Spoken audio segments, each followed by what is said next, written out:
Chapter 1. My Early Home. The first place that I can well remember was a large, pleasant meadow with a pond of clear water in it. Some shady trees leaned over it, and rushes and water-lilies grew at the deep end. Over the hedge on one side we looked into a ploughed field, and on the other we looked over a gate at our master's house, which stood by the roadside. At the top of the meadow was a grove of fir trees, and at the bottom a running brook overhung by a steep bank. While I was young, I lived upon my mother's milk, as I could not eat grass. In the daytime I ran by her side, and at night I lay down close by her. When it was hot, we used to stand by the pond in the shade of the trees, and when it was cold, we had a nice warm shed near the grove. As soon as I was old enough to eat grass, my mother used to go out to work in the daytime and come back in the evening. There were 6 young colts in the meadow besides me. They were older than I was. Some were nearly as large as grown-up horses. I used to run with them and had great fun. We used to gallop all together round and round the field as hard as we could go. Sometimes we had rather rough play, for they would frequently bite and kick as well as gallop. One day, when there was a good deal of kicking, my mother whinnied to me to come to her, and then she said, "I wish you to pay attention to what I am going to say to you. The colts who live here are very good colts, but they are cart-horse colts, and of course they have not learnt manners. You have been well bred and well born. Your father has a great name in these parts, and your grandfather won the cup 2 years at the Newmarket races. Your grandmother had the sweetest temper of any horse I ever knew, and I think you have never seen me kick or bite. I hope you will grow up gentle and good, and never learn bad ways. Do your work with a good will, lift your feet up well when you trot, and never bite or kick even in play." I have never forgotten my mother's advice. I knew she was a wise old horse, and our master thought a great deal of her. Her name was Duchess, but he often called her Pet. Our master was a good, kind man. He gave us good food, good lodging, and kind words. He spoke as kindly to us as he did to his little children. We were all fond of him, and my mother loved him very much. When she saw him at the gate, she would neigh with joy and trot up to him.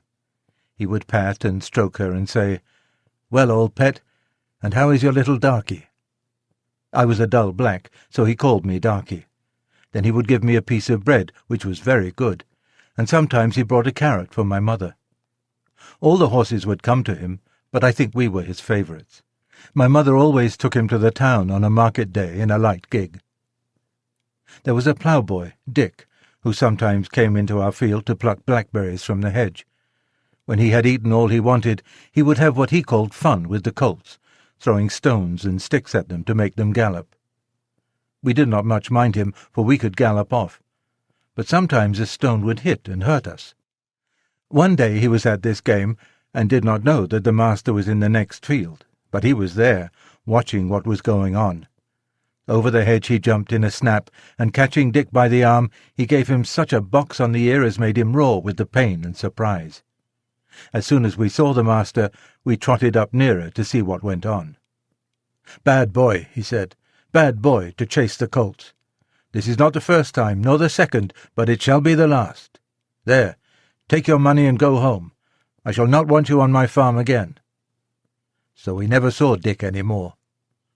Old Daniel, the man who looked after the horses, was just as gentle as our master, so we were well off.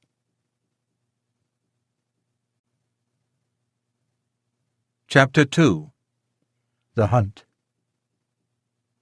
Before I was 2 years old, a circumstance happened which I have never forgotten. It was early in the spring. There had been a little frost in the night, and a light mist still hung over the woods and meadows. I and the other colts were feeding at the lower part of the field, when we heard, quite in the distance, what sounded like the cry of dogs. The oldest of the colts raised his head, pricked his ears, and said, "There are the hounds," and immediately cantered off, followed by the rest of us, to the upper part of the field, where we could look over the hedge and see several fields beyond. My mother and an old riding horse of our master's were also standing near, and seemed to know all about it. "They have found a hare," said my mother, "and if they come this way we shall see the hunt." And soon the dogs were all tearing down the field of young wheat next to ours, I never heard such a noise as they made. They did not bark, nor howl, nor whine, but kept on a yo, yo, wo, yo, yo, wo, at the top of their voices. After them came a number of men on horseback, some of them in green coats, all galloping as fast as they could. The old horse snorted and looked eagerly after them, and we young colts wanted to be galloping with them, but they were soon away into the fields lower down. Here it seemed as if they had come to a stand. The dogs left off barking, and ran about everywhere with their noses to the ground. "They have lost the scent," said the old horse. "Perhaps the hare will get off." "What hare?" I said. "Oh, I don't know what hare. Likely enough it may be one of our own hares out of the woods. Any hare they can find will do for the dogs and men to run after." And before long the dogs began their yo, yo, oh again, and back they came all together at full speed, making straight for our meadow at the part where the high bank and hedge overhang the brook. "Now we shall see the hare," said my mother. And just then a hare, wild with fright, rushed by and made for the woods. On came the dogs. They burst over the bank, leapt the stream, and came dashing across the field, followed by the huntsmen. 6 or 8 men leaped their horses clean over, close upon the dogs. The hare tried to get through the fence. It was too thick, and she turned sharp round to make for the road. But it was too late. The dogs were upon her with their wild cries. We heard one shriek, and that was the end of her. One of the huntsmen rode up and whipped off the dogs, who would soon have torn her to pieces. He held her up by the leg, torn and bleeding, and all the gentlemen seemed well pleased. As for me, I was so astonished that I did not at first see what was going on by the brook. But when I did look, there was a sad sight. 2 fine horses were down. One was struggling in the stream, and the other was groaning on the grass. One of the riders was getting out of the water covered with mud. The other lay quite still. "His neck is broke," said my mother. "And serve him right, too," said one of the colts. I thought the same, but my mother did not join with us. "Well, no," she said, "you must not say that. But though I am an old horse, and have seen and heard a great deal, I never yet could make out why men are so fond of this sport. They often hurt themselves, often spoil good horses, and tear up the fields, and all for a hare or a fox or a stag that they could get more easily some other way. But we are only horses and don't know." While my mother was saying this, we stood and looked on. Many of the riders had gone to the young man, but my master, who had been watching what was going on, was the first to raise him. His head fell back, and his arms hung down, and everyone looked very serious. There was no noise now. Even the dogs were quiet, and seemed to know that something was wrong. They carried him to our master's house. I heard afterward that it was young George Gordon, the squire's only son, a fine, tall young man, and the pride of his family. There was now riding off in all directions, to the doctor's, to the farrier's, and no doubt to Squire Gordon's, to let him know about his son. When Mr. Bond, the farrier, came to look at the black horse that lay groaning on the grass, he felt him all over and shook his head. One of his legs was broken.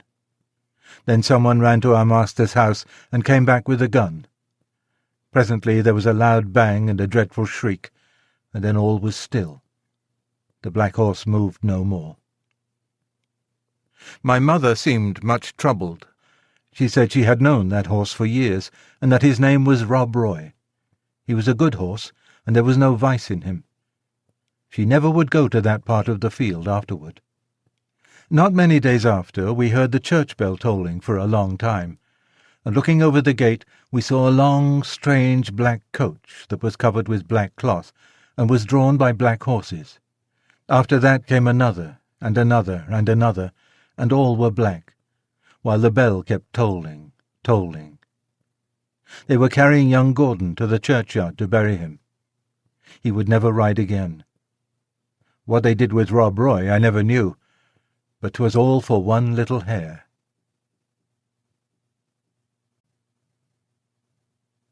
Chapter 3. My Breaking In. I was now beginning to grow handsome. My coat had grown fine and soft, and was bright black. I had one white foot, and a pretty white star on my forehead. I was thought very handsome. My master would not sell me till I was 4 years old. He said lads ought not to work like men, and colts ought not to work like horses till they were quite grown up. When I was 4 years old, Squire Gordon came to look at me. He examined my eyes, my mouth, and my legs. He felt them all down, and then I had to walk and trot and gallop before him. He seemed to like me, and said, "When he has been well broken in, he will do very well." My master said he would break me in himself, as he should not like me to be frightened or hurt, and he lost no time about it, for the next day he began. Everyone may not know what breaking in is, therefore I will describe it. It means to teach a horse to wear a saddle and bridle, and to carry on his back a man, woman, or child, to go just the way they wish, and to go quietly. Besides this, he has to learn to wear a collar, a crupper, and a breeching, and to stand still while they are put on. Then to have a cart or a chaise fixed behind, so that he cannot walk or trot without dragging it after him. And he must go fast or slow just as his driver wishes. He must never start at what he sees, nor speak to other horses, nor bite, nor kick, nor have any will of his own, but always to do his master's will, even though he may be very tired or hungry. But the worst of all is, when his harness is once on, he may neither jump for joy nor lie down for weariness. So you see, this breaking in is a great thing. I had, of course, long been used to a halter and a headstall, and to be led about in the fields and lanes quietly. But now I was to have a bit and bridle.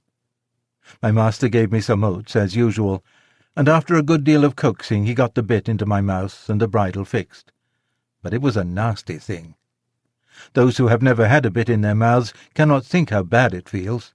A great piece of cold hard steel as thick as a man's finger to be pushed into one's mouth, between one's teeth and over one's tongue, with the ends coming out at the corner of your mouth, and held fast there by straps over your head, under your throat, round your nose and under your chin, so that no way in the world can you get rid of the nasty hard thing.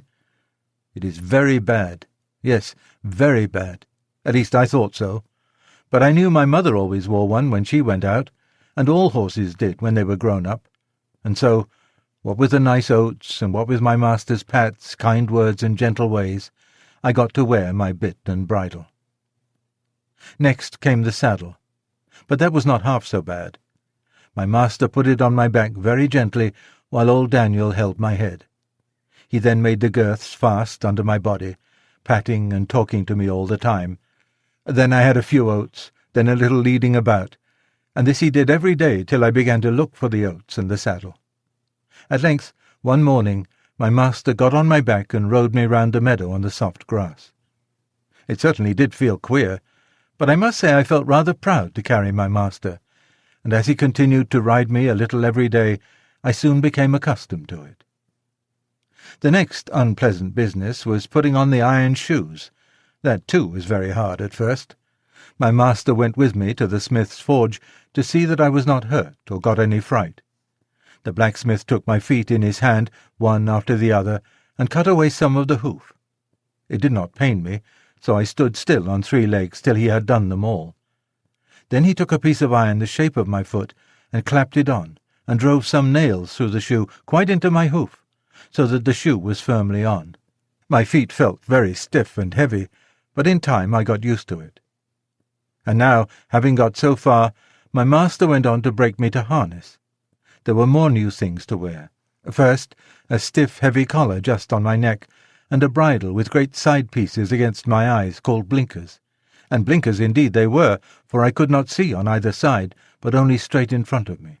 Next, there was a small saddle with a nasty stiff strap that went right under my tail. That was the crupper. I hated the crupper.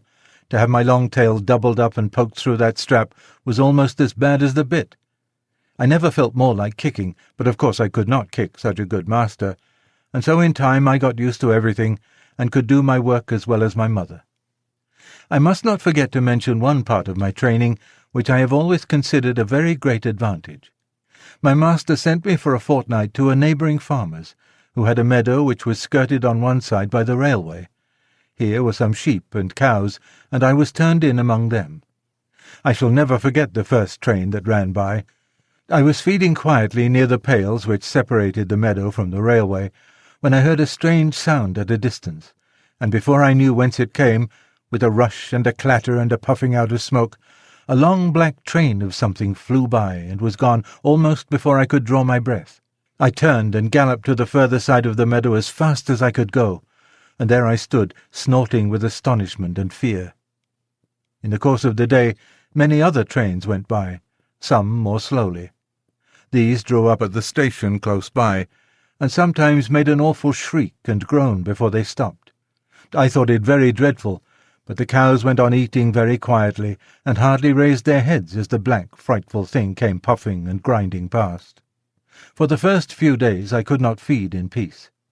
But as I found that this terrible creature never came into the field or did me any harm, I began to disregard it, and very soon I cared as little about the passing of a train as the cows and sheep did.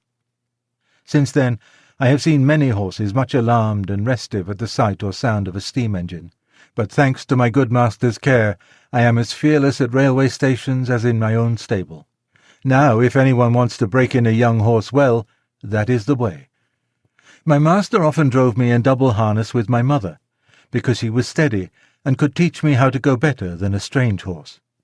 She told me the better I behaved, the better I should be treated, and that it was wisest always to do my best to please my master. "But," said she, "there are a great many kinds of men.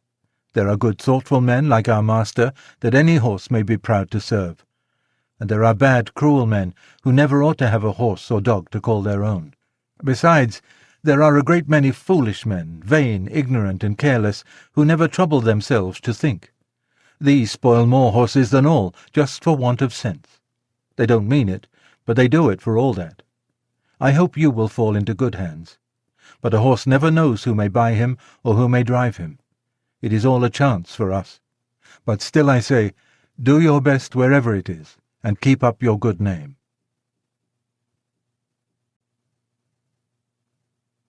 Chapter 4. Birtwick Park. At this time I used to stand in the stable, and my coat was brushed every day till it shone like a rook's wing. It was early in May, when there came a man from Squire Gordon's, who took me away to the hall. My master said, "Good-bye, Darky. Be a good horse, and always do your best." I could not say good-bye, so I put my nose into his hand. He patted me kindly, and I left my first home. As I lived some years with Squire Gordon, I may as well tell something about the place. Squire Gordon's park skirted the village of Birtwick. It was entered by a large iron gate, at which stood the first lodge, and then you trotted along on a smooth road between clumps of large old trees, then another lodge and another gate, which brought you to the house and the gardens. Beyond this lay the home paddock, the old orchard, and the stables. There was accommodation for many horses and carriages. But I need only describe the stable into which I was taken. This was very roomy, with 4 good stalls. A large swinging window opened into the yard, which made it pleasant and airy. The first stall was a large square one, shut in behind with a wooden gate. The others were common stalls, good stalls, but not nearly so large. It had a low rack for hay and a low manger for corn. It was called a loose box, because the horse that was put into it was not tied up, but left loose to do as he liked. It is a great thing to have a loose box. Into this fine box the groom put me. It was clean, sweet, and airy. I never was in a better box than that, and the sides were not so high but that I could see all that went on through the iron rails that were at the top. He gave me some very nice oats, he patted me, spoke kindly, and then went away. When I had eaten my corn, I looked round. In the stall next to mine stood a little fat grey pony, with a thick mane and tail, a very pretty head, and a pert little nose. I put my head up to the iron rails at the top of my box and said, "How do you do? What is your name?" He turned round as far as his halter would allow, held up his head and said, "My name is Merrylegs. I am very handsome. I carry the young ladies on my back, and sometimes I take our mistress out in the low chair. They think a great deal of me, and so does James. Are you going to live next door to me in the box?" I said yes. "Well then," he said, "I hope you are good-tempered. I do not like anyone next door who bites." Just then a horse's head looked over from the stall beyond. The ears were laid back, and the eye looked rather ill-tempered. This was a tall chestnut mare with a long, handsome neck. She looked across to me and said, "So it is you who have turned me out of my box. It is a very strange thing for a colt like you to come and turn a lady out of her own home." "I beg your pardon," I said. "I have turned no one out. The man who brought me put me here, and I had nothing to do with it. And as to my being a colt, I am turned 4 years old and am a grown-up horse. I never had words yet with horse or mare, and it is my wish to live at peace." "Well," she said, "we shall see. Of course, I do not want to have words with a young thing like you." I said no more. In the afternoon, when she went out, Merrylegs told me all about it. "The thing is this," said Merrylegs. "Ginger has a bad habit of biting and snapping. That is why they call her Ginger, and when she was in the loose box she used to snap very much. One day she bit James in the arm and made it bleed, and so Miss Flora and Miss Jessie, who are very fond of me, were afraid to come into the stable. They used to bring me nice things to eat, an apple or a carrot or a piece of bread, but after Ginger stood in that box they dared not come, and I missed them very much. I hope they will now come again, if you do not bite or snap." I told him I never bit anything but grass, hay, and corn, and could not think what pleasure Ginger found it. "Well, I don't think she does find pleasure," says Merrylegs. "It is just a bad habit. She says no one was ever kind to her, and why should she not bite? Of course, it is a very bad habit, but I am sure, if all she says be true, she must have been very ill-used before she came here. John does all he can to please her, and James does all he can, and our master never uses a whip if a horse acts right, so I think she might be good-tempered here. You see," he said with a wise look, "I am 12 years old. I know a great deal, and I can tell you there is not a better place for a horse all round the country than this. John is the best groom that ever was. He has been here 14 years, and you never saw such a kind boy as James is, so that it is all Ginger's own fault that she did not stay in that box."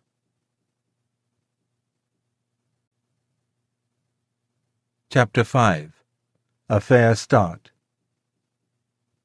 The name of the coachman was John Manley. He had a wife and one little child, and they lived in the coachman's cottage, very near the stables. The next morning he took me into the yard and gave me a good grooming, and just as I was going into my box, with my coat soft and bright, the squire came in to look at me, and seemed pleased. "John," he said, "I meant to have tried the new horse this morning, but I have other business. You may as well take him around after breakfast. Go by the common and the high wood, and back by the watermill and the river. That will show his paces." "I will, sir," said John. After breakfast he came and fitted me with a bridle. He was very particular in letting out and taking in the straps to fit my head comfortably. Then he brought a saddle, but it was not broad enough for my back. He saw it in a minute and went for another, which fitted nicely. He rode me first slowly, then a trot, then a canter, and when we were on the common he gave me a light touch with his whip, and we had a splendid gallop. "Ho, ho, my boy," he said, as he pulled me up. "You would like to follow the hounds, I think." As we came back through the park, we met the squire and Mrs. Gordon walking. They stopped, and John jumped off. "Well, John, how does he go?" "First rate, sir," answered John. "He is as fleet as a deer, and has a fine spirit, too. But the lightest touch of the rein will guide him. Down at the end of the common we met one of those travelling carts, hung all over with baskets, rugs, and such like. You know, sir, many horses will not pass those carts quietly. He just took a good look at it, and then went on as quiet and pleasant as could be. They were shooting rabbits near the high wood, and a gun went off close by. He pulled up a little and looked, but did not stir a step to right or left. I just held the rein steady and did not hurry him, and it's my opinion he has not been frightened or ill-used while he was young." "That's well," said the squire. "I will try him myself tomorrow." The next day I was brought up for my master. I remembered my mother's counsel and my good old master's, and I tried to do exactly what he wanted me to do. I found he was a very good rider, and thoughtful for his horse, too. When he came home, The lady was at the hall door as he rode up. "Well, my dear," she said, "how do you like him?" "He is exactly what John said," he replied. "A pleasanter creature I never wish to mount. What shall we call him?" "Would you like Ebony?" said she. "He is as black as Ebony." "No, not Ebony." "Will you call him Blackbird, like your uncle's old horse?" "No, he is far handsomer than old Blackbird ever was." "Yes," she said, "he is really quite a beauty, and he has such a sweet, good-tempered face and such a fine, intelligent eye. What do you say to calling him Black Beauty?" "Black Beauty? Why, yes, I think that is a very good name. If you like it, it shall be his name." And so it was. When John went into the stable, he told James that master and mistress had chosen a good, sensible English name for me that meant something, not like Marengo or Pegasus or Abdallah. They both laughed, and James said, "If it was not for bringing back the past, I should have named him Rob Roy, for I never saw two horses more alike." "That's no wonder," said John. "Didn't you know that Farmer Grey's old Duchess was the mother of them both?" "I had never heard that before. And so poor Rob Roy, who was killed at that hunt, was my brother. I did not wonder that my mother was so troubled. It seems that horses have no relations. At least they never know each other after they are sold." John seemed very proud of me. He used to make my mane and tail almost as smooth as a lady's hair, and he would talk to me a great deal. Of course, I did not understand all he said, but I learned more and more to know what he meant and what he wanted me to do. I grew very fond of him. He was so gentle and kind. He seemed to know just how a horse feels, and when he cleaned me, he knew the tender places and the ticklish places. When he brushed my head, he went as carefully over my eyes as if they were his own, and never stirred up any ill temper. James Howard, the stable boy, was just as gentle and pleasant in his way, so I thought myself well off. There was another man who helped in the yard, but he had very little to do with Ginger and me. A few days after this, I had to go out with Ginger in the carriage. I wondered how we should get on together, but except laying her ears back when I was led up to her, she behaved very well. She did her work honestly, and did her full share, and I never wished to have a better partner in double harness.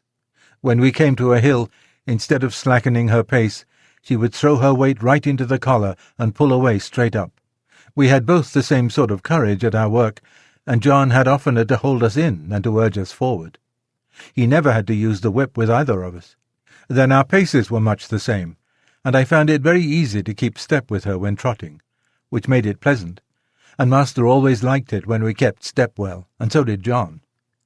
After we had been out 2 or 3 times together, we grew quite friendly and sociable, which made me feel very much at home. As for Merrylegs, he and I soon became great friends. He was such a cheerful, plucky, good-tempered little fellow that he was a favourite with everyone, and especially with Miss Jessie and Flora, who used to ride him about in the orchard and have fine games with him, and their little dog Frisky. Our master had 2 other horses that stood in another stable. One was Justice, a roan cob, used for riding or for the luggage cart. The other was an old brown hunter named Sir Oliver. He was past work now, but was a great favourite with the master, who gave him the run of the park. He sometimes did a little light carting on the estate, or carried one of the young ladies when they rode out with their father, for he was very gentle, and could be trusted with a child as well as Merrylegs. The cob was a strong, well-made, good-tempered horse, and we sometimes had a little chat in the paddock, but of course I could not be so intimate with him as with Ginger, who stood in the same stable.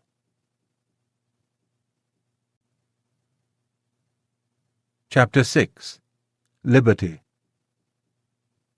I was quite happy in my new place, and if there was one thing that I missed, it must not be thought I was discontented. All who had to do with me were good, and I had a light, airy stable and the best of food. What more could I want? Why, liberty. For 3 years and a half of my life I had had all the liberty I could wish for. But now, week after week, month after month, and no doubt year after year, I must stand up in a stable night and day, except when I am wanted. And then I must be just as steady and quiet as any old horse who has worked 20 years. Straps here and straps there, a bit in my mouth and blinkers over my eyes. Now I am not complaining, for I know it must be so. I only mean to say that for a young horse full of strength and spirits, who has been used to some large field or plain where he can fling up his head and toss up his tail and gallop away at full speed, then round and back again with a snort to his companions, I say it is hard never to have a bit more liberty to do as you like. Sometimes, when I have had less exercise than usual, I have felt so full of life and spring that when John has taken me out to exercise, I really could not keep quiet. Do what I would, it seemed as if I must jump or dance or prance, and many a good shake I know I must have given him, especially at the first. But he was always good and patient. "Steady, steady, my boy," he would say. "Wait a bit, and we will have a good swing, and soon get the tickle out of your feet." Then, as soon as we were out of the village, he would give me a few miles at a spanking trot, then bring me back as fresh as before, only clear of the fidgets, as he called them. Spirited horses, when not enough exercised, are often called skittish, when it is only play. And some grooms will punish them, but our John did not. He knew it was only high spirits. Still, he had his own ways of making me understand by the tone of his voice or the touch of the rein. If he was very serious and quite determined, I always knew it by his voice, and that had more power with me than anything else, for I was very fond of him. I ought to say that sometimes we had our liberty for a few hours. This used to be on fine Sundays in the summer-time. The carriage never went out on Sundays because the church was not far off. It was a great treat to us to be turned out into the home paddock or the old orchard. The grass was so cool and soft to our feet, the air so sweet, and the freedom to do as we liked was so pleasant, to gallop, to lie down and roll over on our backs, or to nibble the sweet grass. Then it was a very good time for talking, as we stood together under the shade of the large chestnut tree.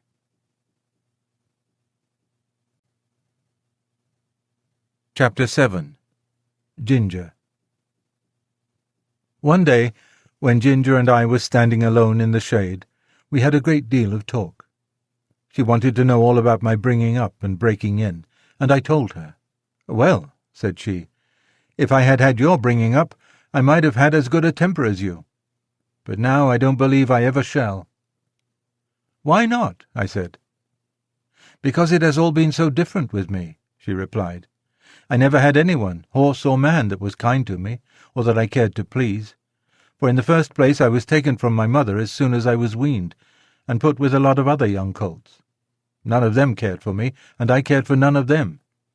There was no kind master like yours to look after me, and talk to me, and bring me nice things to eat. The man that had the care of us never gave me a kind word in my life. I do not mean that he ill-used me, but he did not care for us one bit further than to see that we had plenty to eat and shelter in the winter. A footpath ran through our field, and very often the great boys passing through would fling stones to make us gallop. I was never hit, but one fine young colt was badly cut in the face, and I should think it would be a scar for life. We did not care for them, but of course it made us more wild, and we settled it in our minds that boys were our enemies. We had very good fun in the free meadows, galloping up and down and chasing each other round and round the field, then standing still under the shade of the trees. But when it came to breaking in, that was a bad time for me. Several men came to catch me, and when at last they closed me in at one corner of the field, one caught me by the forelock, another caught me by the nose and held it so tight I could hardly draw my breath.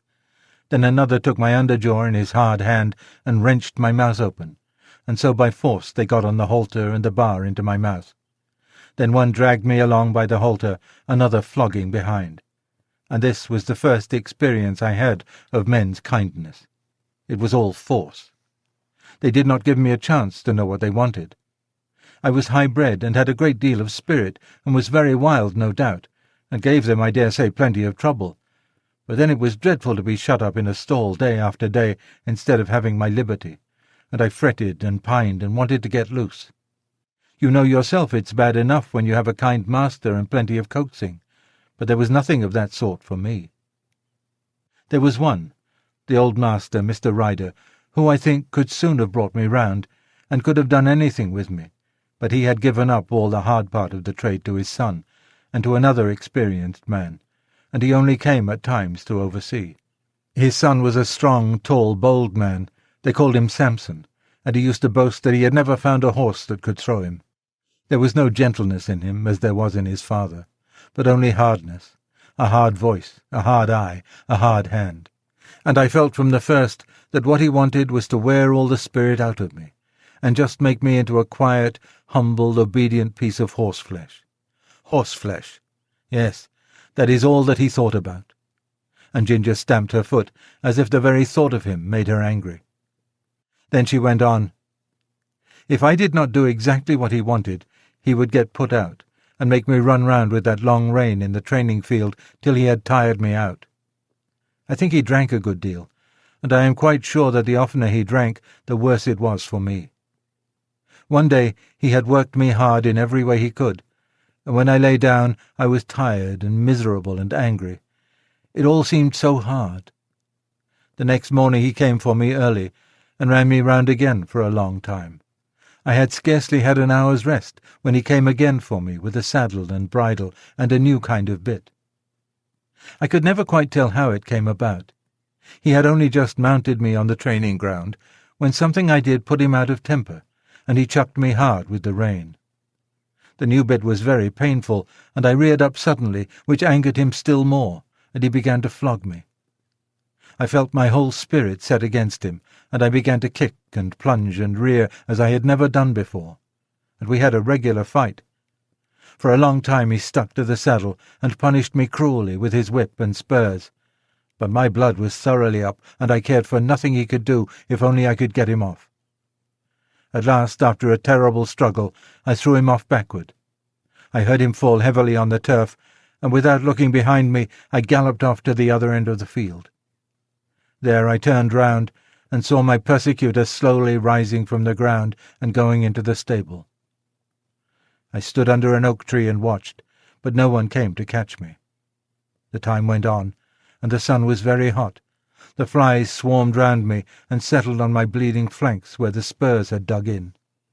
I felt hungry, for I had not eaten since the early morning, but there was not enough grass in that meadow for a goose to live on. I wanted to lie down and rest, but with the saddle strapped tightly on there was no comfort, and there was not a drop of water to drink. The afternoon wore on, and the sun got low. I saw the other colts led in, and I knew they were having a good feed. At last, just as the sun went down, I saw the old master come out with a sieve in his hand. He was a very fine old gentleman with quite white hair, but his voice was what I should know him by among 1,000. It was not high, nor yet low, but full and clear and kind, and when he gave orders it was so steady and decided that everyone knew, both horses and men, that he expected to be obeyed. He came quietly along, now and then shaking the oats about that he had in the sieve, and speaking cheerfully and gently to me. "Come along, lassie. Come along, lassie. Come along. Come along." I stood still and let him come up. He held the oats to me, and I began to eat without fear. His voice took all my fear away. He stood by, patting and stroking me while I was eating, and seeing the clots of blood on my side, he seemed very vexed. Poor lassie, it was a bad business, a bad business.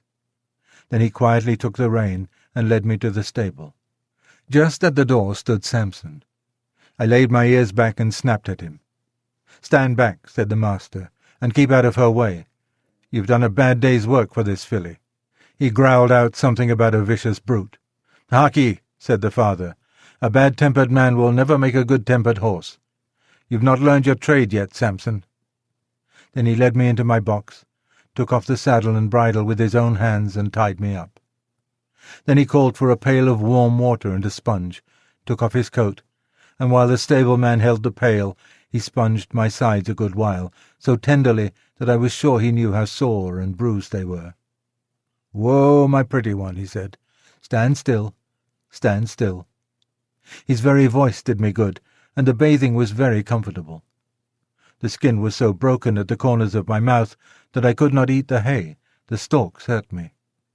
He looked closely at it, shook his head, and told the man to fetch a good bran mash and put some meal into it. How good that mash was, and so soft and healing to my mouth. He stood by all the time I was eating, stroking me and talking to the man. "If a high-mettled creature like this," said he, "can't be broken by fair means, she will never be good for anything." After that he often came to see me, and when my mouth was healed, the other breaker, Job they called him, went on training me. He was steady and thoughtful, and I soon learned what he wanted.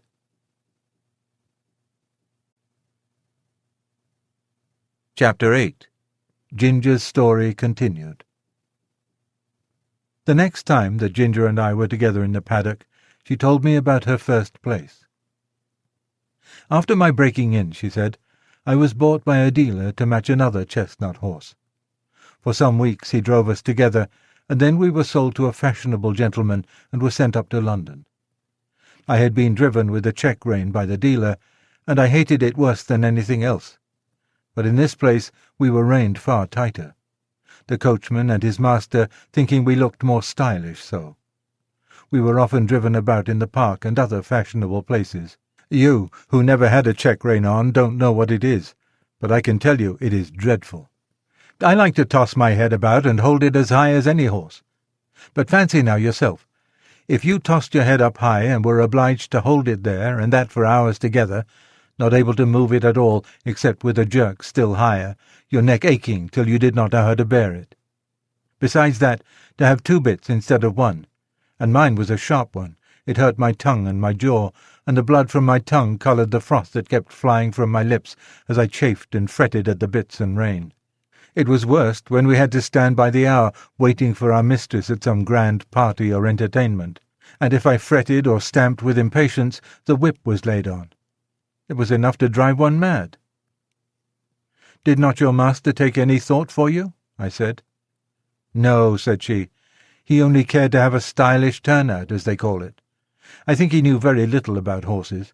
He left that to his coachman, who told him that I had an irritable temper, that I had not been well broken to the check rein, but I should soon get used to it. But he was not the man to do it, for when I was in the stable, miserable and angry, instead of being smoothed and quieted by kindness, I got only a surly word or a blow. If he had been civil, I would have tried to bear it. I was willing to work, and ready to work hard, too, but to be tormented for nothing but their fancies angered me. What right had they to make me suffer like that? Besides the soreness in my mouth and the pain in my neck, it always made my windpipe feel bad, and if I had stopped there long, I know it would have spoiled my breathing. But I grew more and more restless and irritable. I could not help it, and I began to snap and kick when anyone came to harness me. For this the groom beat me, and one day, as they had just buckled us into the carriage and were straining my head up with that rein, I began to plunge and kick with all my might. I soon broke a lot of harness and kicked myself clear, so that was an end of that place. After this I was sent to Tattersall's to be sold. Of course I could not be warranted free from vice, so nothing was said about that. My handsome appearance and good places soon brought a gentleman to bid for me, and I was bought by another dealer. He tried me in all kinds of ways and with different bits, and he soon found out what I could not bear. At last he drove me quite without a check rein, and then sold me as a perfectly quiet horse to a gentleman in the country. He was a good master, and I was getting on very well, but his old groom left him, and a new one came. This man was as hard-tempered and hard-handed as Samson. He always spoke in a rough, impatient voice, and if I did not move in the stall the moment he wanted me, he would hit me above the hocks with his stable broom or the fork, whichever he might have in his hand. Everything he did was rough, and I began to hate him. He wanted to make me afraid of him, but I was too high-mettled for that, and one day, when he had aggravated me more than usual, I bit him, which of course put him in a great rage, and he began to hit me about the head with a riding-whip. After that he never dared to come into my stall again. Either my heels or my teeth were ready for him, and he knew it. I was quite quiet with my master, but of course he listened to what the man said, and so I was sold again. The same dealer heard of me, and said he thought he knew one place where I should do well. 'Twas a pity, he said, that such a fine horse should go to the bad for want of a real good chance. And the end of it was that I came here not long before you did. But I had then made up my mind that men were my natural enemies, and that I must defend myself. Of course it is very different here, but who knows how long it will last? I wish I could think about things as you do, but I can't, after all I have gone through. Well, I said, I think it would be a real shame if you were to bite or kick John or James. I don't mean to, she said, while they are good to me. I did bite James once pretty sharp, but John said, try her with kindness.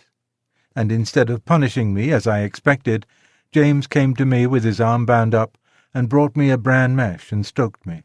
And I have never snapped at him since, and I won't either. I was sorry for Ginger, but of course I knew very little then, and I thought most likely she made the worst of it.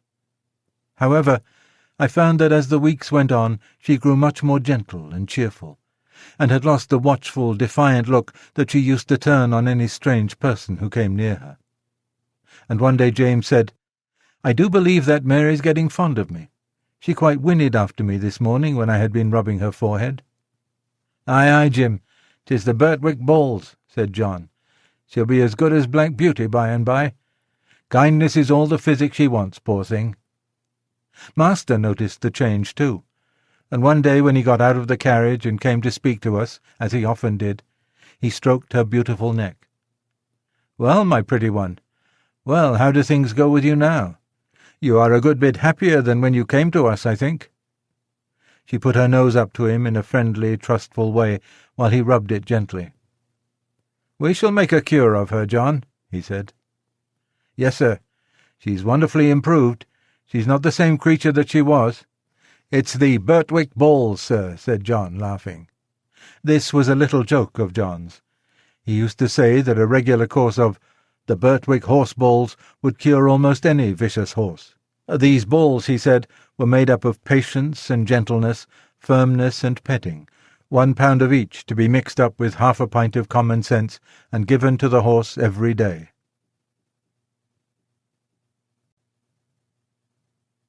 Chapter 9. Merrylegs. Mr. Blomefield, the vicar, had a large family of boys and girls. Sometimes they used to come and play with Miss Jessie and Flora. One of the girls was as old as Miss Jessie, 2 of the boys were older, and there were several little ones. When they came, there was plenty of work for Merrylegs, for nothing pleased them so much as getting on him by terms and riding him all about the orchard and the home paddock, and this they would do by the hour together. One afternoon he had been out with them a long time, and when James brought him in and put on his halter, he said, There, you rogue. Mind how you behave yourself, or we shall get into trouble. What have you been doing, Merrylegs? I asked. Oh, said he, tossing his little head, I have only been giving those young people a lesson. They did not know when they had had enough, nor when I had had enough, so I just pitched them off backward. That was the only thing they could understand. What? Said I. You threw the children off? I thought you did no better than that. Did you throw Miss Jessie or Miss Flora?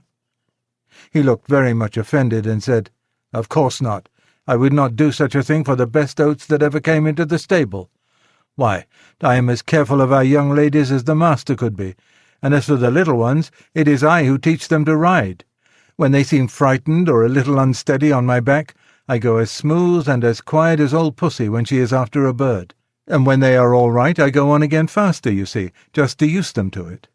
So don't you trouble yourself preaching to me. I am the best friend and the best riding master those children have. It is not them, it is the boys. Boys, said he, shaking his mane, are quite different. They must be broken in as we were broken in when we were colts, and just be taught what's what. The other children had ridden me about for nearly 2 hours, and then the boys thought it was their turn. And so it was, and I was quite agreeable. They rode me by turns, and I galloped them about up and down the fields and all about the orchard for a good hour. They had each cut a great hazel stick for a riding whip, and laid it on a little too hard. But I took it in good part, till at last I thought we had had enough, so I stopped 2 or 3 times by way of a hint.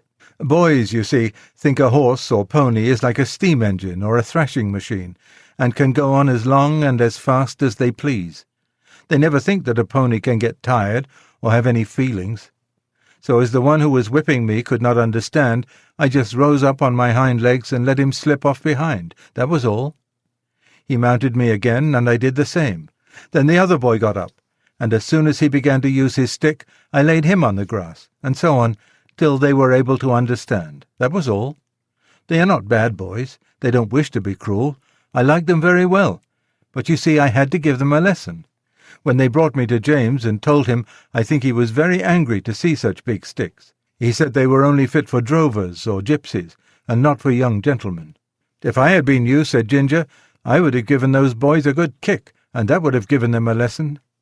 No doubt you would, said Merrylegs, but then I am not quite such a fool, begging your pardon, as to anger our master, or make James ashamed of me. Besides, those children are under my charge when they are riding. I tell you they are entrusted to me.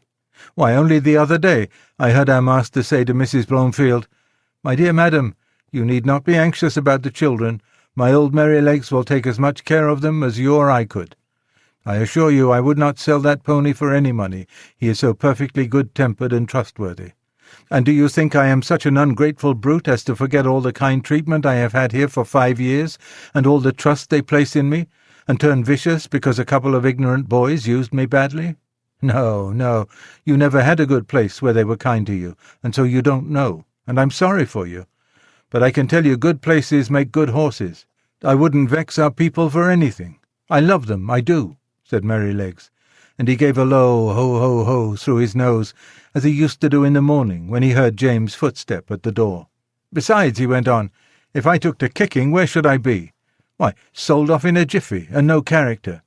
And I might find myself slaved about under a butcher's boy, or worked to death at some seaside place where no one cared for me except to find out how fast I could go, or be flogged along in some cart with 3 or 4 great men in it going out for a Sunday spree, as I have often seen in the place I lived before I came here. No, said he, shaking his head, I hope I shall never come to that.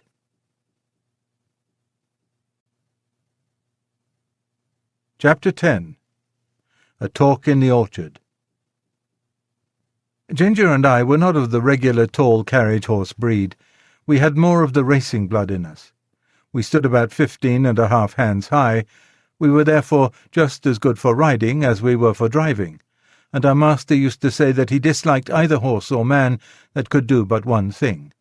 And as he did not want to show off in London parks, he preferred a more active and useful kind of horse.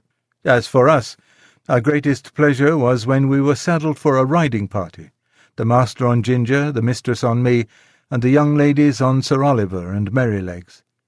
It was so cheerful to be trotting and cantering all together that it always put us in high spirits. I had the best of it, for I always carried the mistress. Her weight was little, her voice was sweet, and her hand was so light on the rein that I was guided almost without feeling it. Oh, if people knew what a comfort to horses a light hand is, and how it keeps a good mouth and a good temper, they would surely not chuck and drag and pull at the rein as they often do.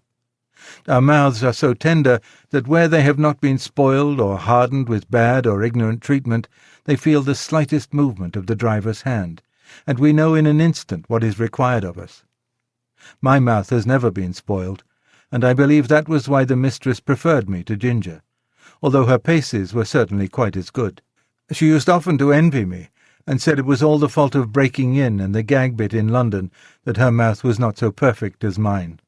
And then old Sir Oliver would say, There, there, don't vex yourself. You have the greatest honour. A mare that can carry a tall man of our master's weight, with all your spring and sprightly action, does not need to hold her head down because she does not carry the lady. We horses must take things as they come, and always be contented and willing, so long as we are kindly used. I had often wondered how it was that Sir Oliver had such a very short tail. It really was only 6 or 7 inches long, with a tassel of hair hanging from it. And on one of our holidays in the orchard, I ventured to ask him by what accident it was that he had lost his tail. "Accident?" he snorted with a fierce look. "It was no accident. It was a cruel, shameful, cold-blooded act. When I was young, I was taken to a place where these cruel things were done. I was tied up and made fast so that I could not stir, and then they came and cut off my long and beautiful tail, through the flesh and through the bone, and took it away." "How dreadful!" I exclaimed. "Dreadful?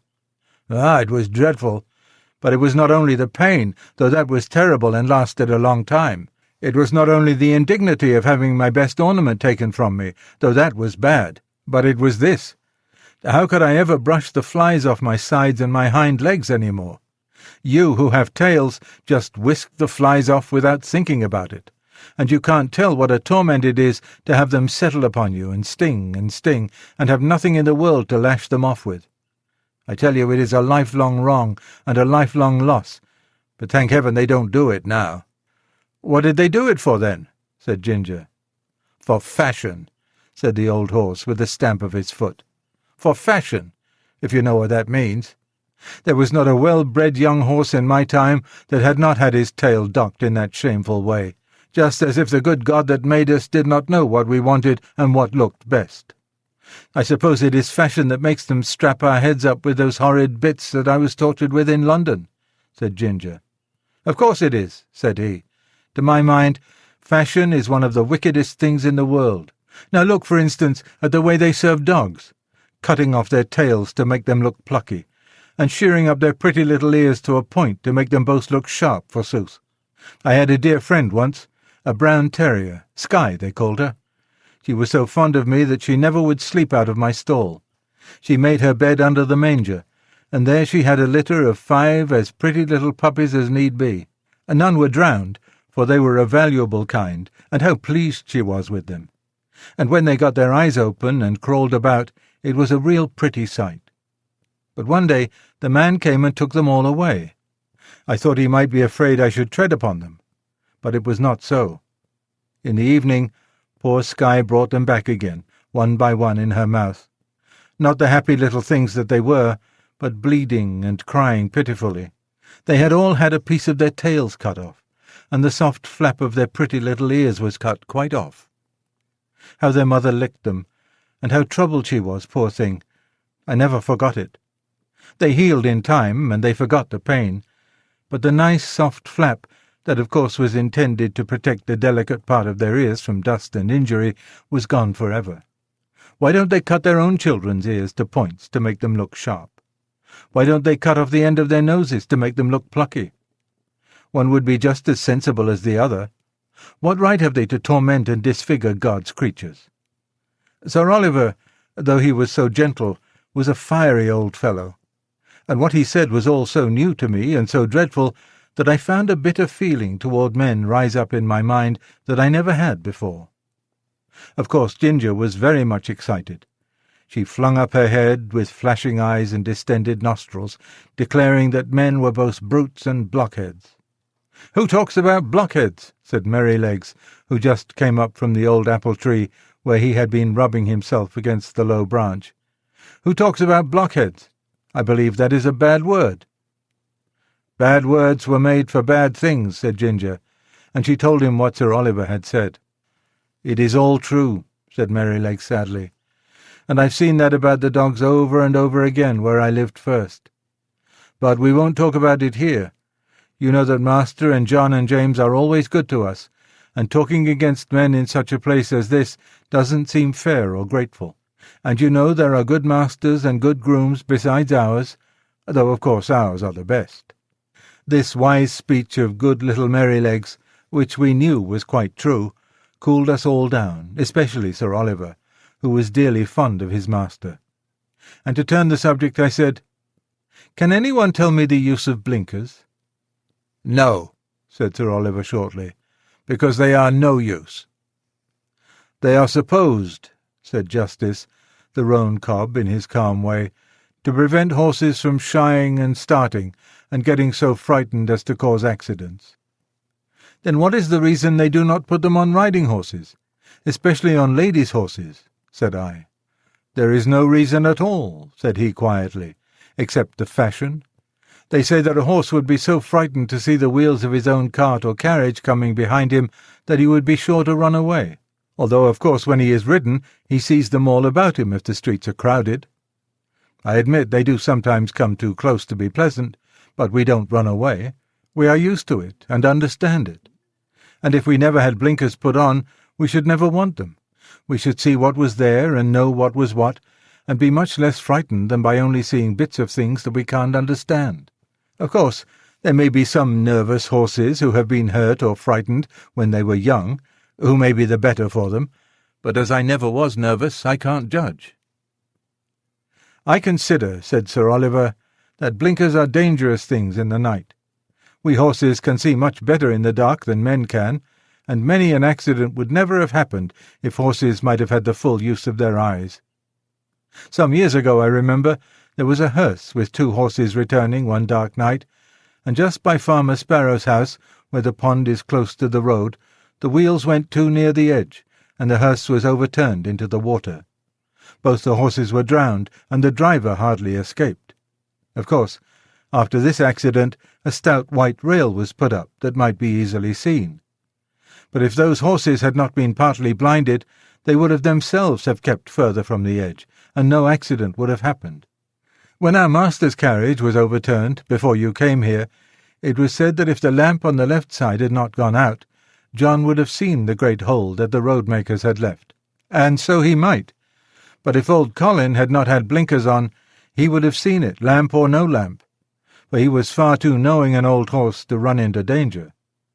As it was, he was very much hurt, the carriage was broken, and how John escaped nobody knew. I should say," said Ginger, curling her nostril, "that these men, who are so wise, had better give orders that in the future all foals should be born with their eyes set just in the middle of their foreheads, instead of on the side. They always think they can improve upon nature and mend what God has made." Things were getting rather sore again, when Merrylegs held up his knowing little face and said, "I'll tell you a secret. I believe John does not approve of blinkers. I heard him talking with Master about it one day. The Master said that, if horses had been used to them, it might be dangerous in some cases to leave them off. And John said he thought it would be a good thing if all colts were broken in without blinkers, as was the case in some foreign countries. So let us cheer up, and have a run to the other end of the orchard. I believe the wind has blown down some apples, and we might just as well eat them as the slugs." Merrylegs could not be resisted, so we broke off our long conversation and got up our spirits by munching some very sweet apples which lay scattered on the grass.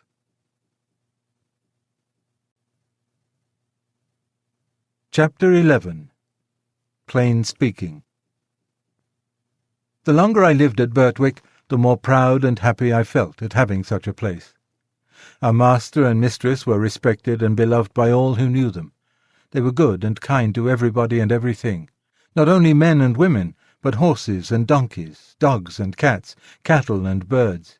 There was no oppressed or ill-used creature that had not a friend in them, and their servants took the same tone. If any of the village children were known to treat any creature cruelly, they soon heard about it from the hall. The squire and Farmer Grey had worked together, as they said, for more than 20 years to get check reins on the cart horses done away with, and in our parts you seldom saw them. And sometimes, if mistress met a heavily laden horse with his head strained up, she would stop the carriage and get out, and reason with the driver in her sweet, serious voice, and try to show him how foolish and cruel it was. I don't think any man could withstand our mistress. I wish all ladies were like her. Our master, too, used to come down very heavy sometimes. I remember he was riding me toward home one morning, when we saw a powerful man driving toward us in a light pony chaise, with a beautiful little bay pony with slender legs and a high-bred sensitive head and face. Just as he came to the park gates, the little thing turned toward them. The man, without word or warning, wrenched the creature's head round with such a force and suddenness that he nearly threw it on its haunches. Recovering itself, it was going on, when he began to lash it furiously. The pony plunged forward, but the strong, heavy hand held the pretty creature back with force almost enough to break its jaw, while the whip still cut into him. It was a dreadful sight to me, for I knew what fearful pain it gave that delicate little mouth. But master gave me the word, and we were up with him in a second. "Sawyer," he cried in a stern voice, "is that pony made of flesh and blood?" "Flesh and blood and temper," he said. "He's too fond of his own will, and that won't suit me." He spoke as if he was in a strong passion. He was a builder who had often been to the park on business. "And do you think," said master sternly, "that treatment like this will make him fond of your will?" "He had no business to make that turn. His road was straight on," said the man roughly. "You have often driven that pony up to my place," said Master. "It only shows the creature's memory and intelligence. How did he know that you were not going there again? But that has little to do with it. I must say, Mr. Sawyer, that a more unmanly, brutal treatment of a little pony it was never my painful lot to witness, and by giving way to such passion you injure your own character as much, nay more, than you injure your horse. And remember, we shall all have to be judged according to our works, whether they be toward man or toward beast." Master rode me home slowly, and I could tell by his voice how the thing had grieved him. He was just as free to speak to gentlemen of his own rank as to those below him. For another day, when we were out, we met a Captain Langley, a friend of our master's. He was driving a splendid pair of greys in a kind of brake. After a little conversation, the captain said, "What do you think of my new team, Mr. Douglas? You know, you are the judge of horses in these parts, and I should like your opinion." The master backed me a little so as to get a good view of them. "They are an uncommonly handsome pair," he said, "and if they are as good as they look, I am sure you need not wish for anything better. But I see you still hold that pet scheme of yours for worrying your horses and lessening their power." "What do you mean?" said the other. "The check reins? Oh, I know that's a hobby of yours. Well, the fact is, I like to see my horses hold their heads up." "Well, so do I," said Master, "as well as any man. But I don't like to see them held up. That takes all the shine out of it. Now, you are a military man, Langley, and no doubt like to see your regiment look well on parade, heads up and all that. But you would not take much credit for your drill if all your men had their heads tied to a backboard. It might not be much harm on parade, except to worry and fatigue them, but how would it be in a bayonet charge against the enemy, when they want the free use of every muscle and all their strength thrown forward? I would not give much for their chance of victory. And it is just the same with horses. You fret and worry their tempers and decrease their power. You will not let them throw their weight against the work, and so they have to do too much with their joints and muscles, and of course it wears them up faster. You may depend upon it, horses were intended to have their heads free as men's are. And if we could act a little more according to common sense, and a good deal less according to fashion, we should find many things work easier. Besides, you know as well as I that if a horse makes a false step, he has much less chance of recovering himself if his head and neck are fastened back. And now," said the master, laughing, "I have given my hobby a good trot out. Can't you make your mind to mount him too, Captain? Your example would go a long way."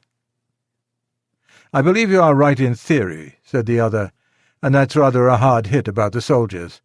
But, well, I'll think about it." And so they parted. Chapter 12. A Stormy Day. One day late in the autumn, my master had a long journey to go on business. I was put into the dog-cart, and John went with his master. I always liked to go in the dog-cart. It was so light, and the high wheels ran along so pleasantly. There had been a great deal of rain, and now the wind was very high, and blew the dry leaves across the road in a shower. We went along merrily till we came to the toll-bar and the low wooden bridge. The river banks were rather high, and the bridge, instead of rising, went across just level, so that in the middle, if the river was full, the water would be nearly up to the woodwork and planks. But as there were good substantial rails on each side, people did not mind it. The man at the gate said the river was rising fast, and he feared it would be a bad night. Many of the meadows were under water, and in one low part of the road the water was halfway up to my knees. The bottom was good, and the master drove gently, so it was no matter. When we got to the town, of course, I had a good wait, but as the master's business engaged him a long time, we did not start for home till rather late in the afternoon. The wind was then much higher, and I heard the master say to John that he had never been out in such a storm, and so I thought, as we went along the skirts of a wood, where the great branches were swaying about like twigs, and the rushing sound was terrible. "I wish we were well out of this wood," said my master. "Yes, sir," said John. "It would be rather awkward if one of these branches came down upon us. The words were scarcely out of his mouth when there was a groan and a crack and a splitting sound, and tearing, crashing down among the other trees came an oak, torn up by the roots, and it fell right across the road just before us. I will never say I was not frightened, for I was. I stopped still, and I believe I trembled. Of course I did not turn round or run away. I was not brought up to that. John jumped out and was in a moment at my head. "That was a very near touch," said my master. "What's to be done now?" "Well, sir, we can't drive over that tree, nor yet get round it. There will be nothing for it but to go back to the 4 crossways, and that will be a good 6 miles before we get round to the wooden bridge again. It will make us late, but the horse is fresh." So back we went and round by the crossroads. But by the time we got to the bridge it was very nearly dark. We could just see that the water was over the middle of it. But as that happened sometimes when the floods were out, Master did not stop. We were going along at a good pace, but the moment my feet touched the first part of the bridge, I felt sure there was something wrong. I dare not go forward, and I made a dead stop. "Go on, Beauty," said my master, and he gave me a touch with the whip. But I dare not stir. He gave me a sharp cut. I jumped, but I dare not go forward. "There's something wrong, sir," said John, and he sprang out of the dog-cart and came to my head and looked all about. He tried to lead me forward. "Come on, Beauty, what's the matter?" Of course I could not tell him, but I knew very well that the bridge was not safe. Just then the man at the toll-gate on the other side ran out of the house, tossing a torch about like one mad. "Hoi, hoi, hoi, halloo, stop!" he cried. "What's the matter?" shouted my master. "The bridge is broken in the middle, and part of it is carried away. If you come on, you'll be into the river." "Thank God," said my master. "You Beauty," said John, and took the bridle and gently turned me round to the right-hand road by the riverside. The sun had set some time. The wind seemed to have lulled off after that furious blast which tore up the tree. It grew darker and darker, stiller and stiller. I trotted quietly along, the wheels hardly making a sound on the soft road. For a good while neither Master nor John spoke, and then Master began in a serious voice. I could not understand much of what they said, but I found they thought, if I had gone on as the Master wanted me, most likely the bridge would have given way under us, and horse, chaise, master and man would have fallen into the river. And as the current was flowing very strongly, and there was no light and no help at hand, it was more than likely we should all have been drowned. Master said, God had given men reason by which they could find out things for themselves. But he had given animals knowledge which did not depend on reason, and which was much more prompt and perfect in its way, and by which they had often saved the lives of men. John had many stories to tell of dogs and horses, and the wonderful things they had done. He thought people did not value their animals half enough, nor make friends of them as they ought to do. I am sure he makes friends of them if ever a man did. At last we came to the park gates and found the gardener looking out for us. He said that mistress had been in a dreadful way ever since dark, fearing some accident had happened, and that she had sent James off on Justice, the roan cob, toward the wooden bridge to make inquiry after us. We saw a light at the hall door and at the upper windows, and as we came up, mistress ran out, saying, "Are you really safe, my dear? Oh, I have been so anxious, fancying all sorts of things. Have you had no accident?" "No, my dear. But if your Black Beauty had not been wiser than we were, we should all have been carried down the river at the wooden bridge." I heard no more as they went into the house, and John took me to the stable. Oh, what a good supper he gave me that night! A good bran mash and some crushed beans with my oats, and such a thick bed of straw. And I was glad of it, for I was tired.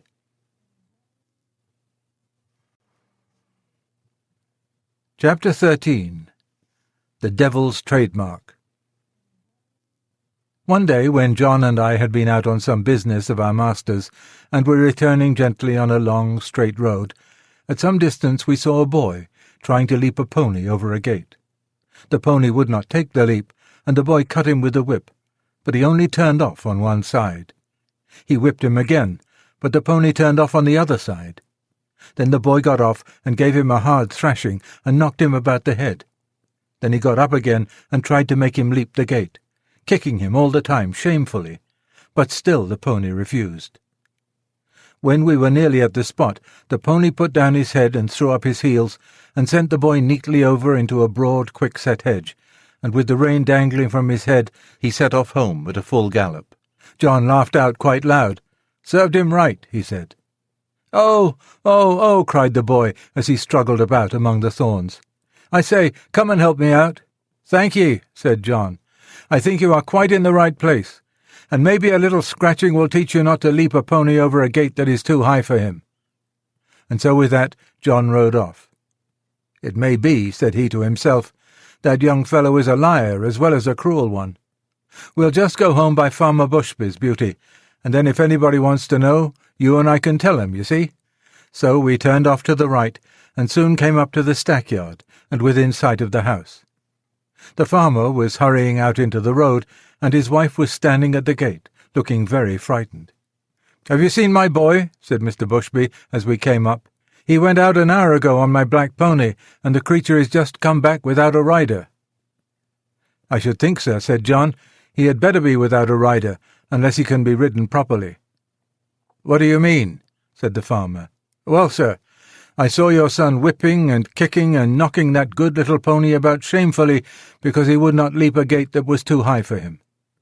The pony behaved well, sir, and showed no vice, but at last he just threw up his heels and tipped the young gentleman into the thorn hedge. He wanted me to help him out, but I hope you will excuse me, sir, I did not feel inclined to do so. There's no bones broken, sir. He'll only get a few scratches. I love horses, and it riles me to see them badly used. It is a bad plan to aggravate an animal till he uses his heels. The first time is not always the last." During this time the mother began to cry. "Oh, my poor Bill, I must go and meet him. He must be hurt." "You had better go into the house, wife," said the farmer. "Bill wants a lesson about this, and I must see that he gets it. This is not the first time, nor the second, that he has ill-used that pony, and I shall stop it. I am much obliged to you, Manley. Good evening." So we went on, John chuckling all the way home. Then he told James about it, who laughed and said, "Serve him right. I knew that boy at school. He took great airs on himself because he was a farmer's son. He used to swagger about and bully the little boys. Of course, we elder ones would not have any of that nonsense, and let him know that in the school and the playground farmers' sons and labourers' sons were all alike. I well remember one day, just before afternoon school, I found him at the large window, catching flies and pulling off their wings. He did not see me, and I gave him a box on the ears that laid him sprawling on the floor. Well, angry as I was almost frightened.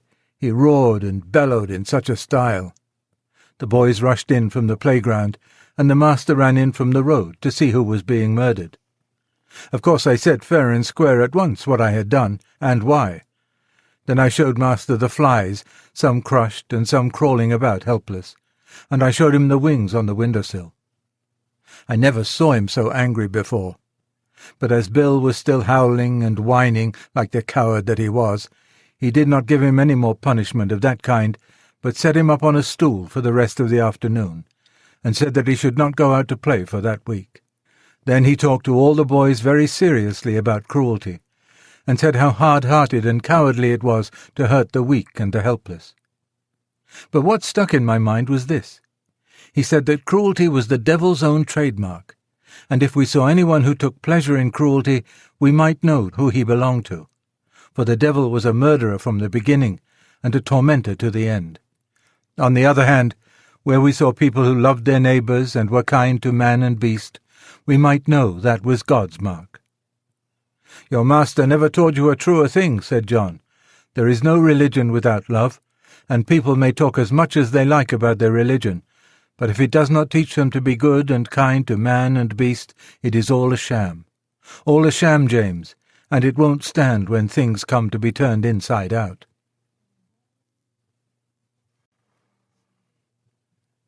Chapter 14. James Howard. Early one morning in December, John had just led me into my box after my daily exercise, and was strapping my cloth on, and James was coming in from the corn chamber with some oats, when the master came into the stable.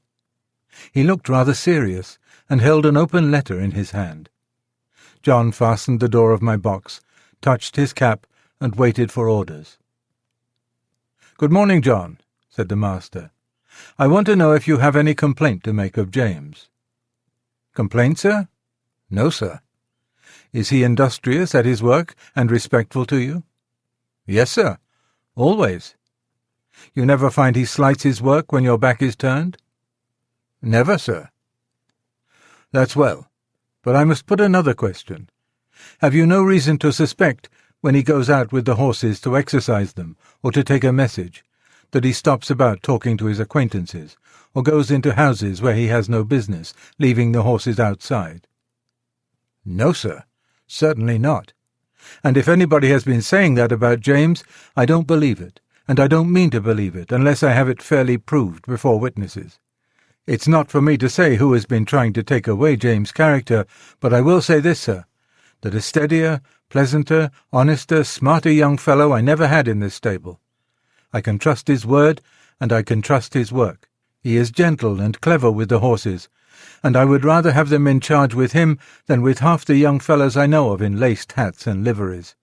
And whoever wants a character of James Howard," said John, with a decided jerk of his head, "let them come to John Manley." The master stood all this time, grave and attentive, but as John finished his speech a broad smile spread over his face, and looking kindly across at James, who all this time had stood still at the door, he said, "James, my lad, set down the oats and come here. I am very glad to find that John's opinion of your character agrees so exactly with my own. John is a cautious man," he said, with a droll smile, "and it is not always easy to get his opinion about people. So I thought if I beat the bush on this side, the birds would fly out, and I should learn what I wanted to know quickly. So now we will come to business. I have a letter from my brother-in-law, Sir Clifford Williams of Clifford Hall. He wants me to find him a trustworthy young groom, about 20 or 21, who knows his business. His old coachman, who has lived with him 30 years, is getting feeble, and he wants a man to work with him and get into his ways, who would be able, when the old man was pensioned off, to step into his place. He would have 18 shillings a week at first, a stable suit, a driving suit, a bedroom over the coach-house, and a boy under him. Sir Clifford is a good master, and if you could get the place it would be a good start for you. I don't want to part with you, and if you left us, I know John would lose his right hand." "That I should, sir," said John, "but I would not stand in his light for the world." "How old are you, James?" said master. 19 next May, sir." "That's young. What do you think, John?"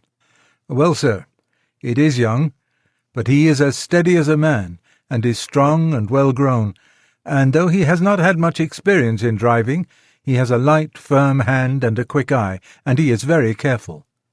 And I am quite sure no horse of his will be ruined for want of having his feet and shoes looked after." "Your word will go the furthest, John," said the master, "for Sir Clifford adds in a postscript, 'If I could find a man trained by your John, I should like him better than any other.' So, James, lad, think it over, talk to your mother at dinner-time, and then let me know what you wish." In a few days after this conversation, it was fully settled that James should go to Clifford Hall, in a month or 6 weeks, as it suited his master, and in the meantime he was to get all the practice in driving that could be given to him. I never knew the carriage to go out so often before. When the mistress did not go out, the master drove himself in the 2-wheeled chaise. But now, whether it was master or the young ladies, or only an errand, Ginger and I were put in the carriage, and James drove us. At first John rode with him on the box, telling him this and that, and after that James drove alone. Then it was wonderful what a number of places the master would go to in the city on Saturday, and what queer streets we were driven through. He was sure to go to the railway station just as the train was coming in, and cabs and carriages, carts and omnibuses were all trying to get over the bridge together. That bridge wanted good horses and good drivers when the railway bell was ringing, for it was narrow, and there was a very sharp turn up to the station, where it would not have been at all difficult for people to run into each other if they did not look sharp and keep their wits about them.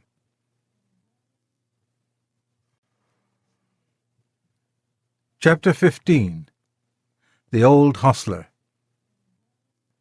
After this, it was decided by my master and mistress to pay a visit to some friends who lived about 46 miles from our home, and James was to drive them. The first day we travelled 32 miles. There were some long, heavy hills, but James drove so carefully and thoughtfully that we were not at all harassed. He never forgot to put on the brake as we went downhill, nor to take it off at the right place.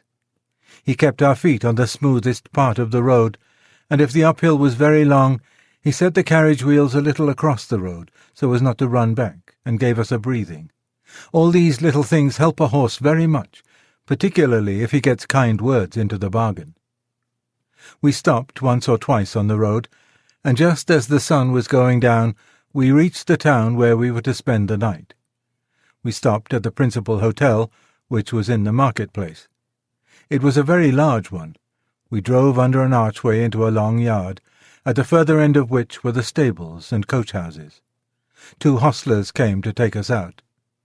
The head hostler was a pleasant, active little man with a crooked leg and a yellow striped waistcoat. I never saw a man unbuckle harness so quickly as he did, and with a pat and a good word he led me to a long stable, with 6 or 8 stalls in it, and 2 or 3 horses. The other man brought ginger. James stood by while we were rubbed down and cleaned. I never was cleaned so lightly and quickly as by that little old man. When he had done, James stepped up and felt me over, as if he thought I could not be thoroughly done. But he found my coat as clean and smooth as silk. "Well," he said, "I thought I was pretty quick, and our John quicker still. But you do beat all I ever saw for being quick and thorough at the same time." "Practice makes perfect," said the crooked little hostler, "and 'twould be a pity if it didn't. 40 years' practice and not perfect? Ha! That would be a pity. And as to being quick, why, bless you, that is only a matter of habit. If you get into the habit of being quick, it is just as easy as being slow. Easier, I should say. In fact, it don't agree with my health to be hulking about over a job twice as long as it need take. Bless you, I couldn't whistle if I crawled over my work as some folks do. You see, I have been about horses ever since I was 12 years old, in hunting stables and racing stables, and being small, you see, I was jockey for several years. But at the Goodwood, you see, the turf was very slippery, and my poor Larkspur got a fall, and I broke my knee, and so of course I was of no more use there. But I could not live without horses, of course I couldn't, so I took to the hotels. And I can tell ye, it is a downright pleasure to handle an animal like this, well-bred, well-mannered, well cared for. Bless ye, I can tell how a horse is treated. Give me the handling of a horse for 20 minutes, and I'll tell you what sort of a groom he has had. Look at this one. Pleasant, quiet, turns about just as you want him, holds up his feet to be cleaned out, or anything else you please to wish. Then you'll find another fidgety, fretty, won't move the right way, or starts across the stall, tosses up his head as soon as you come near him, lays his ears, and seems afraid of you, or else squares about at you with his heels. Poor things, I know what sort of treatment they have had. If they are timid, it makes them start or shy. If they are high-mettled, it makes them vicious or dangerous. Their tempers are mostly made when they are young. Bless you, they are like children. Train them up in the way they should go, as the good book says, and when they are old they will not depart from it, if they have a chance. "I like to hear you talk," said James. "That's the way we lay it down at home, at our master's." "Who is your master, young man? If it be a proper question. I should judge he is a good one from what I see." "He is Squire Gordon of Birtwick Park, the other side of Beacon Hills," said James. "Ah, so, I have heard tell of him. Fine judge of horses, ain't he? The best rider in the county." "I believe he is," said James, "but he rides very little now, since the poor young master was killed." "Ah, poor gentleman. I read all about it in the paper at the time. A fine horse killed, too, wasn't there?" "Yes," said James. "He was a splendid creature. brother to this one, and just like him." "Pity, pity," said the old man. "'Twas a bad place to leap, if I remember. A thin fence at top, a steep bank down to the stream, wasn't it? No chance for a horse to see where he is going. Now, I am for bold riding as much as any man, but still there are some leaps that only a very knowing old huntsman has any right to take. A man's life and a horse's life are worth more than a fox's tail. At least, I should say they ought to be." During this time the other man had finished ginger and had brought our corn, and James and the old man left the stable together.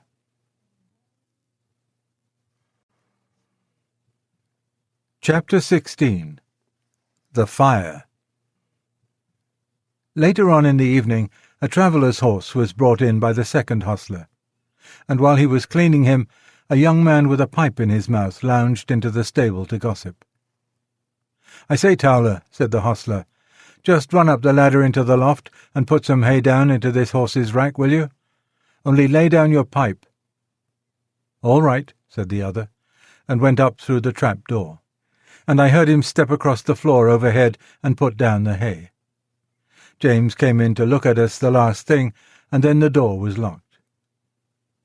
I cannot say how long I had slept, nor what time in the night it was, but I woke up very uncomfortable, though I hardly knew why. I got up. The air seemed all thick and choking.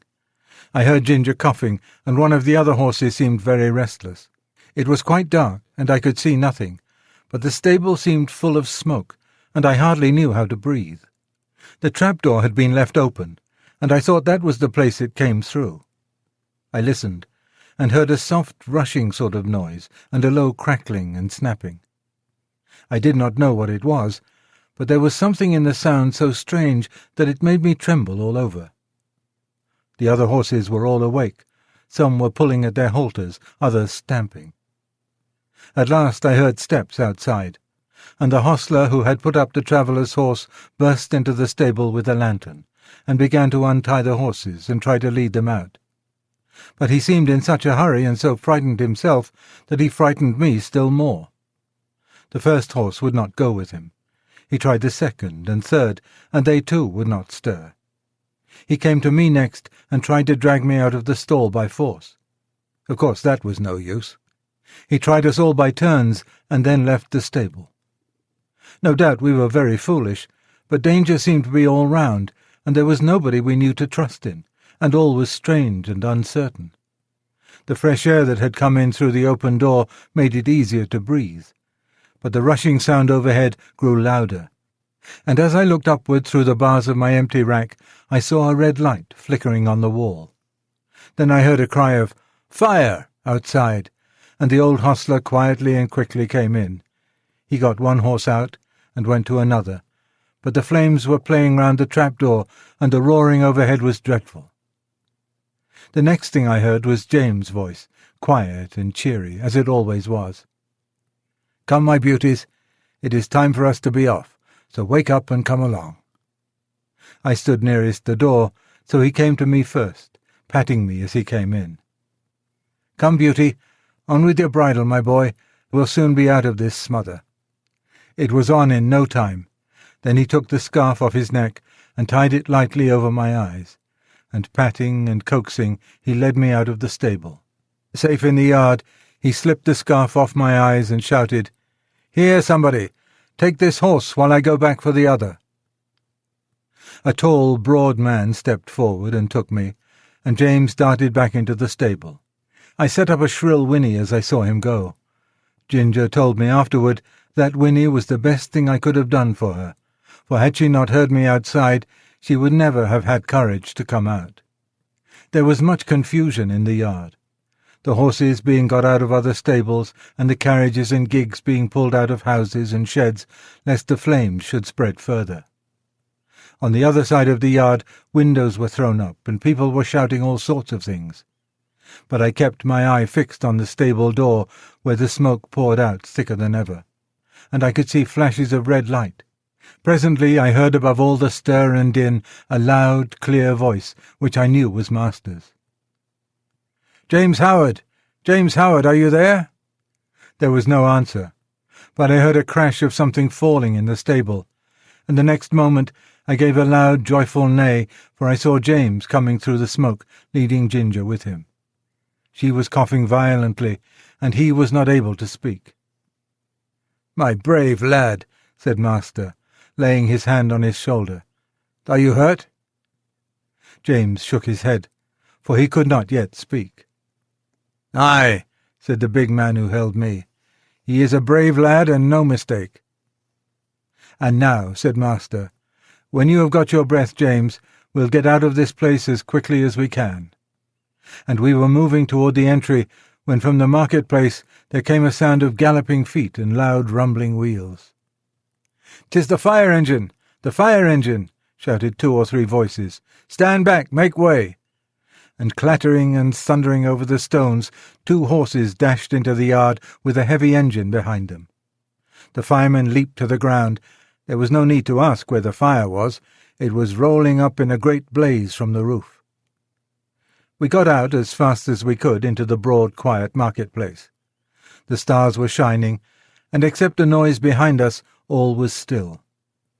Master led the way to a large hotel on the other side, and as soon as the hostler came he said, "James, I must now hasten to your mistress. I trust the horses entirely to you. Order whatever you think is needed." And with that he was gone. The master did not run, but I never saw mortal man walk so fast as he did that night. There was a dreadful sound before we got into our stalls, the shrieks of those poor horses that were left burning to death in the stable. It was very terrible, and made both Ginger and me feel very bad. We, however, were taken in and well done by. The next morning the master came to see how we were and to speak to James. I did not hear much, for the hostler was rubbing me down, but I could see that James looked very happy, and I thought the master was proud of him. Our mistress had been so much alarmed in the night that the journey was put off till the afternoon, so James had the morning on hand, and went first to the inn to see about our harness and the carriage, and then to hear more about the fire. When he came back, we heard him tell the hostler about it. At first, no one could guess how the fire had been caused, but at last a man said he saw Dick Towler go into the stable with a pipe in his mouth, and when he came out he had not one, and went to the tap for another. Then the under-hostler said he had asked Dick to go up the ladder to put down some hay, but told him to lay down his pipe first. Dick denied taking the pipe with him, but no one believed him. I remember our John Manley's rule never to allow a pipe in the stable, and thought it ought to be the rule everywhere. James said the roof and floor had all fallen in, and that only the black walls were standing. The 2 poor horses that could not be got out were buried under the burnt rafters and tiles.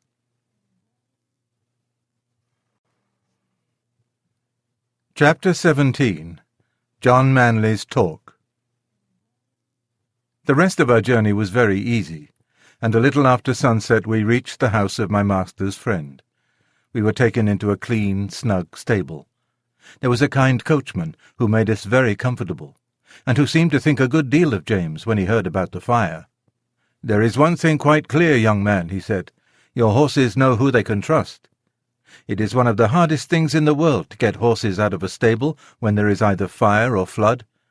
I don't know why they won't come out, but they won't. Not 1 in 20. We stopped 2 or 3 days at this place, and then returned home. All went well on the journey.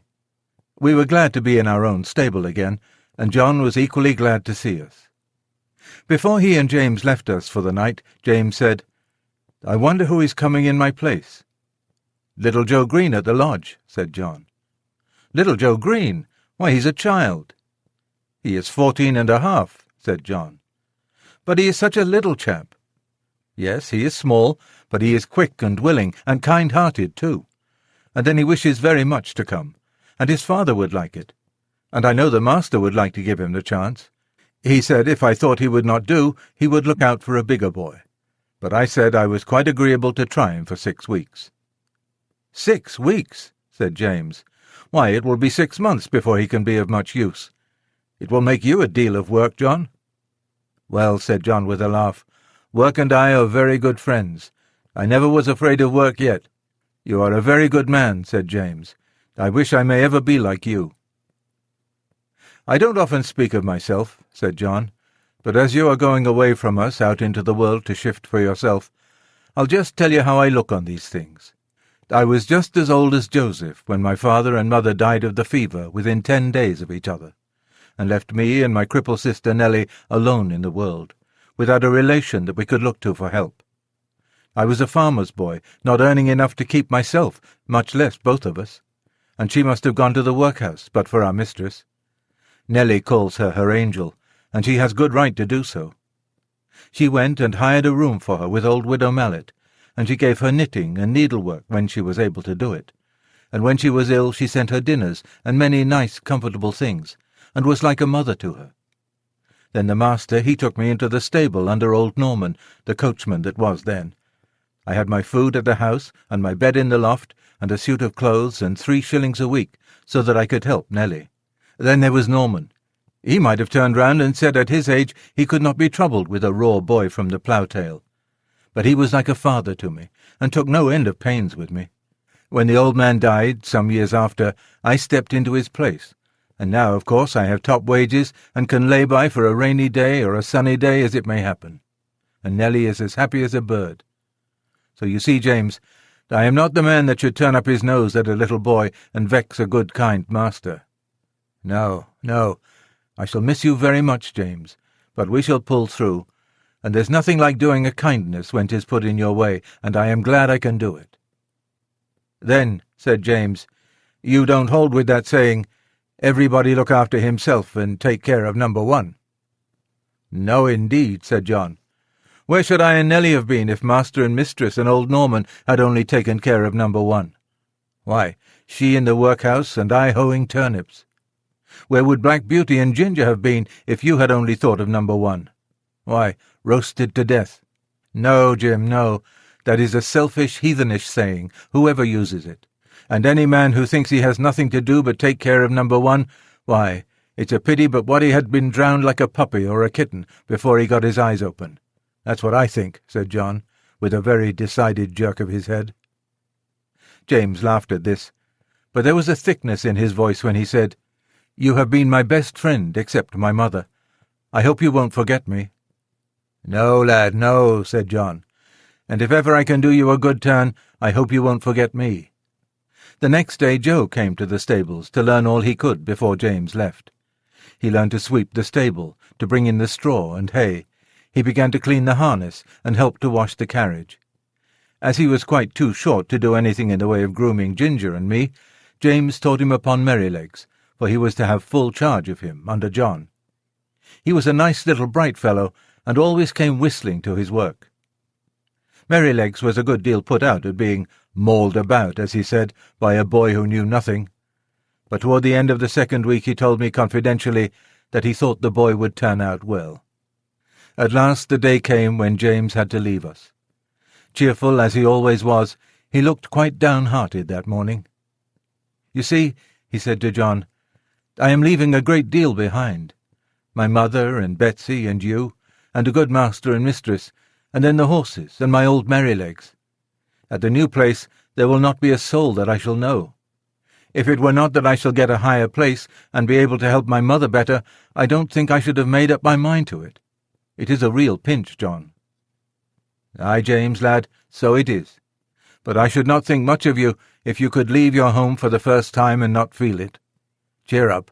You'll make friends there, and if you get on well, as I am sure you will, it will be a fine thing for your mother, and she will be proud enough that you have got into such a good place as that." So John cheered him up. But everyone was sorry to lose James.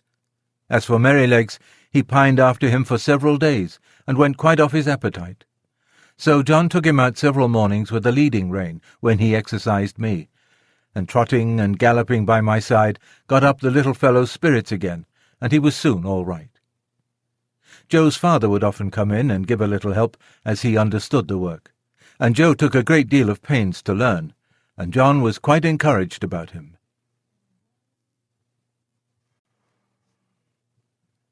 Chapter 18. Going for the Doctor. One night, a few days after James had left, I had eaten my hay and was lying down in my straw fast asleep, when I was suddenly roused by the stable bell ringing very loud. I heard the door of John's house open, and his feet running up to the hall. He was back again in no time. He unlocked the stable door and came in, calling out, "Wake up, Beauty! You must go well now if ever you did." And almost before I could think, he had got the saddle on my back and the bridle on my head. He just ran round for his coat, and then took me at a quick trot up to the hall door. The squire stood there with a lamp in his hand. "Now, John," he said, "ride for your life. That is, for your mistress' life. There is not a moment to lose. Give this note to Dr. White. Give your horse a rest at the inn, and be back as soon as you can." John said, "Yes, sir," and was on my back in a minute. The gardener, who lived at the lodge, had heard the bell ring, and was ready with the gate open, and away we went through the park, and through the village, and down the hill, till we came to the toll-gate. John called very loud and thumped upon the door. The man was soon out, and flung open the gate. "Now," said John, "do you keep the gate open for the doctor. Here's the money." And off he went again. There was before us a long piece of level road by the riverside. John said to me, "Now, Beauty, do your best." And so I did. I wanted no whip nor spur, and for 2 miles I galloped as fast as I could lay my feet to the ground. I don't believe that my old grandfather, who won the race at Newmarket, could have gone faster. When we came to the bridge, John pulled me up a little and patted my neck. "Well done, Beauty. Good old fellow," he said. He would have let me go slower, but my spirit was up, and I was off again as fast as before. The air was frosty, the moon was bright. It was very pleasant. We came through a village, then through a dark wood, then uphill, then downhill, till after 8 miles' run we came to the town, through the streets and into the market-place. It was all quite still, except the clatter of my feet on the stones. Everybody was asleep. The church clock struck 3 as we drew up at Dr. White's door. John rang the bell twice, and then knocked at the door like thunder. A window was thrown up, and Dr. White, in his nightcap, put his head out and said, "What do you want?" "Mrs. Gordon is very ill, sir. Master wants you to go at once. He thinks she will die if you cannot get there. Here is a note." "Wait," he said. "I will come." He shut the window and was soon at the door. "The worst of it is," he said, "that my horse has been out all day and is quite done up. My son has just been sent for, and he has taken the other. What is to be done? Can I have your horse?" "He has come at a gallop nearly all the way, sir, and I was to give him a rest here. But I think my master would not be against it, if you think fit, sir." "All right," he said. "I will soon be ready." John stood by me and stroked my neck.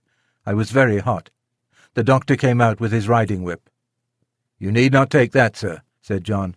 "Black Beauty will go till he drops. Take care of him, sir, if you can. I should not like any harm to come to him." "No, no, John," said the doctor. "I hope not." And in a minute we had left John far behind. I will not tell about our way back. The doctor was a heavier man than John, and not so good a rider. However, I did my very best. The man at the toll-gate had it open. When we came to the hill, the doctor drew me up. "Now, my good fellow," he said, "take some breath."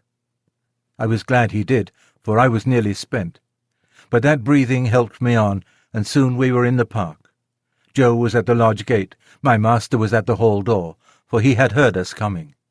He spoke not a word. The doctor went into the house with him, and Joe led me to the stable. I was glad to get home. My legs shook under me, and I could only stand and pant.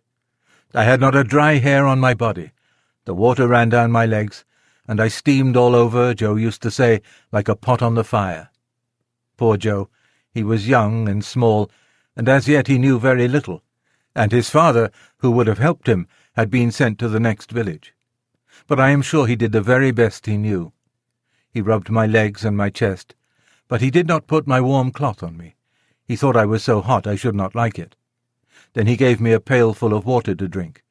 It was cold and very good, and I drank it all. Then he gave me some hay and some corn, and thinking he had done right, he went away. Soon I began to shake and tremble, and turned deadly cold. My legs ached, my loins ached, and my chest ached, and I felt sore all over.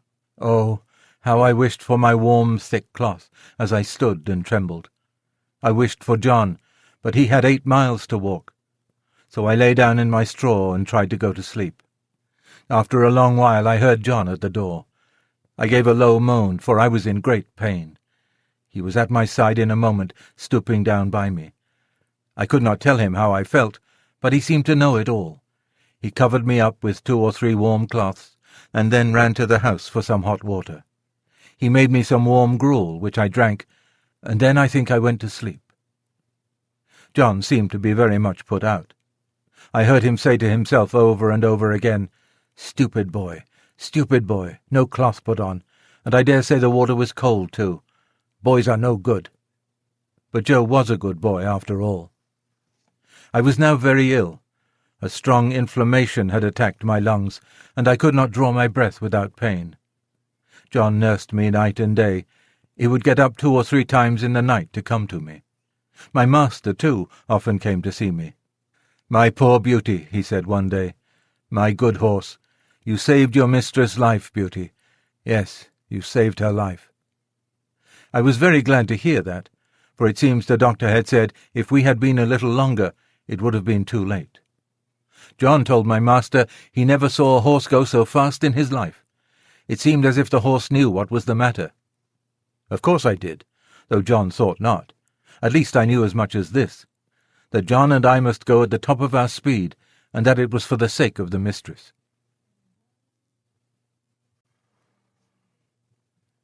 Chapter 19. Only Ignorance. I do not know how long I was ill. Mr. Bond, the horse doctor, came every day. One day he bled me. John held a pail for the blood. I felt very faint after it, and thought I should die, and I believe they all thought so too. Ginger and Merrylegs had been moved into the other stable, so that I might be quiet, for the fever made me very quick of hearing.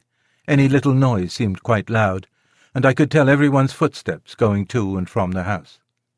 I knew all that was going on. One night John had to give me a draught. Thomas Green came in to help him. After I had taken it, and John had made me as comfortable as he could, he said he should stay half an hour to see how the medicine settled. Thomas said he would stay with him, so they went and sat down on a bench that had been brought into Merryleg's stall, and put down the lantern at their feet, that I might not be disturbed with the light. For a while both men sat silent. Then Tom Green said in a low voice, "I wish, John, you'd say a bit of a kind word to Joe. The boy is quite broken-hearted. He can't eat his meals, and he can't smile. He says he knows it was all his fault, though he is sure he did the best he knew. And he says if Beauty dies no one will ever speak to him again. It goes to my heart to hear him. I think you might give him just a word. He is not a bad boy." After a short pause, John said slowly, "You must not be too hard upon me, Tom. I know he meant no harm. I never said he did. I know he is not a bad boy. But you see, I am sore myself. That horse is the pride of my heart, to say nothing of his being such a favourite with the master and mistress. And to think that his life may be flung away in this manner is more than I can bear. But if you think I am hard on the boy, I will try to give him a good word tomorrow. That is, I mean if Beauty is better." "Well, John, thank you. I know you did not wish to be too hard, and I am glad you see it was only ignorance." John's voice almost startled me as he answered, "Only ignorance? Only ignorance? How can you talk about only ignorance?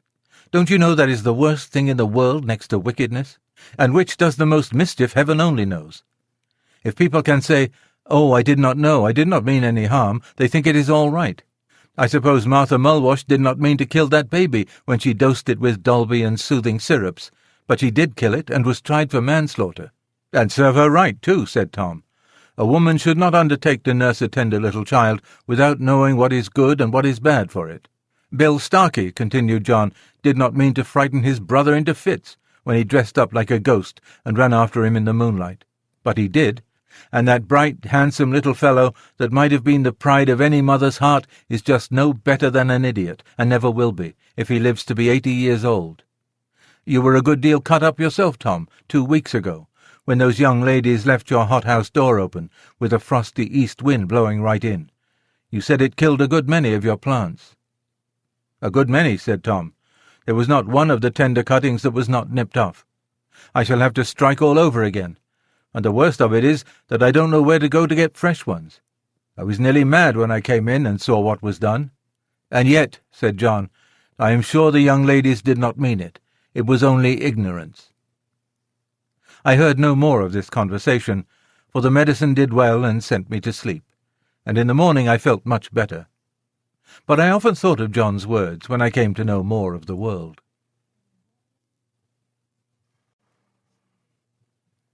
Chapter 20. Joe Green. Joe Green went on very well. He learned quickly, and was so attentive and careful that John began to trust him in many things. But, as I have said, he was small of his age, and it was seldom that he was allowed to exercise either Ginger or me. But it so happened one morning that John was out with Justice in the luggage cart, and the master wanted a note to be taken immediately to a gentleman's house about 3 miles distant, and sent his orders for Joe to saddle me and take it, adding the caution that he was to ride steadily.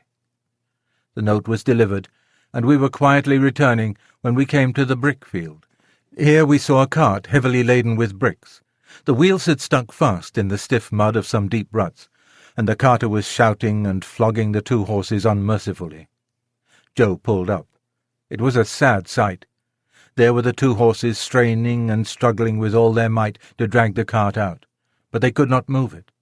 The sweat streamed from their legs and flanks, their sides heaved, and every muscle was strained, while the man, fiercely pulling at the head of the 4-horse, swore and lashed most brutally.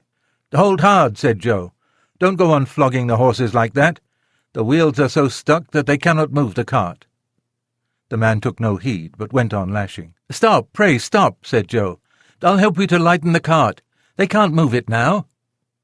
"Mind your own business, you impudent young rascal, and I'll mind mine."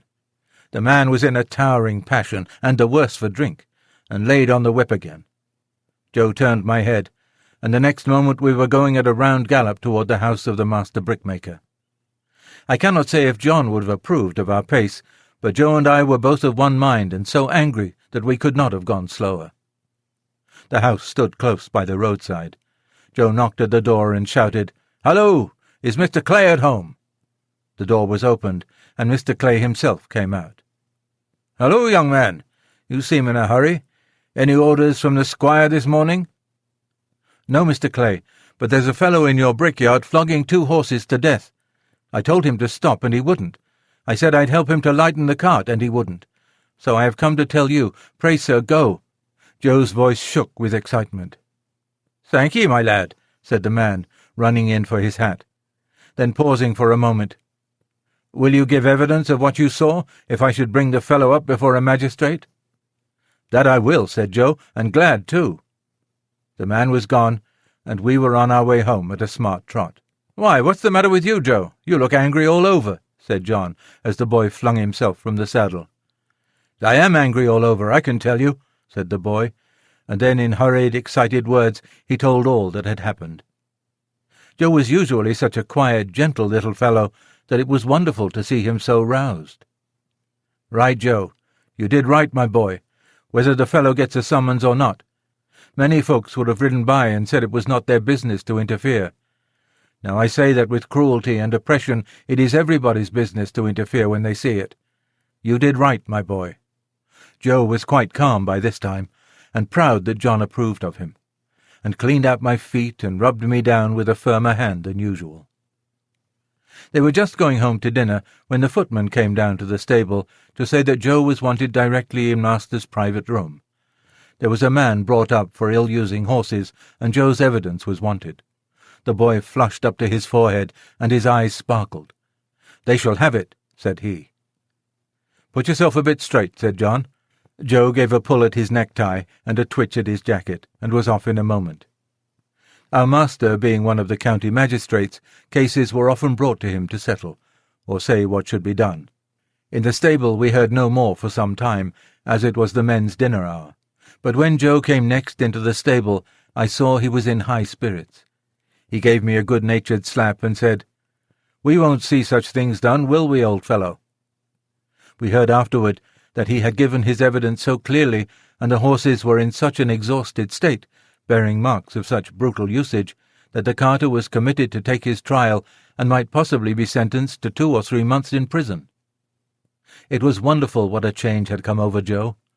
John laughed and said he had grown an inch taller in that week, and I believe he had.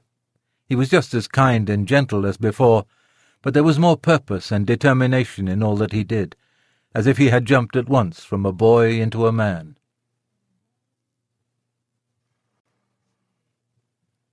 Chapter 21. The Parting. Now I had lived in this happy place 3 years, but sad changes were about to come over us. We heard from time to time that our mistress was ill. The doctor was often at the house, and the master looked grave and anxious. Then we heard that she must leave her home at once and go to a warm country for 2 or 3 years. The news fell upon the household like the tolling of a death bell. Everybody was sorry, but the master began directly to make arrangements for breaking up his establishment and leaving England.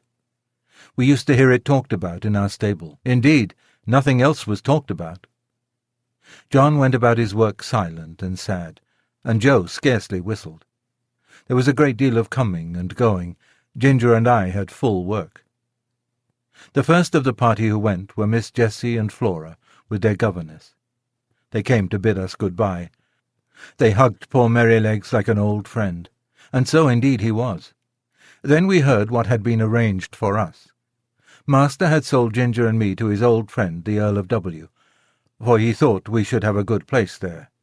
Merrylegs he had given to the vicar, who was wanting a pony for Mrs. Blomfield, but it was on the condition that he should never be sold, and that when he was past work he should be shot and buried. Joe was engaged to take care of him and to help in the house, so I thought that Merrylegs was well off. John had the offer of several good places, but he said he should wait a little and look round.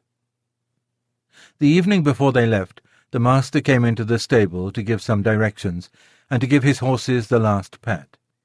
He seemed very low-spirited. I knew that by his voice. I believe we horses can tell more by the voice than many men can. "Have you decided what to do, John?" he said. "I find you have not accepted either of those offers." "No, sir. I have made up my mind that if I could get a situation with some first-rate colt-breaker and horse-trainer, it would be the right thing for me.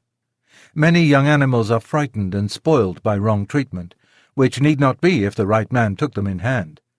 I always get on well with horses, and if I could help some of them to a fair start, I should feel as if I was doing some good. What do you think of it, sir?" "I don't know a man anywhere," said Master, "that I should think so suitable for it as yourself. You understand horses, and somehow they understand you, and in time you might set up for yourself. I think you could not do better. If in any way I can help you, write to me. I shall speak to my agent in London and leave your character with him." Master gave John the name and address, and then he thanked him for his long and faithful service. But that was too much for John. "Pray don't, sir. I can't bear it. You and my dear mistress have done so much for me that I could never repay it. But we shall never forget you, sir, and please God, we may some day see mistress back again like herself. We must keep up hope, sir." Master gave John his hand, but he did not speak, and they both left the stable. The last sad day had come. The footman and the heavy luggage had gone off the day before, and there were only master and mistress and her maid. Ginger and I brought the carriage up to the hall door for the last time. The servants brought out cushions and rugs and many other things, and when all were arranged, Master came down the steps carrying the mistress in his arms. I was on the side next to the house, and could see all that went on. He placed her carefully in the carriage, while the house servants stood round crying. "Good-bye again," he said. "We shall not forget any of you." And he got in. "Drive on, John." Joe jumped up, and we trotted slowly through the park and through the village, where the people were standing at their doors to have a last look and to say, "God bless them." When we reached the railway station, I think mistress walked from the carriage to the waiting-room. I heard her say in her own sweet voice, "Good-bye, John. God bless you." I felt the rein twitch, but John made no answer. Perhaps he could not speak. As soon as Joe had taken the things out of the carriage, John called him to stand by the horses while he went on the platform. Poor Joe. He stood close up to our heads to hide his tears. Very soon the train came puffing up into the station. Then 2 or 3 minutes, and the doors were slammed to, the guard whistled, and the train glided away, leaving behind it only clouds of white smoke and some very heavy hearts. When it was quite out of sight, John came back. "We shall never see her again," he said. "Never." He took the reins, mounted the box, and with Joe drove slowly home. But it was not our home now. Part 2. Chapter 22. Earl's Hall.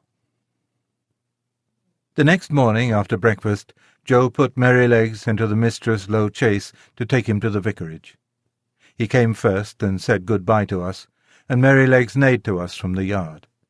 Then John put the saddle on Ginger and the leading rein on me, and rode us across the country about 15 miles to Earl's Hall Park, where the Earl of W. lived. There was a very fine house and a great deal of stabling. We went into the yard through a stone gateway, and John asked for Mr. York. It was some time before he came. He was a fine-looking, middle-aged man, and his voice said at once that he expected to be obeyed. He was very friendly and polite to John, and after giving us a slight look, he called a groom to take us to our boxes, and invited John to take some refreshment. We were taken to a light, airy stable, and placed in boxes adjoining each other, where we were rubbed down and fed. In about half an hour John and Mr. York, who was to be our new coachman, came in to see us. "Now, Mr. Manley," he said, after carefully looking at us both, "I can see no fault in these horses, but we all know that horses have their peculiarities as well as men, and that sometimes they need different treatment. I should like to know if there is anything particular in either of these that you would like to mention." "Well," said John, "I don't believe there is a better pair of horses in the country, and right grieved I am to part with them. But they are not alike. The black one is the most perfect temper I ever knew. I suppose he has never known a hard word or a blow since he was foaled, and all his pleasure seems to be to do what you wish. But the chestnut, I fancy, must have had bad treatment. We heard as much from the dealer. She came to us snappish and suspicious, but when she found what sort of place ours was, it all went off by degrees.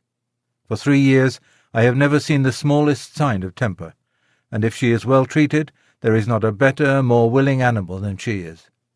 But she is naturally a more irritable constitution than the black horse. Flies tease her more. Anything wrong in the harness frets her more.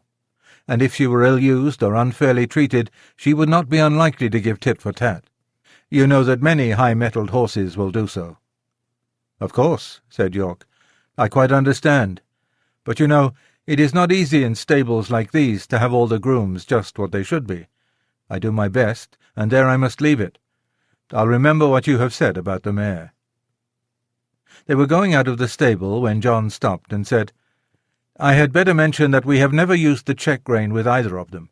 The black horse never had one on, and the dealer said it was the gag-bit that spoils the other's temper." "Well," said York, "if they come here they must wear the check-rein. I prefer a loose rein myself, and his lordship is always very reasonable about horses.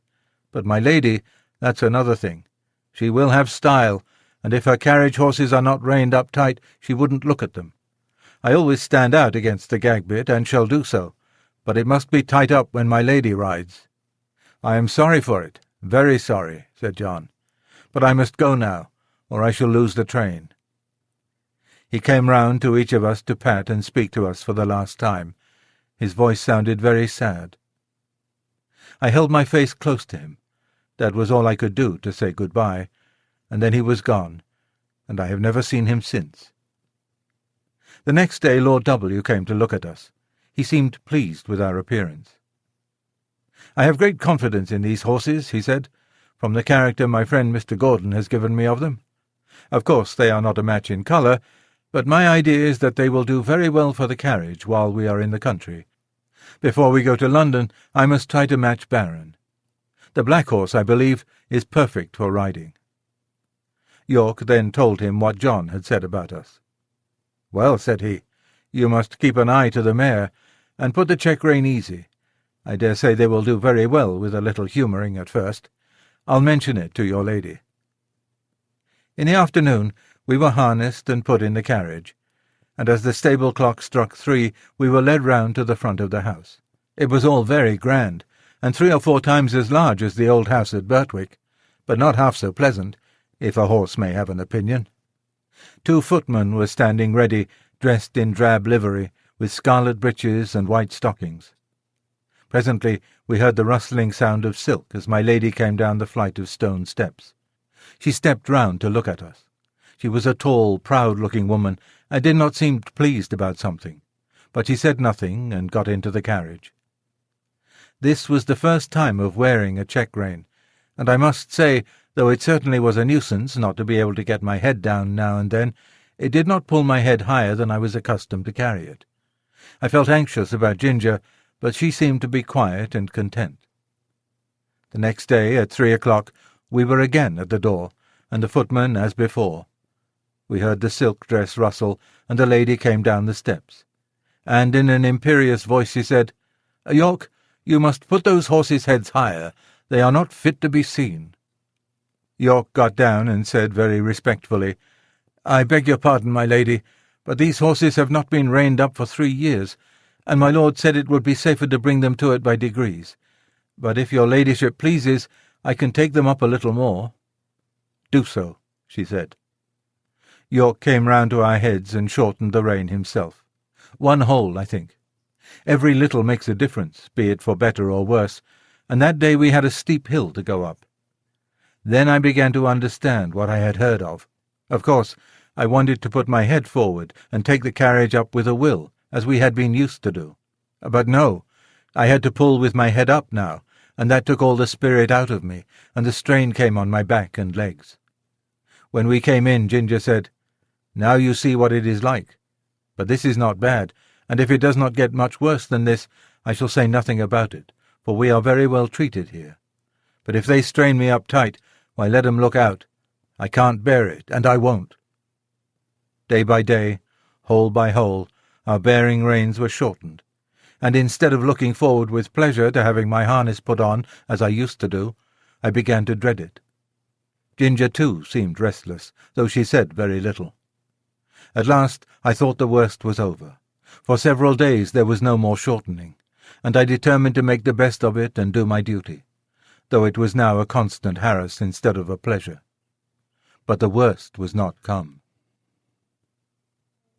Chapter 23. A Strike for Liberty. One day my lady came down later than usual, and the silk rustled more than ever.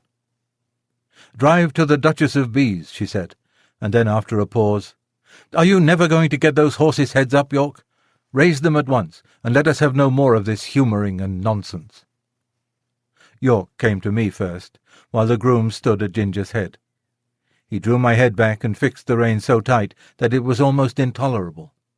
Then he went to Ginger, who was impatiently jerking her head up and down against the bit, as was her way now. She had a good idea of what was coming, and the moment York took the rein off the terret in order to shorten it, she took her opportunity and reared up so suddenly that York had his nose roughly hit and his hat knocked off. The groom was nearly thrown off his legs. At once they both flew to her head, but she was a match for them, and went on plunging, rearing, and kicking in a most desperate manner. At last she kicked right over the carriage pole and fell down, after giving me a severe blow on my near quarter.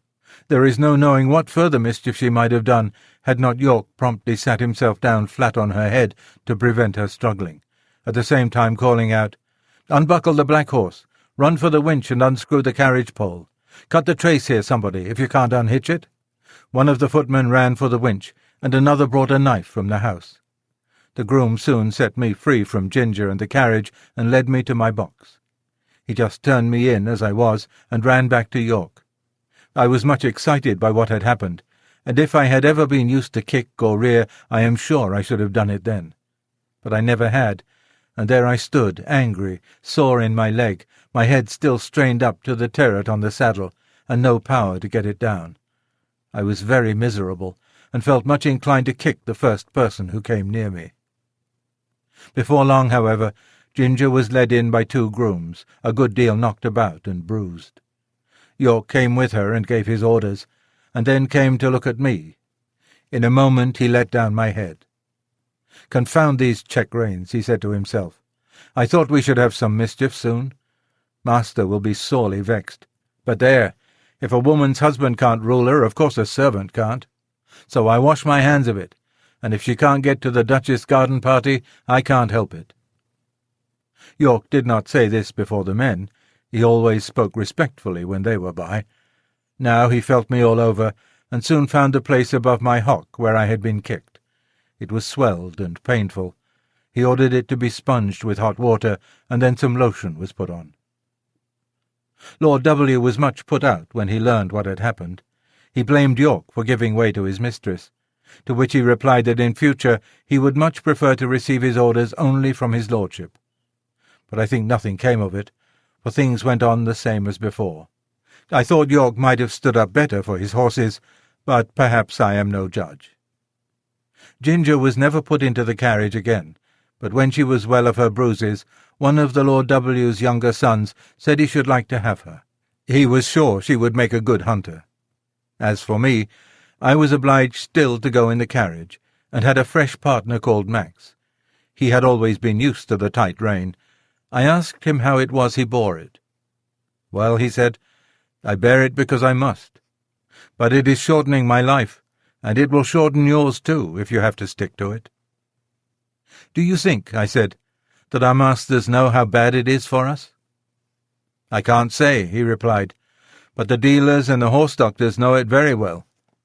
I was at a dealer's once who was training me and another horse to go as a pair. He was getting our heads up, as he said, a little higher and a little higher every day. A gentleman who was there asked him why he did so. "Because," said he, "people won't buy them unless we do. The London people always want their horses to carry their heads high and to step high. Of course it is very bad for the horses, but then it is good for trade. The horses soon wear up or get diseased, and they come for another pair." "That," said Max, "is what he said in my hearing, and you can judge for yourself. What I suffered with that rein for 4 long months in my lady's carriage it would be hard to describe. But I am quite sure that, had it lasted much longer, either my health or my temper would have given way. Before that, I never knew what it was to foam at the mouth. But now the action of the sharp bit on my tongue and jaw, and the constrained position of my head and throat, always caused me to froth at the mouth, more or less. Some people think it very fine to see this, and say, 'What fine, spirited creatures!' But it is just as unnatural for horses as for men to foam at the mouth. It is a sure sign of some discomfort, and should be attended to. Besides this, there was a pressure on my windpipe, which often made my breathing very uncomfortable. When I returned from my work, my neck and chest were strained and painful, my mouth and tongue tender, and I felt worn and depressed. In my old home, I always knew that John and my master were my friends. But here, although in many ways I was well treated, I had no friend. York might have known, and very likely did know, how that rein harassed me. But I suppose he took it as a matter of course that it could not be helped. At any rate, nothing was done to relieve me.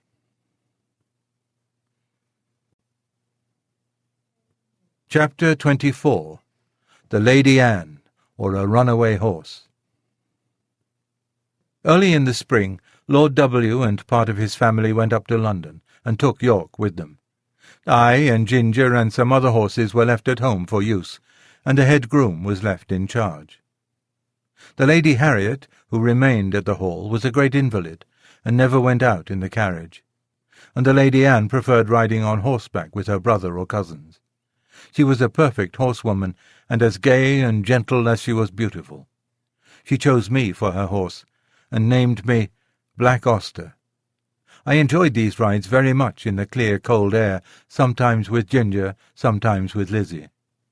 This Lizzie was a bright bay mare, almost thoroughbred, and a great favourite with the gentlemen, on account of her fine action and lively spirit.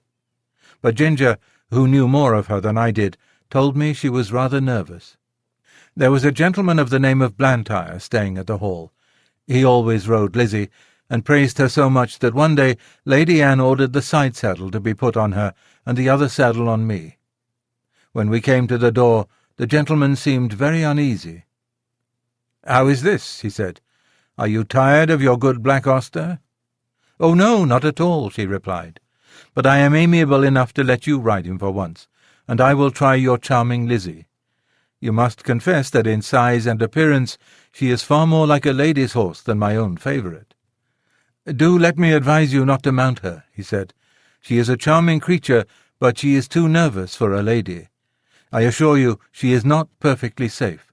Let me beg you to have the saddles changed." "My dear cousin," said Lady Anne, laughing, "pray do not trouble your good careful head about me. I have been a horsewoman ever since I was a baby, and I have followed the hounds a great many times, though I know you do not approve of ladies' hunting. But still that is the fact, and I intend to try this Lizzie that you gentlemen are all so fond of, so please help me to mount, like a good friend as you are." There was no more to be said. He placed her carefully on the saddle, looked to the bit and curb, gave the reins gently into her hand, and then mounted me. Just as we were moving off, a footman came out with a slip of paper and message from the Lady Harriet. Would they ask this question for her at Dr. Ashley's and bring the answer? The village was about a mile off, and the doctor's house was the last in it. We went along gaily enough till we came to his gate. There was a short drive up to the house between tall evergreens. Blantyre alighted at the gate and was going to open it for Lady Anne, but she said, "I will wait for you here, and you can hang Auster's rein on the gate." He looked at her doubtfully. "I will not be 5 minutes," he said. "Oh, do not hurry yourself. Lizzie and I shall not run away from you." He hung my rein on one of the iron spikes, and was soon hidden among the trees. Lizzie was standing quietly by the side of the road a few paces off, with her back to me. My young mistress was sitting easily with a loose rein, humming a little song. I listened to my rider's footsteps until they reached the house, and heard him knock at the door. There was a meadow on the opposite side of the road, the gate of which stood open. Just then some cart-horses and several young colts came trotting out in a very disorderly manner, while a boy behind was cracking a great whip. The colts were wild and frolicsome, and one of them bolted across the road and blundered up against Lizzie's hind legs, and whether it was the stupid colt or the loud cracking of the whip, or both together, I cannot say. But she gave a violent kick and dashed off into a headlong gallop. It was so sudden that Lady Anne was nearly unseated, but she soon recovered herself. I gave a loud, shrill neigh for help. Again and again I neighed, pawing the ground impatiently, and tossing my head to get the rein loose. I had not long to wait. Blantyre came running to the gate. He looked anxiously about, and just caught sight of the flying figure now far away on the road. In an instant he sprang to the saddle. I needed no whip, no spur, for I was as eager as my rider. He saw it, and giving me a free rein and leaning a little forward, we dashed after them. For about 1.5 miles the road ran straight, and then bent to the right, after which it divided into 2 roads. Long before we came to the bend, she was out of sight. Which way had she turned? A woman was standing at her garden gate, shading her eyes with her hand, and looking eagerly up the road. Scarcely drawing the rein, Blantyre shouted, "Which way?" "To the right," cried the woman, pointing with her hand, and away we went up the right-hand road. Then for a moment we caught sight of her. Another bend and she was hidden again. Several times we caught glimpses and then lost them. We scarcely seemed to gain ground upon them at all. An old road-mender was standing near a heap of stones, his shovel dropped and his hands raised. As we came near, he made a sign to speak. Blantyre drew the rein a little. To the common, sir. She has turned off there." I knew this common very well. It was, for the most part, very uneven ground, covered with heather and dark green furze bushes, with here and there a scrubby old thorn tree. There were also open spaces of fine short grass, with ant-hills and mole-turns everywhere. The worst place I ever knew for a headlong gallop. We had hardly turned on the common when we caught sight again of the green habit flying on before us. My lady's hat was gone, and her long brown hair was streaming behind her. Her head and body were thrown back, as if you were pulling with all her remaining strength, and as if that strength were nearly exhausted. It was clear that the roughness of the ground had very much lessened Lizzie's speed, and there seemed a chance that we might overtake her. While we were on the high road, Blantyre had given me my head, but now, with a light hand and a practised eye, he guided me over the ground in such a masterly manner that my pace was scarcely slackened, and we were decidedly gaining on them. About halfway across the heath there had been a wide dyke recently cut, and the earth from the cutting was cast up roughly on the other side. Surely this would stop them. But no. With scarcely a pause, Lizzie took the leap, stumbled among the rough clods, and fell. Blantyre groaned.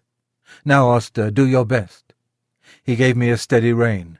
I gathered myself well together, and with one determined leap cleared both dyke and bank. Motionless among the heather, with her face to the earth, lay my poor young mistress. Blantyre kneeled down and called her name. There was no sound. Gently he turned her face upward. It was ghastly white, and the eyes were closed. "Annie, dear, Annie, do speak." But there was no answer. He unbuttoned her habit, loosened her collar, felt her hands and wrist, then started up and looked wildly round him for help. At no great distance there were two men cutting turf who, seeing Lizzie running wild without a rider, had left their work to catch her. Blantyre's halloo soon brought them to the spot. The foremost man seemed much troubled at the sight, and asked what he could do. "Can you ride?" "Well, sir, I bean't much of a horseman, but I'd risk my neck for the Lady Anne. She was uncommon good to my wife in the winter." "Then mount this horse, my friend. Your neck will be quite safe, and ride to the doctor's, and ask him to come instantly. Then on to the hall. Tell them all that you know, and bid them send me the carriage, with Lady Anne's maid and help. I shall stay here." "All right, sir. I'll do my best, and I pray God the dear young lady may open her eyes soon." Then, seeing the other man, he called out, "Here, Joe, run for some water, and tell my missus to come as quick as she can to the Lady Anne." He then somehow scrambled into the saddle, and with a gee up and a clap on my sides with both his legs, he started on his journey, making a little circuit to avoid the dyke. He had no whip, which seemed to trouble him, but my pace soon cured that difficulty, and he found the best thing he could do was to stick to the saddle and hold me in, which he did manfully. I shook him as little as I could help, but once or twice on the rough ground he called out, "Steady, whoa, steady!" On the high road we were all right, and at the doctor's and the hall he did his errand like a good man and true. They asked him in to take a drop of something. "No, no," he said. "I'll be back to 'em again by a short cut through the fields, and be there afore the carriage." There was a great deal of hurry and excitement after the news became known. I was just turned into my box, the saddle and bridle were taken off, and a cloth thrown over me. Ginger was saddled, and set off in great haste for Lord George, and I soon heard the carriage roll out of the yard. It seemed a long time before Ginger came back, and before we were left alone, and then she told me all that she had seen. "I can't tell much," she said. "We went a gallop nearly all the way, and got there just as the doctor rode up. There was a woman sitting on the ground with the lady's head in her lap. The doctor poured something into her mouth, but all that I heard was, 'She is not dead.' Then I was led off by a man to a little distance. After a while she was taken to the carriage, and we came home together. I heard my master say to a gentleman who stopped him to inquire that he hoped no bones were broken, but that she had not spoken yet. When Lord George took Ginger for hunting, York shook his head. He said it ought to be a steady hand to train a horse for the first season, and not a random rider like Lord George. Ginger used to like it very much, but sometimes when she came back I could see that she had been very much strained, and now and then she gave a short cough. She had too much spirit to complain, but I could not help feeling anxious about her. 2 days after the accident, Blantyre paid me a visit. He patted me and praised me very much. He told Lord George that he was sure the horse knew of Annie's danger as well as he did. "I could not have held him in if I would," said he. "She ought never to ride any other horse." I found by their conversation that my young mistress was now out of danger, and would soon be able to ride again. This was good news to me, and I looked forward to a happy life.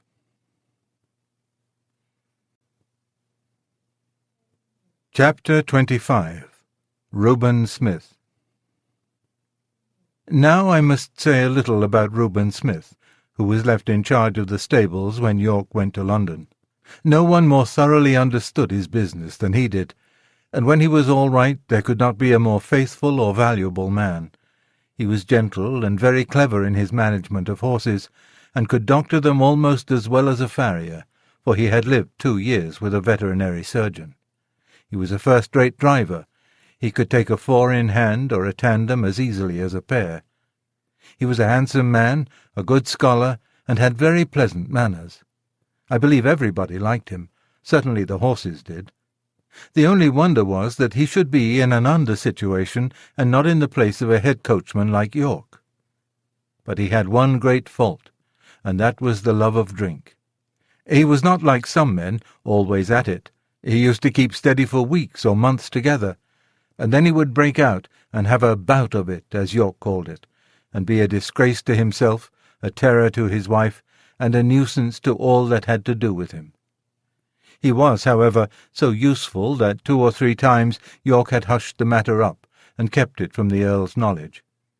But one night, when Reuben had to drive a party home from a ball, he was so drunk that he could not hold the reins, and a gentleman of the party had to mount the box and drive the ladies home.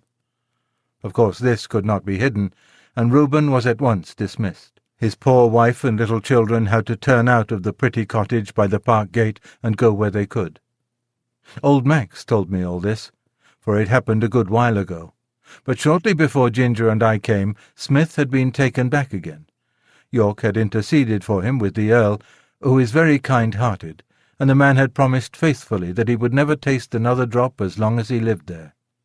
He had kept his promise so well that York thought he might be safely trusted to fill his place while he was away, and he was so clever and honest that no one else seemed so well fitted for it. It was now early in April, and the family was expected home sometime in May. The light brougham was to be fresh done up, and as Colonel Blantyre was obliged to return to his regiment, it was arranged that Smith should drive him to town in it and ride back. For this purpose he took the saddle with him, and I was chosen for the journey. At the station the Colonel put some money into Smith's hand and bid him good-bye, saying, "Take care of your young mistress, Reuben, and don't let Black Auster be hacked about by any random young prig that wants to ride him. Keep him for the lady." We left the carriage at the maker's, and Smith rode me to the White Lion and ordered the hostler to feed me well and have me ready for him at 4 o'clock. A nail in one of my front shoes had started as I came along, but the hostler did not notice it until just about 4 o'clock. Smith did not come into the yard till 5, and then he said he should not leave till 6, as he had met with some old friends. The men told him of the nail, and asked if he should have the shoe looked to. "No," said Smith, "that will be all right till we get home." He spoke in a very loud, off-hand way, and I thought it very unlike him not to see about the shoe, as he was generally wonderfully particular about loose nails in our shoes.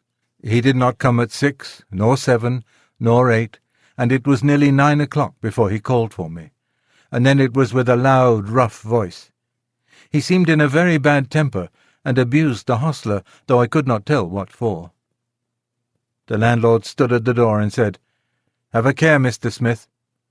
But he answered angrily with an oath, and almost before he was out of the town he began to gallop, frequently giving me a sharp cut with his whip, though I was going at full speed. The moon had not yet risen, and it was very dark. The roads were stony, having been recently mended. Going over them at this pace my shoe became looser, and as we neared the turnpike gate it came off. If Smith had been in his right senses, he would have been sensible of something wrong in my pace, but he was too drunk to notice. Beyond the turnpike was a long piece of road upon which fresh stones had just been laid, large, sharp stones, over which no horse could be driven quickly without risk of danger. Over this road, with one shoe gone, I was forced to gallop at my utmost speed, my rider meanwhile cutting into me with his whip, and with wild curses urging me to go still faster. Of course, my shoeless foot suffered dreadfully. The hoof was broken and split down to the very quick, and the inside was terribly cut by the sharpness of the stones. This could not go on. No horse could keep his footing under such circumstances. The pain was too great. I stumbled and fell with violence on both my knees. Smith was flung off by my fall, and owing to the speed I was going at, he must have fallen with great force.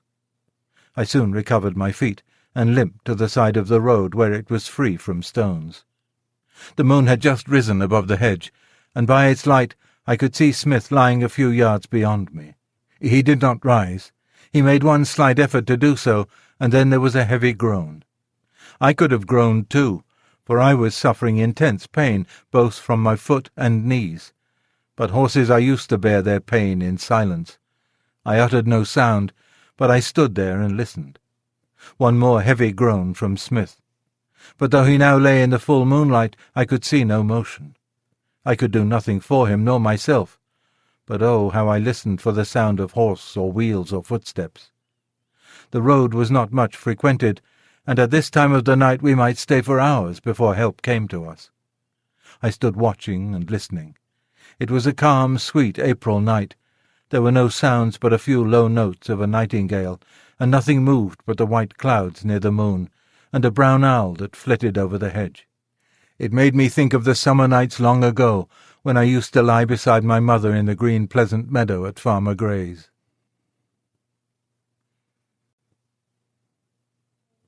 Chapter 26. How it ended.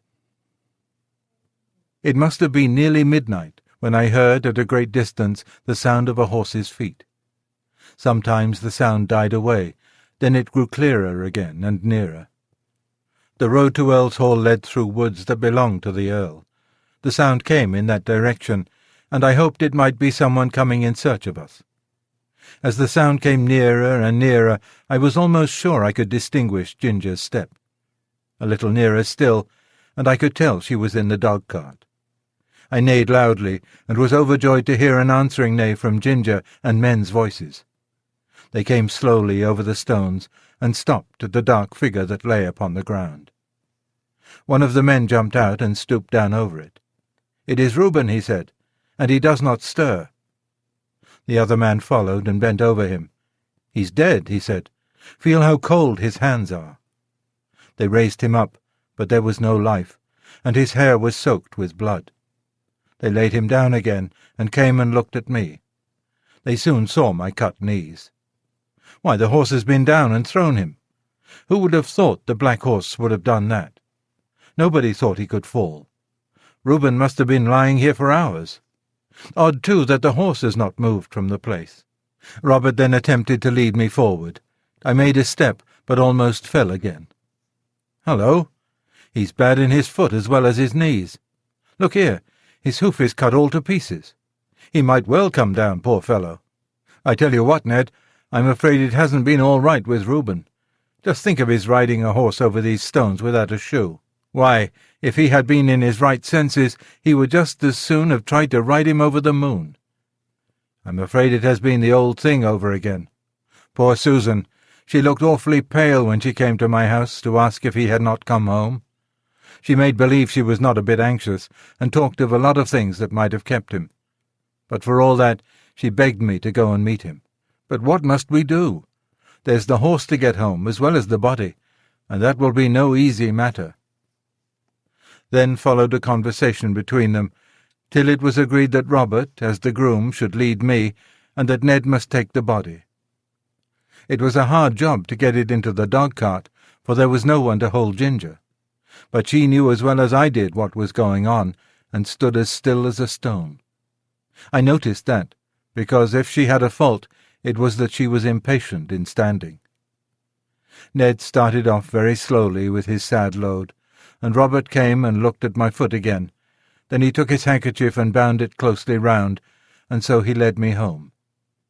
I shall never forget that night walk. It was more than 3 miles. Robert led me on very slowly, and I limped and hobbled on as well as I could with great pain. I am sure he was sorry for me, for he often patted and encouraged me, talking to me in a pleasant voice. At last I reached my own box and had some corn, and after Robert had wrapped up my knees in wet cloths, he tied up my foot in a bran poultice to draw out the heat and cleanse it before the horse doctor saw it in the morning, and I managed to get myself down on the straw and slept in spite of the pain. The next day, after the farrier had examined my wounds, he said he hoped the joint was not injured, and if so, I should not be spoiled for work, but I should never lose the blemish. I believe they did the best to make a good cure, but it was a long and painful one. Proud flesh, as they called it, came up in my knees and was burned out with caustic, and when at last it was healed, they put a blistering fluid over the front of both knees to bring all the hair off. They had some reason for this, and I suppose it was all right. As Smith's death had been so sudden, and no one was there to see it, there was an inquest held. The landlord and hostler at the White Lion, with several other people, gave evidence that he was intoxicated when he started from the inn. The keeper of the toll-gate said he rode at a hard gallop through the gate, and my shoe was picked up among the stones, so that the case was quite plain to them, and I was cleared of all blame. Everybody pitied Susan. She was nearly out of her mind. She kept saying over and over again, "Oh, he was so good, so good. It was all that cursed drink. Why will they sell that cursed drink? Oh, Reuben, Reuben." So she went on till after he was buried, and then, as she had no home or relations, she, with her 6 little children, was obliged once more to leave the pleasant home by the tall oak trees and go into that great, gloomy Union house.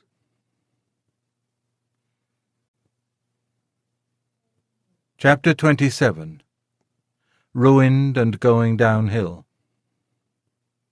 As soon as my knees were sufficiently healed, I was turned into a small meadow for a month or 2. No other creature was there, and though I enjoyed the liberty and the sweet grass, yet I had been so long used to society that I felt very lonely. Ginger and I had become fast friends, and now I missed her company extremely. I often neighed when I heard horses' feet passing in the road, but I seldom got an answer, till one morning the gate was opened, and who should come in but dear old Ginger. The man slipped off her halter and left her there. With a joyful whinny I trotted up to her.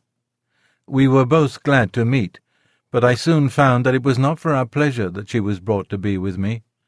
Her story would be too long to tell, but the end of it was that she had been ruined by hard riding, and was now turned off to see what rest would do. Lord George was young, and would take no warning. He was a hard rider, and would hunt whenever he could get the chance, quite careless of his horse. Soon after I left the stable there was a steeplechase, and he determined to ride. Though the groom told him she was a little strained, and was not fit for the race, he did not believe it, and on the day of the race urged Ginger to keep up with the foremost riders. With her high spirit she strained herself to the utmost.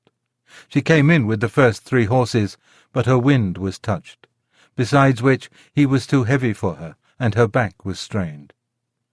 And so she said, "Here we are, ruined in the prime of our youth and strength, you by a drunkard, and I by a fool. It is very hard." We both felt in ourselves that we were not what we had been. However, that did not spoil the pleasure we had in each other's company. We did not gallop about as we once did, but we used to feed and lie down together, and stand for hours under one of the shady lime trees, with our heads close to each other. And so we passed our time till the family returned from town. One day we saw the Earl come into the meadow, and York was with him. Seeing who it was, we stood still under our lime tree and let them come up to us. They examined us carefully. The Earl seemed much annoyed. "There is £300 flung away for no earthly use," said he. "But what I care most for is that these horses of my old friend, who thought they would find a good home with me, are ruined. The mare shall have a 12-months run, and we shall see what that will do for her. But the black one, he must be sold. 'Tis a great pity, but I could not have knees like these in my stables." "No, my lord, of course not," said York. "But he might get a place where appearance is not of much consequence, and still be well treated. I know a man in Bath, the master of some livery stables, who often wants a good horse at a low figure. I know he looks well after his horses. The inquest cleared the horse's character, and your lordship's recommendation or mine would be sufficient warrant for him. You had better write to him, York. I should be more particular about the place than the money he would fetch." After this they left us. "They'll soon take you away," said Ginger, "and I shall lose the only friend I have, and most likely we shall never see each other again. 'Tis a hard world." About a week after this, Robert came into the field with a halter, which he slipped over my head and led me away. There was no leave-taking of Ginger. We neighed to each other as I was led off, and she trotted anxiously along by the hedge, calling to me as long as she could hear the sound of my feet. Through the recommendation of York, I was bought by the master of the livery stables. I had to go by train, which was new to me, and required a good deal of courage the first time. But as I found the puffing, rushing, whistling, and, more than all, the trembling of the horse-box in which I stood did me no real harm, I soon took it quietly. When I reached the end of my journey, I found myself in a tolerably comfortable stable and well attended to. These stables were not so airy and pleasant as those I had been used to.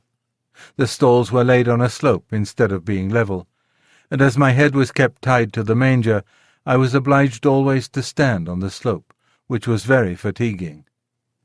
Men do not seem to know yet that horses can do more work if they can stand comfortably and can turn about. However, I was well fed and well cleaned, and on the whole I think our master took as much care of us as he could. He kept a good many horses and carriages of different kinds for hire. Sometimes his own men drove them, at others the horse and chaise were let to gentlemen or ladies who drove themselves.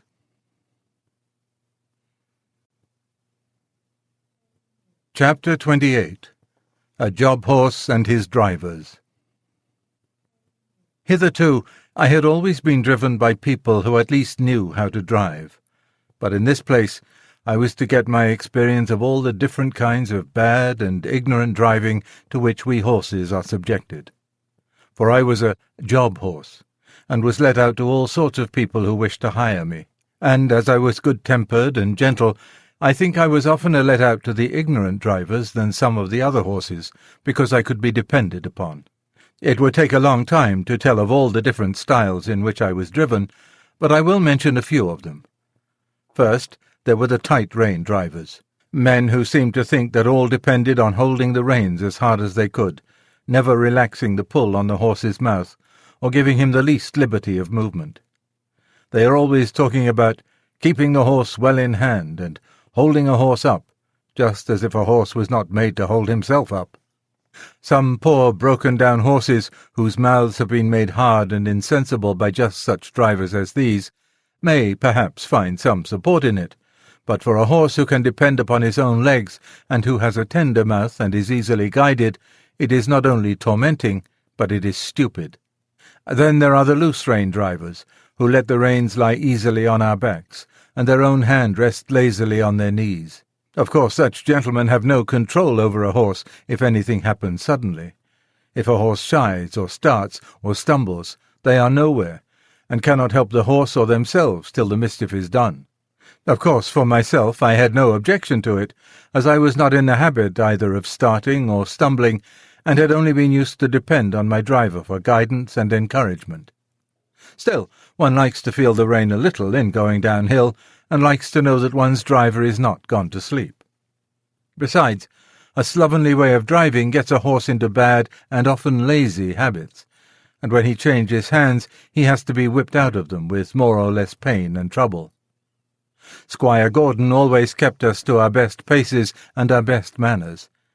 He said that spoiling a horse and letting him get into bad habits was just as cruel as spoiling a child, and both had to suffer for it afterward. Besides, these drivers are often careless altogether, and will attend to anything else more than their horses. I went out in the phaeton one day with one of them. He had a lady and 2 children behind. He flopped the reins about as we started, and, of course, gave me several unmeaning cuts with the whip, though I was fairly off. There had been a good deal of road-mending going on, and even where the stones were not freshly laid down, there were a great many loose ones about. My driver was laughing and joking with the lady and the children, and talking about the country to the right and the left, but he never thought it worth while to keep an eye on his horse or to drive on the smoothest parts of the road, and so it easily happened that I got a stone in one of my forefeet. Now, if Mr. Gordon or John, or in fact any good driver, had been there, he would have seen that something was wrong before I had gone 3 paces. Or even if it had been dark, a practised hand would have felt by the rain that there was something wrong in the step, and they would have got down and picked out the stone. But this man went on laughing and talking, while at every step the stone became more firmly wedged between my shoe and the frog of my foot. The stone was sharp on the inside and round on the outside, which, as everyone knows, is the most dangerous kind that a horse can pick up, at the same time cutting his foot and making him most liable to stumble and fall. Whether the man was partly blind or only very careless, I can't say, but he drove me with that stone in my foot for a good half-mile before he saw anything. By that time I was going so lame with the pain that at last he saw it, and called out, "Well, here's a go! Why, they have sent us out with a lame horse! What a shame!" He then chucked the reins and flipped about with the whip, saying, "Now then, it's no use playing the old soldier with me. There's the journey to go, and it's no use turning lame and lazy." Just at this time a farmer came riding up on a brown cob. He lifted his hat and pulled up. "I beg your pardon, sir," he said, "but I think there is something the matter with your horse. He goes very much as if he had a stone in his shoe. If you will allow me, I will look at his feet. These loose scattered stones are confounded dangerous things for the horses." "He's a hired horse," said my driver. "I don't know what's the matter with him, but it is a great shame to send out a lame beast like this." The farmer dismounted, and slipping his rein over his arm, at once took up my near foot. "Bless me, there's a stone. Lame? I should think so." At first he tried to dislodge it with his hand, but as it was now very tightly wedged, he drew a stone-pick out of his pocket, and very carefully and with some trouble got it out. Then, holding it up, he said, "There, that's the stone your horse had picked up. It is a wonder he did not fall down and break his knees into the bargain." "Well, to be sure," said my driver. "That is a queer thing. I never knew that horses picked up stones before." "Didn't you?" said the farmer rather contemptuously. "But they do, though, and the best of them will do it, and can't help it sometimes on such roads as these. And if you don't want to lame your horse, you must look sharp and get them out quickly.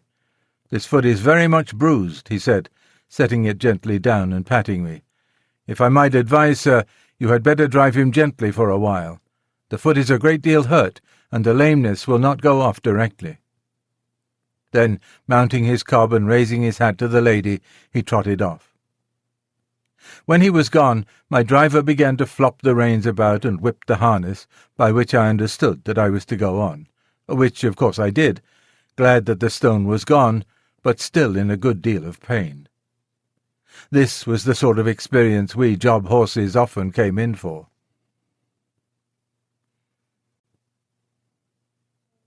Chapter 29. Cockneys. Then there is the steam-engine style of driving. These drivers were mostly people from towns who never had a horse of their own and generally travelled by rail. They always seemed to think that a horse was something like a steam-engine, only smaller. At any rate, they think that if only they pay for it, a horse is bound to go just as far and just as fast and with just as heavy a load as they please. And be the roads heavy and muddy or dry and good, be they stony or smooth, uphill or downhill, it is all the same. On one must go, at the same pace, with no relief and no consideration. These people never think of getting out to walk up a steep hill. Oh, no, they have paid to ride, and ride they will. The horse?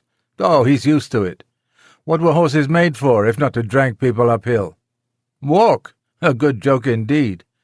And so the whip is plied, and the rein is chucked, and often a rough scolding voice cries out, "Go along, you lazy beast!"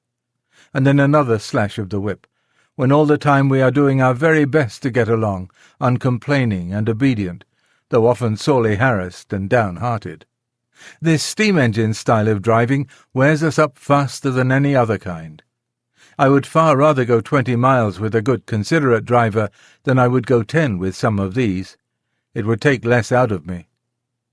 Another thing, they scarcely ever put on the brake, however steep the downhill may be, and thus bad accidents sometimes happen.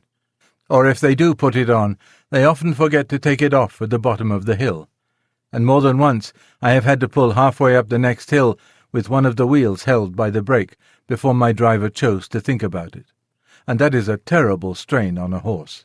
Then these cockneys, instead of starting at an easy pace, as a gentleman would do, generally set off at full speed from the very stable-yard, and when they want to stop, they first whip us, and then pull up so suddenly that we are nearly thrown on our haunches, and our mouths jagged with the bit.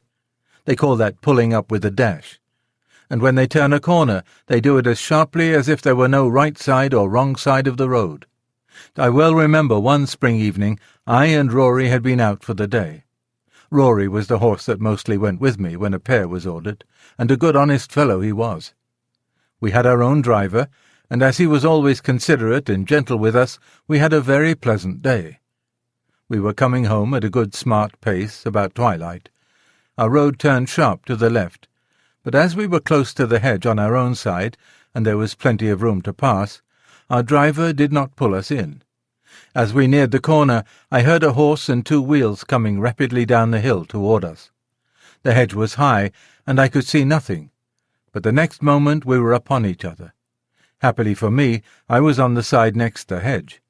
Rory was on the left side of the pole, and had not even a shaft to protect him. The man who was driving was making straight for the corner, and when he came in sight of us, he had no time to pull over to his own side. The whole shock came upon Rory. The gig shaft ran right into the chest, making him stagger back with a cry that I shall never forget. The other horse was thrown upon his haunches, and one shaft broken. It turned out that it was a horse from our own stables, with the high-wheeled gig that the young men were so fond of. The driver was one of those random, ignorant fellows who don't even know which is their own side of the road, or if they know, don't care. And there was poor Rory, with his flesh torn open and bleeding, and the blood streaming down. They said if it had been a little more to one side, it would have killed him, and a good thing for him, poor fellow, if it had. As it was a long time before the wound healed, and then he was sold for coal-carting. And what that is, up and down those steep hills, only horses know. Some of the sights I saw there, where a horse had to come downhill with a heavily loaded two-wheel cart behind him, on which no brake could be placed, make me sad even now to think of.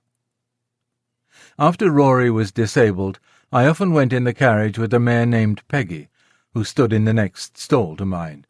She was a strong, well-made animal of a bright dun colour, beautifully dappled, and with a dark brown mane and tail.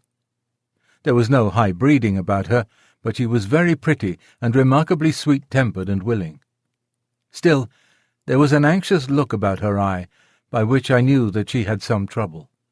The first time we went out together, I thought she had a very odd pace. She seemed to go partly a trot, partly a canter 3 or 4 paces, and then a little jump forward. It was very unpleasant for any horse who pulled with her, and made me quite fidgety. When we got home, I asked her what made her go in that odd, awkward way. "Ah," she said in a troubled manner, "I know my paces are very bad, but what can I do? It really is not my fault. It is just because my legs are so short. I stand nearly as high as you, but your legs are a good 3 inches longer above your knee than mine, and of course you can take a much longer step and go much faster. You see, I did not make myself. I wish I could have done so. I would have had long legs then. All my troubles come from my short legs," said Peggy, in a desponding tone. "But how is it," I said, "when you are so strong and good-tempered and willing?" "Why, you see," said she, "men will go so fast, and if one can't keep up to other horses, it is nothing but whip, whip, whip all the time. And so I have had to keep up as I could, and have got into this ugly shuffling pace. It was not always so. When I lived with my first master, I always went a good regular trot, but then he was not in such a hurry. He was a young clergyman in the country, and a good kind master he was. He had 2 churches a good way apart, and a great deal of work, but he never scolded or whipped me for not going faster. He was very fond of me. I only wish I was with him now, but he had to leave and go to a large town, and then I was sold to a farmer. Some farmers, you know, are capital masters, but I think this one was a low sort of man. He cared nothing about good horses or good driving. He only cared for going fast. I went as fast as I could, but that would not do, and he was always whipping. So I got into this way of making a spring forward to keep up. On market nights he used to stay very late at the inn, and then drive home at a gallop. One dark night he was galloping home as usual, when all of a sudden the wheel came against some great heavy thing in the road, and turned the gig over in a minute. He was thrown out, and his arm broken, and some of his ribs, I think. At any rate, it was the end of my living with him, and I was not sorry. But you see, it will be the same everywhere for me, if men must go so fast. I wish my legs were longer. Poor Peggy! I was very sorry for her, and I could not comfort her, for I knew how hard it was upon slow-paced horses to be put with fast ones. All the whipping comes to their share, and they can't help it. She was often used in the phaeton, and was very much liked by some of the ladies, because she was so gentle. And some time after this she was sold to two ladies who drove themselves, and wanted a safe, good horse. I met her several times out in the country, going a good steady pace, and looking as gay and contented as a horse could be. I was very glad to see her, for she deserved a good place. After she left us, another horse came in her stead. He was young, and had a bad name for shying and starting, by which he had lost a good place. I asked him what made him shy. "Well, I hardly know," he said. "I was timid when I was young, and was a good deal frightened several times, and if I saw anything strange, I used to turn and look at it. You see, with our blinkers one can't see or understand what a thing is unless one looks round. And then my master always gave me a whipping, which of course made me start on, and did not make me less afraid. I think if he would have let me just look at things quietly and see that there was nothing to hurt me, it would have been all right, and I should have got used to them. One day an old gentleman was riding with him, and a large piece of white paper or rag blew across just on one side of me. I shied and started forward. My master, as usual, whipped me smartly, but the old man cried out, "You're wrong! You're wrong! You should never whip a horse for shying. He shies because he is frightened, and you only frighten him more and make the habit worse. So I suppose all men don't do so. I am sure I don't want to shy for the sake of it, but how should one know what is dangerous and what is not, if one is never allowed to get used to anything? I am never afraid of what I know. Now, I was brought up in a park where there were deer. Of course I knew them as well as I did a sheep or a cow, but they are not common. And I know many sensible horses who are frightened at them, and who kick up quite a shindy before they will pass a paddock where there are deer. I knew what my companion said was true, and I wished that every young horse had as good masters as Farmer Grey and Squire Gordon. Of course we sometimes came in for good driving here. I remember one morning I was put into the light gig and taken to a house in Pulteney Street. Two gentlemen came out. The taller of them came round to my head. He looked at the bit and bridle, and just shifted the collar with his hand to see if it fitted comfortably. "Do you consider this horse wants a curb?" he said to the hostler. "Well," said the man, "I should say he would go just as well without. He has an uncommon good mouth, and though he has a fine spirit, he has no vice. But we generally find people like the curb." "I don't like it," said the gentleman. "Be so good as to take it off, and put the rein in at the cheek. An easy mouth is a great thing on a long journey, is it not, old fellow?" he said, patting my neck. Then he took the reins, and they both got up. I can remember how quietly he turned me round, and then with a light feel of the rein, and drawing the whip gently across my back, we were off. I arched my neck, and set off at my best pace. I found I had someone behind me who knew how a good horse ought to be driven. It seemed like old times again, and made me feel quite gay. This gentleman took a great liking to me, and after trying me several times with the saddle, he prevailed upon my master to sell me to a friend of his, who wanted a safe, pleasant horse for riding. And so it came to pass that in the summer I was sold to Mr. Barry.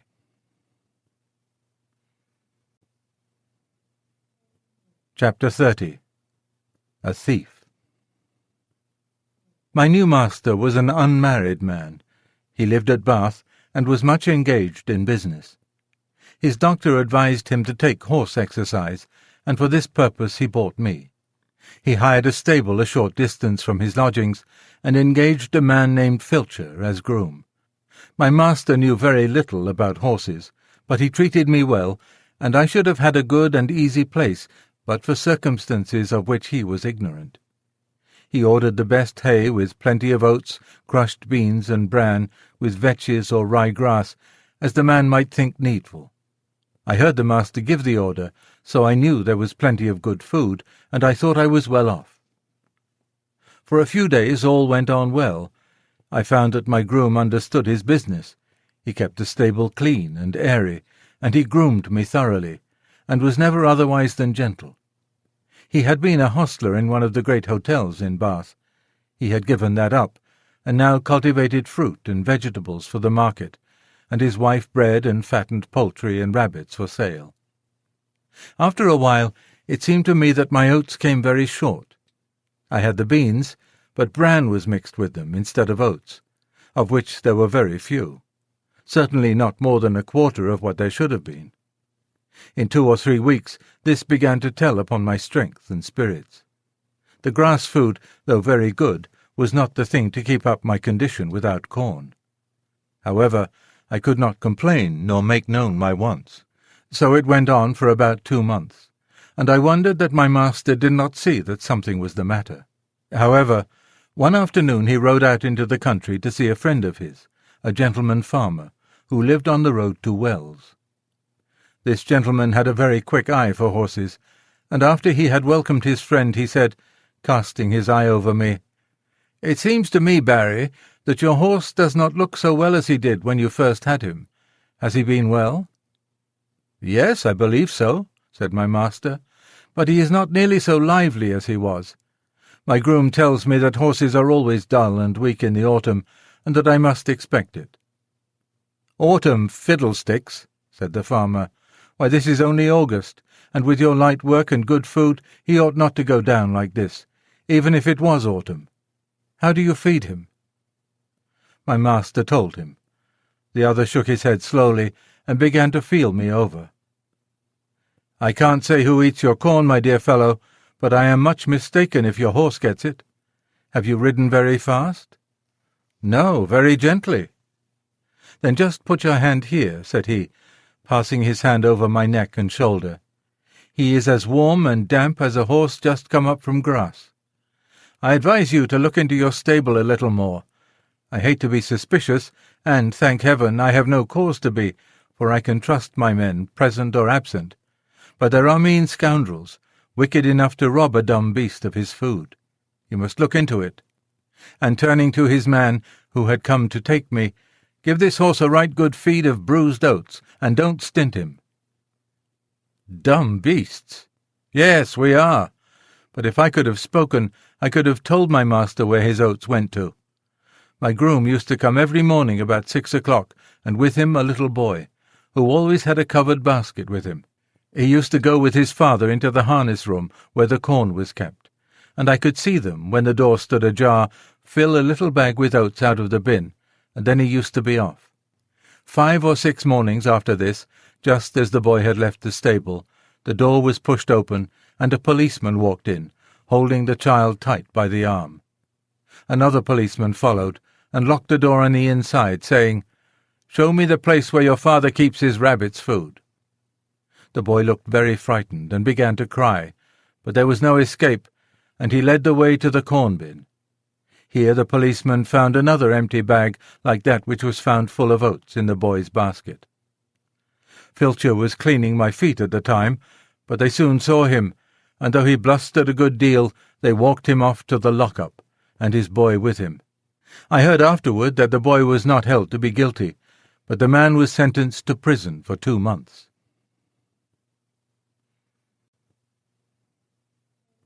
Chapter 31. A Humbug. My master was not immediately suited, but in a few days my new groom came. He was a tall, good-looking fellow enough, but if ever there was a humbug in the shape of a groom, Alfred Smirk was the man. He was very civil to me, and never used me ill.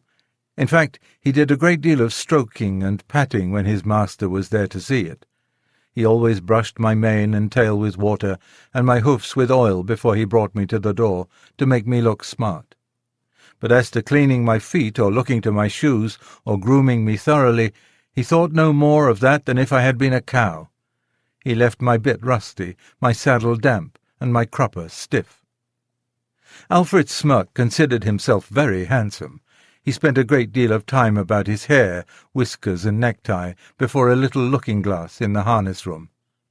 When his master was speaking to him, it was always, "Yes, sir, yes, sir," touching his hat at every word, and everyone thought he was a very nice young man, and that Mr. Barry was very fortunate to meet with him.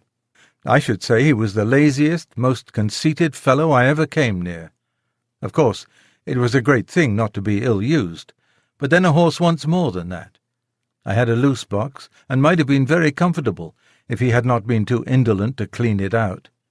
He never took all the straw away, and the smell from what lay underneath was very bad, while the strong vapours that rose made my eyes smart and inflame, and I did not feel the same appetite for my food. One day his master came in and said, "Alfred, the stable smells rather strong. Should you not give that stall a good scrub and throw down plenty of water?" "Well, sir," he said, touching his cap, "I'll do so, if you please, sir, but it is rather dangerous, sir, throwing down water in a horse's box. They are very apt to take cold, sir. I should not like to do him an injury, but I'll do it, if you please, sir." "Well," said his master, "I should not like him to take cold, but I don't like the smell of this stable. Do you think the drains are all right?" "Well, sir, now you mention it, I think the drain does sometimes send back a smell. There may be something wrong, sir." "Then send for the bricklayer and have it seen to," said his master. "Yes, sir, I will." The bricklayer came and pulled up a great many bricks, but found nothing amiss. So he put down some lime and charged the master 5 shillings, and the smell in my box was as bad as ever. But that was not all. Standing as I did on a quantity of moist straw, my feet grew unhealthy and tender, and the master used to say, "I don't know what is the matter with this horse. He goes very fumble-footed. I'm sometimes afraid he will stumble." "Yes, sir," said Alfred. "I have noticed the same myself when I have exercised him." Now the fact was that he hardly ever did exercise me, and when the master was busy, I often stood for days together without stretching my legs at all, and yet being fed just as high as if I were at hard work. This often disordered my health, and made me sometimes heavy and dull, but more often restless and feverish. He never even gave me a meal of green food or a bran mash, which would have cooled me, for he was altogether as ignorant as he was conceited. And then, instead of exercise or change of food, I had to take horse balls and draughts, which, beside the nuisance of having them poured down my throat, used to make me feel ill and uncomfortable. One day my feet were so tender that, trotting over some fresh stones with my master on my back, I made 2 such serious stumbles that, as he came down Lansdowne into the city, he stopped at the farrier's and asked him to see what was the matter with me. The man took up my feet one by one and examined them. Then, standing up and dusting his hands one against the other, he said, "Your horse has got the thrush, and badly too. His feet are very tender. It is fortunate that he has not been down. I wonder your groom has not seen to it before. This is the sort of thing we find in foul stables, where the litter is never properly cleaned out. If you will send him here tomorrow, I will attend to the hoof, and I will direct your man how to apply the liniment which I will give him." The next day I had my feet thoroughly cleansed and stuffed with tow, soaked in some strong lotion, and an unpleasant business it was. The farrier ordered all the litter to be taken out of my box day by day, and the floor kept very clean. Then I was to have bran mashes, a little green food, and not so much corn, till my feet were well again. With this treatment I soon regained my spirits. But Mr. Barry was so much disgusted at being twice deceived by his grooms that he determined to give up keeping a horse, and to hire when he wanted one. I was therefore kept till my feet were quite sound, and was then sold again. Part 3. Chapter 32. A Horse Fair. No doubt a horse fair is a very amusing place to those who have nothing to lose. At any rate, there is plenty to see. Long strings of young horses out of the country, fresh from the marshes, and droves of shaggy little Welsh ponies no higher than Merrylegs, and hundreds of cart horses of all sorts, some of them with their long tails braided up and tied with scarlet cord, and a good many like myself, handsome and high-bred, but fallen into the middle class through some accident or blemish, unsoundness of wind, or some other complaint. There were some splendid animals quite in their prime and fit for anything. They were throwing out their legs and showing off their paces in high style as they were trotted out with the leading rein, the groom running by the side. But round in the background there were a number of poor things, sadly broken down with hard work, with their knees knuckling over and their hind legs swinging out at every step. And there were some very dejected-looking old horses, with the underlip hanging down and the ears lying back heavily, as if there were no more pleasure in life and no more hope. There were some so thin you might see all their ribs, and some with old sores on their backs and hips. These were sad sights for a horse to look upon, who knows not but he may come to the same state. There was a great deal of bargaining, of running up and beating down, and if a horse may speak his mind so far as he understands, I should say there were more lies told and more trickery at that horse fair than a clever man could give an account of. I was put with 2 or 3 other strong, useful-looking horses, and a good many people came to look at us. The gentlemen always turned from me when they saw my broken knees, though the man who had me swore it was only a slip in the stall.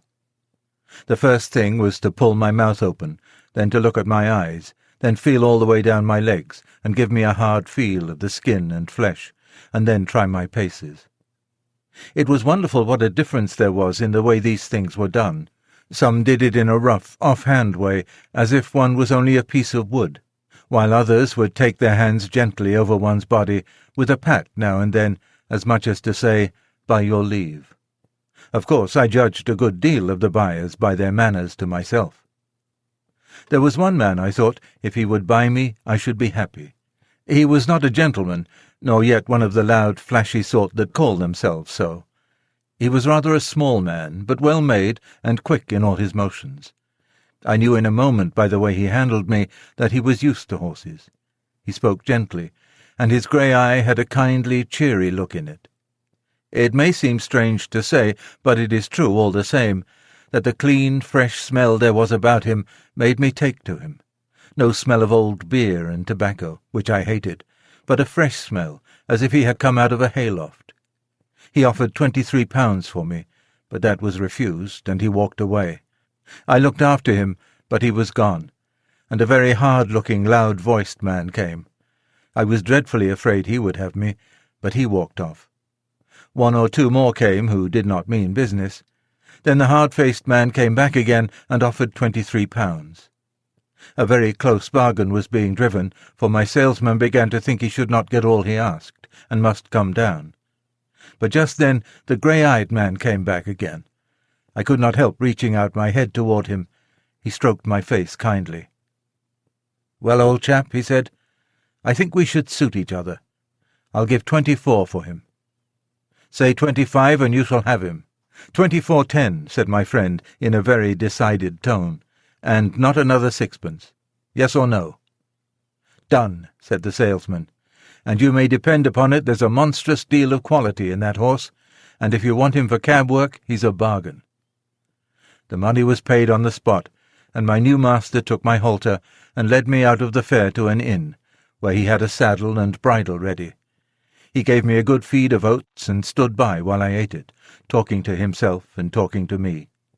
Half an hour after, we were on our way to London, through pleasant lanes and country roads, until we came into the great London thoroughfare, on which we travelled steadily till in the twilight we reached the great city. The gas lamps were already lighted. There were streets to the right and streets to the left, and streets crossing each other for mile upon mile. I thought we should never come to the end of them. At last, in passing through one, we came to a long cab-stand, when my rider called out in a cheery voice, "Good night, Governor." "Hello," cried a voice. "Have you got a good one?" "I think so," replied my owner. "I wish you luck with him." "Thank you, Governor." And he rode on. We soon turned up one of the side streets, and about halfway up that we turned into a very narrow street, with rather poor-looking houses on one side, and what seemed to be coach-houses and stables on the other. My owner pulled up at one of the houses and whistled.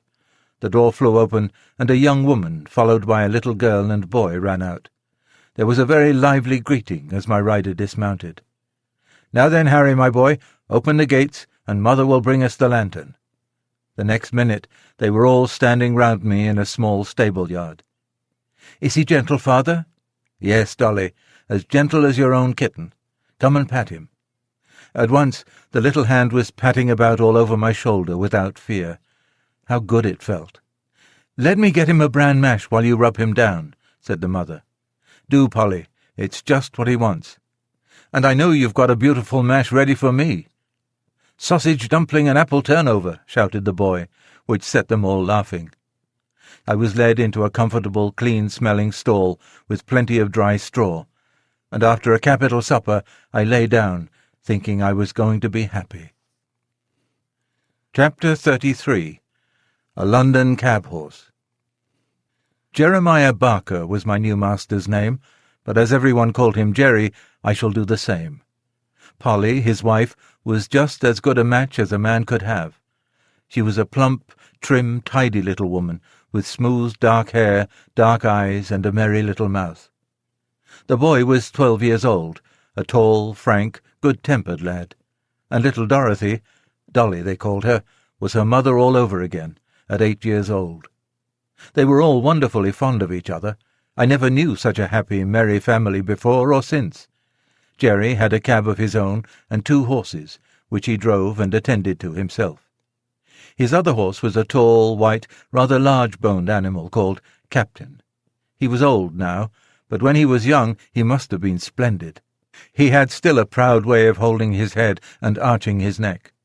In fact, he was a high-bred, fine-mannered, noble old horse, every inch of him. He told me that in his early youth he went to the Crimean War. He belonged to an officer in the cavalry, and used to lead the regiment. I will tell more of that hereafter. The next morning, when I was well groomed, Polly and Dolly came into the yard to see me and make friends. Harry had been helping his father since the early morning, and had stated his opinion that I should turn out a regular brick. Polly brought me a slice of apple, and Dolly a piece of bread, and made as much of me as if I had been the Black Beauty of olden time. It was a great treat to be petted again and talked to in a gentle voice, and I let them see as well as I could that I wished to be friendly. Polly thought I was very handsome, and a great deal too good for a cab, if it was not for the broken knees. "Of course there's no one to tell us whose fault that was," said Jerry, "and as long as I don't know, I shall give him the benefit of the doubt. For a firmer, neater stepper I never rode. We'll call him Jack, after the old one, shall we, Polly?" "Do," she said, "for I like to keep a good name going." Captain went out in the cab all the morning. Harry came in after school to feed me and give me water. In the afternoon I was put into the cab. Jerry took as much pains to see if the collar and bridle fitted comfortably as if he had been John Manley over again.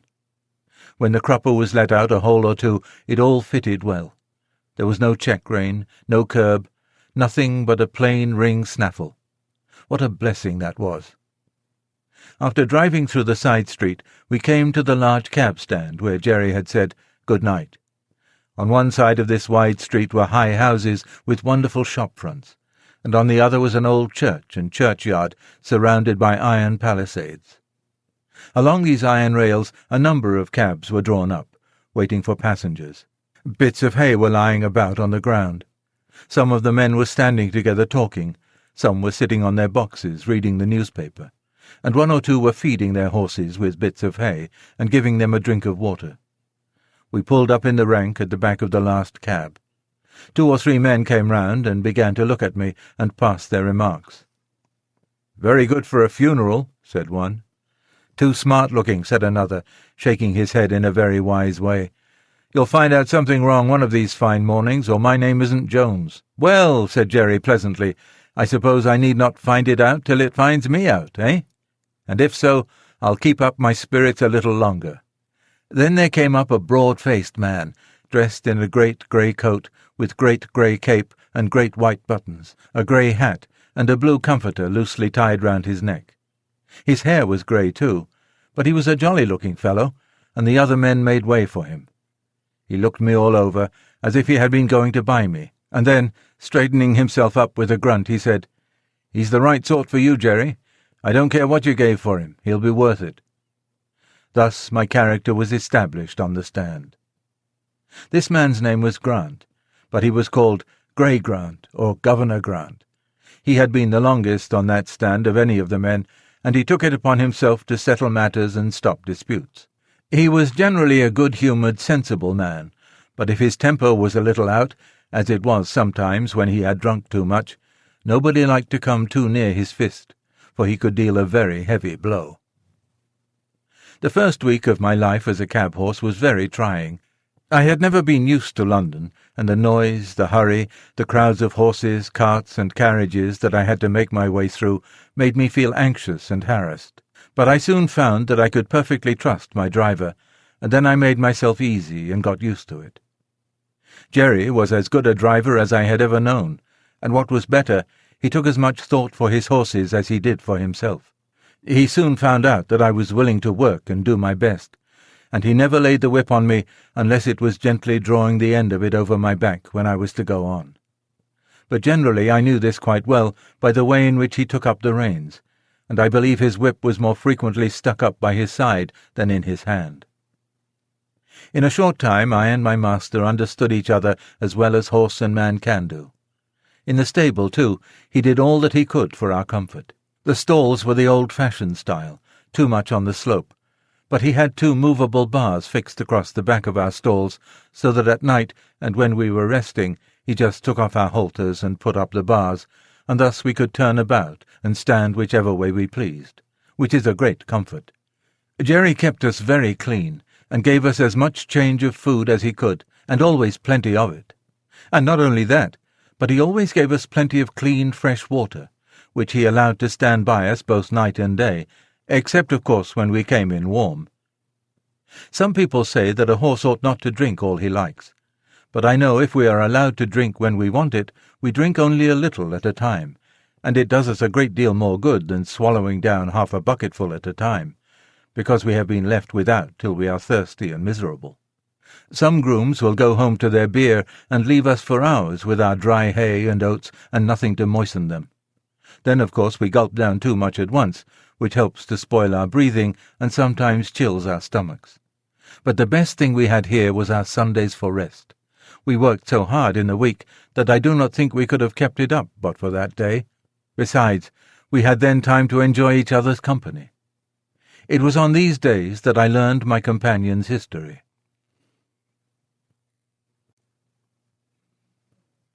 Chapter 34. An Old War Horse. Captain had been broken in and trained for an army horse. His first owner was an officer of cavalry going out to the Crimean War. He said he quite enjoyed the training with all the other horses, trotting together, turning together, to the right hand or the left, halting at the word of command, or dashing forward at full speed at the sound of the trumpet or signal of the officer. He was, when young, a dark, dappled iron grey, and considered very handsome. His master, a young, high-spirited gentleman, was very fond of him, and treated him from the first with the greatest care and kindness. He told me he thought the life of an army horse was very pleasant, but when it came to being sent abroad over the sea in a great ship, he almost changed his mind. That part of it, said he, was dreadful. Of course we could not walk off the land into the ship, so they were obliged to put strong straps under our bodies, and then we were lifted off our legs in spite of our struggles, and were swung through the air over the water to the deck of the great vessel. There we were placed in small close stalls, and never for a long time saw the sky, or were able to stretch our legs. The ship sometimes rolled about in high winds, and we were knocked about, and felt bad enough. However, at last it came to an end, and we were hauled up and swung over again to the land. We were very glad, and snorted and neighed for joy when we once more felt firm ground under our feet. We soon found that the country we had come to was very different from our own, and that we had many hardships to endure besides the fighting. But many of the men were so fond of their horses that they did everything they could to make them comfortable, in spite of snow, wet, and all things out of order. "But what about the fighting?" said I. "Was not that worse than anything else?" "Well," said he, "I hardly know. We always liked to hear the trumpet sound and to be called out, and were impatient to start off, though sometimes we had to stand for hours waiting for the word of command, and when the word was given we used to spring forward as gaily and eagerly as if there were no cannon-balls, bayonets, or bullets. I believe so long as we felt our rider firm in the saddle and his hand steady on the bridle, not one of us gave way to fear, not even when the terrible bombshells whirled through the air and burst into 1,000 pieces. I, with my noble master, went into many actions together without a wound, and though I saw horses shot down with bullets, pierced through with lances, and gashed with fearful sabre-cuts, though we left them dead on the field or dying in the agony of their wounds, I don't think I feared for myself. My master's cheery voice, as he encouraged his men, made me feel as if he and I could not be killed. I had such perfect trust in him that while he was guiding me I was ready to charge up to the very cannon's mouth. I saw many brave men cut down, many fall mortally wounded from their saddles. I had heard the cries and groans of the dying. I had cantered over ground slippery with blood, and frequently had to turn aside to avoid trampling on wounded man or horse. But, until one dreadful day, I had never felt terror. That day I shall never forget. Here old Captain paused for a while and drew a long breath. I waited, and he went on. It was one autumn morning, and as usual, an hour before daybreak, our cavalry had turned out, ready caparisoned for the day's work, whether it might be fighting or waiting. The men stood by their horses waiting, ready for orders. As the light increased, there seemed to be some excitement among the officers, and before the day was well begun, we heard the firing of the enemy's guns. Then one of the officers rode up and gave the word for the men to mount, and in a second every man was in his saddle, and every horse stood expecting the touch of the rein or the pressure of his rider's heels, all animated, all eager. But still we had been trained so well that, except by the champing of our bits and the restive tossing of our heads from time to time, it could not be said that we stirred. My dear master and I were at the head of the line, and as all sat motionless and watchful, he took a little stray lock of my mane which had turned over on the wrong side, laid it over on the right, and smoothed it down with his hand. Then patting my neck he said, "We shall have a day of it today, Bayard, my beauty, but we'll do our duty as we have done." He stroked my neck that morning more, I think, than he had ever done before, quietly on and on, as if he were thinking of something else. I loved to feel his hand on my neck, and arched my crest proudly and happily, but I stood very still, for I knew all his moods, and when he liked me to be quiet, and when gay. I cannot tell all that happened on that day, but I will tell of the last charge that we made together. It was across a valley right in front of the enemy's cannon. By this time we were well used to the roar of heavy guns, the rattle of musket fire, and the flying of shot near us. But never had I been under such a fire as we rode through on that day. From the right, from the left, and from the front, shot and shell poured in upon us. Many a brave man went down, many a horse fell, flinging his rider to the earth. Many a horse without a rider ran wildly out of the ranks, then, terrified at being alone, with no hand to guide him, came pressing in among his old companions to gallop with them to the charge. Fearful as it was, no one stopped, no one turned back. Every moment the ranks were thinned, but as our comrades fell, we closed in to keep them together, and instead of being shaken or staggered in our pace, our gallop became faster and faster as we neared the cannon. My dear master, was cheering on his comrades with his right arm raised on high, when one of the balls whizzing close to my head struck him. I felt him stagger with the shock, though he uttered no cry. I tried to check my speed, but the sword dropped from his right hand, the rein fell loose from the left, and sinking backward from the saddle, he fell to the earth. The other riders swept past us, and by the force of their charge I was driven from the spot. I wanted to keep my place by his side and not leave him under that rush of horses' feet, but it was in vain. And now, without a master or a friend, I was alone on that great slaughter-ground. Then fear took hold on me, and I trembled as I had never trembled before. And I, too, as I had seen other horses do, tried to join in the ranks and gallop with them, but I was beaten off by the swords of the soldiers. Just then a soldier whose horse had been killed under him caught at my bridle and mounted me, and with this new master I was again going forward. But our gallant company was cruelly overpowered, and those who remained alive after the fierce fight for the guns came galloping back over the same ground.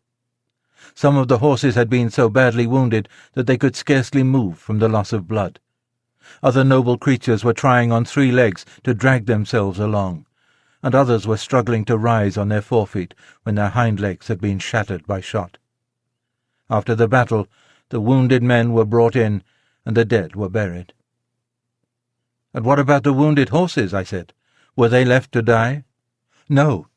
The army farriers went over the field with their pistols and shot all that were ruined. Some that had only slight wounds were brought back and attended to, but the greater part of the noble, willing creatures that went out that morning never came back. In our stables there was only about 1 in 4 that returned. I never saw my dear master again. I believe he fell dead from the saddle. I never loved any other master so well. I went into many other engagements, but was only once wounded, and then not seriously. And when the war was over, I came back again to England, as sound and strong as when I went out. I said, "I have heard people talk about war as if it was a very fine thing." "Ah," said he, "I should think they never saw it. No doubt it is very fine when there is no enemy, when it is just exercise and parade and sham fight.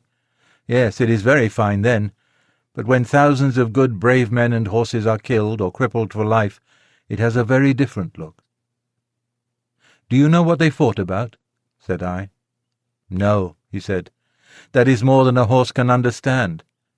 But the enemy must have been awfully wicked people, if it was right to go all that way over the sea on purpose to kill them."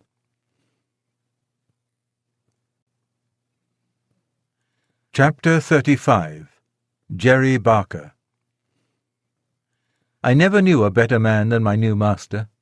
He was kind and good, and as strong for the right as John Manley, and so good-tempered and merry that very few people could pick a quarrel with him.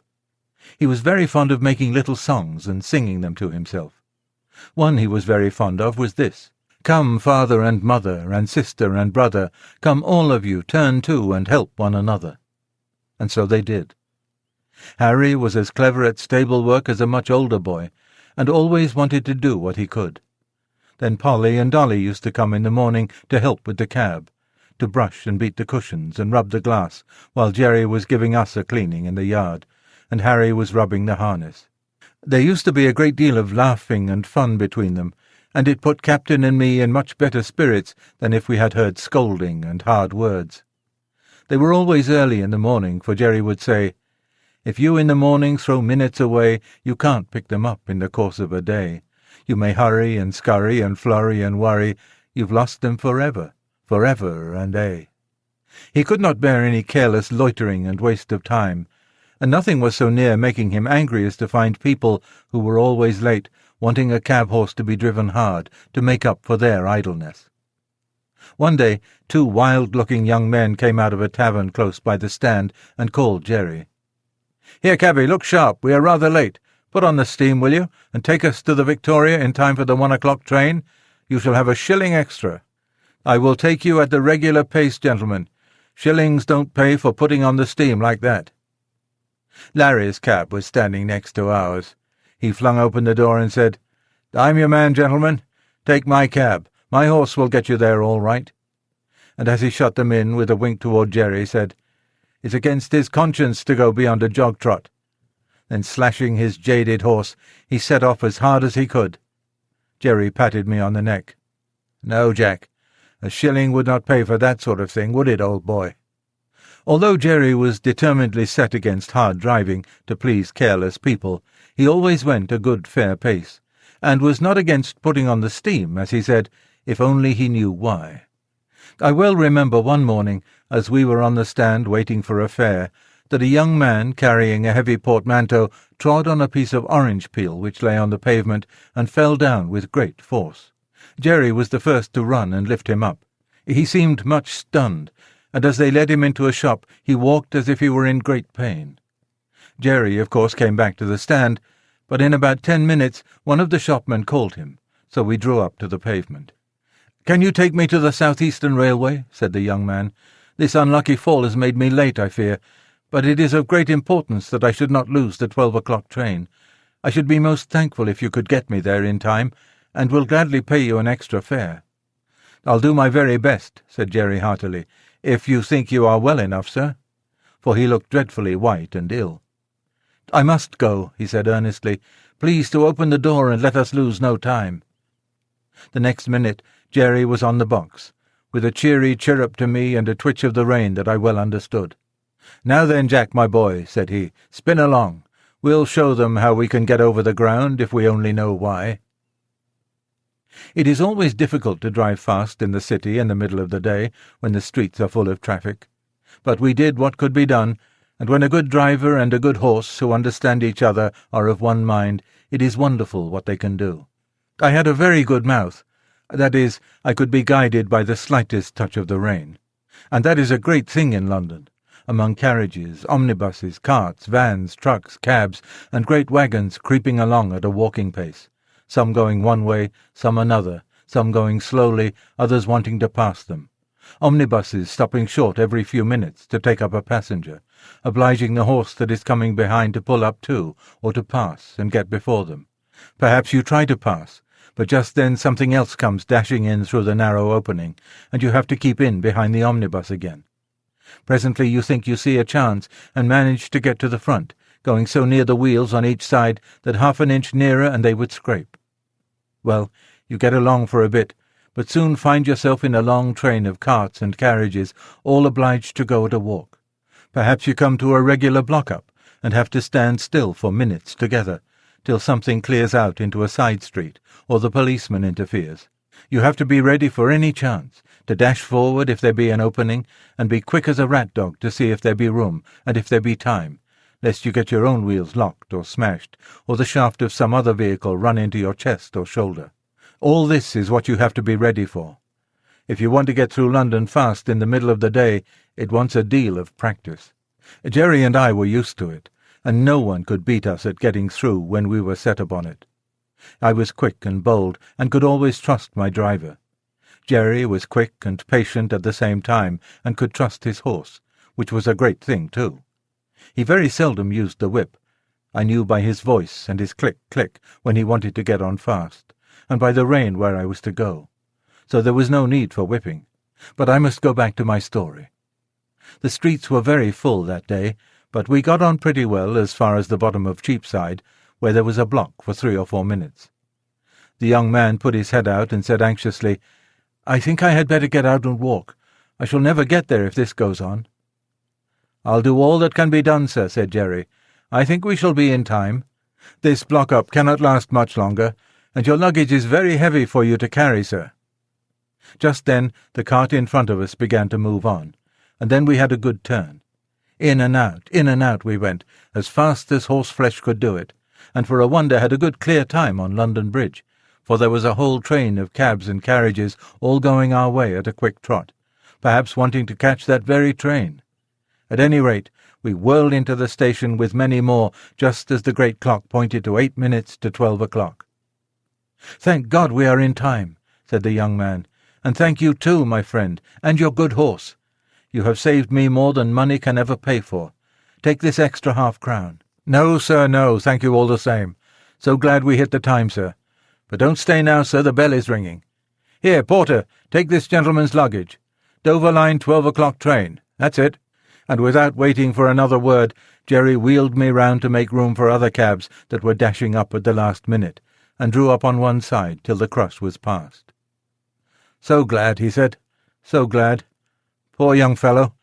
I wonder what it was that made him so anxious." Jerry often talked to himself quite loud enough for me to hear when we were not moving. On Jerry's return to the rank, there was a good deal of laughing and chaffing at him for driving hard to the train for an extra fare, as they said, all against his principles, and they wanted to know how much he had pocketed. "A good deal more than I generally get," said he, nodding slyly. "What he gave me will keep me in little comforts for several days." "Gammon," said one.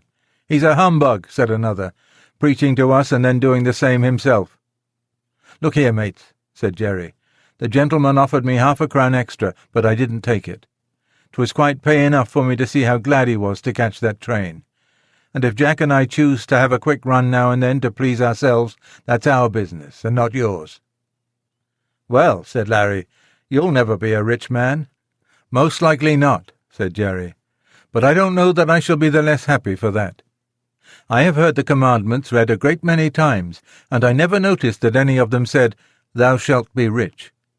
And there are a good many curious things said in the New Testament about rich men that I think would make me feel rather queer if I was one of them."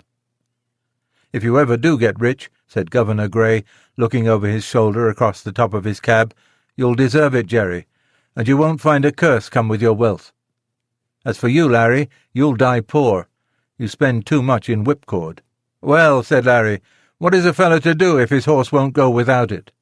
You never take the trouble to see if he will go without it. Your whip is always going as if you had the St. Vitus dance in your arm, and if it does not wear you out, it wears your horse out. You know you are always changing your horses, and why? Because you never give them any peace or encouragement." "Well, I have not had good luck," said Larry. "That's where it is." "And you never will," said the governor. "Good luck is rather particular who she rides with, and mostly prefers those who have got common sense and a good heart. At least that is my experience." Governor Grey turned round again to his newspaper, and the other men went to their cabs.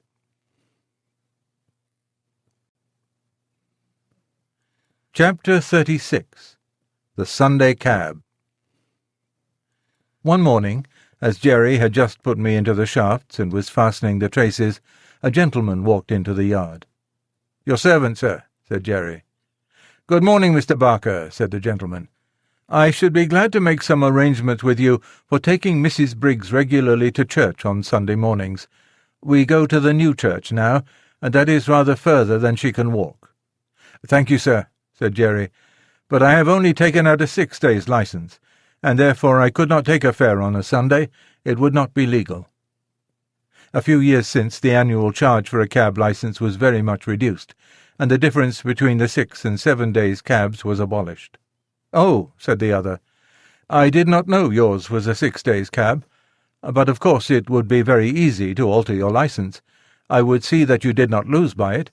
The fact is, Mrs. Briggs very much prefers you to drive her."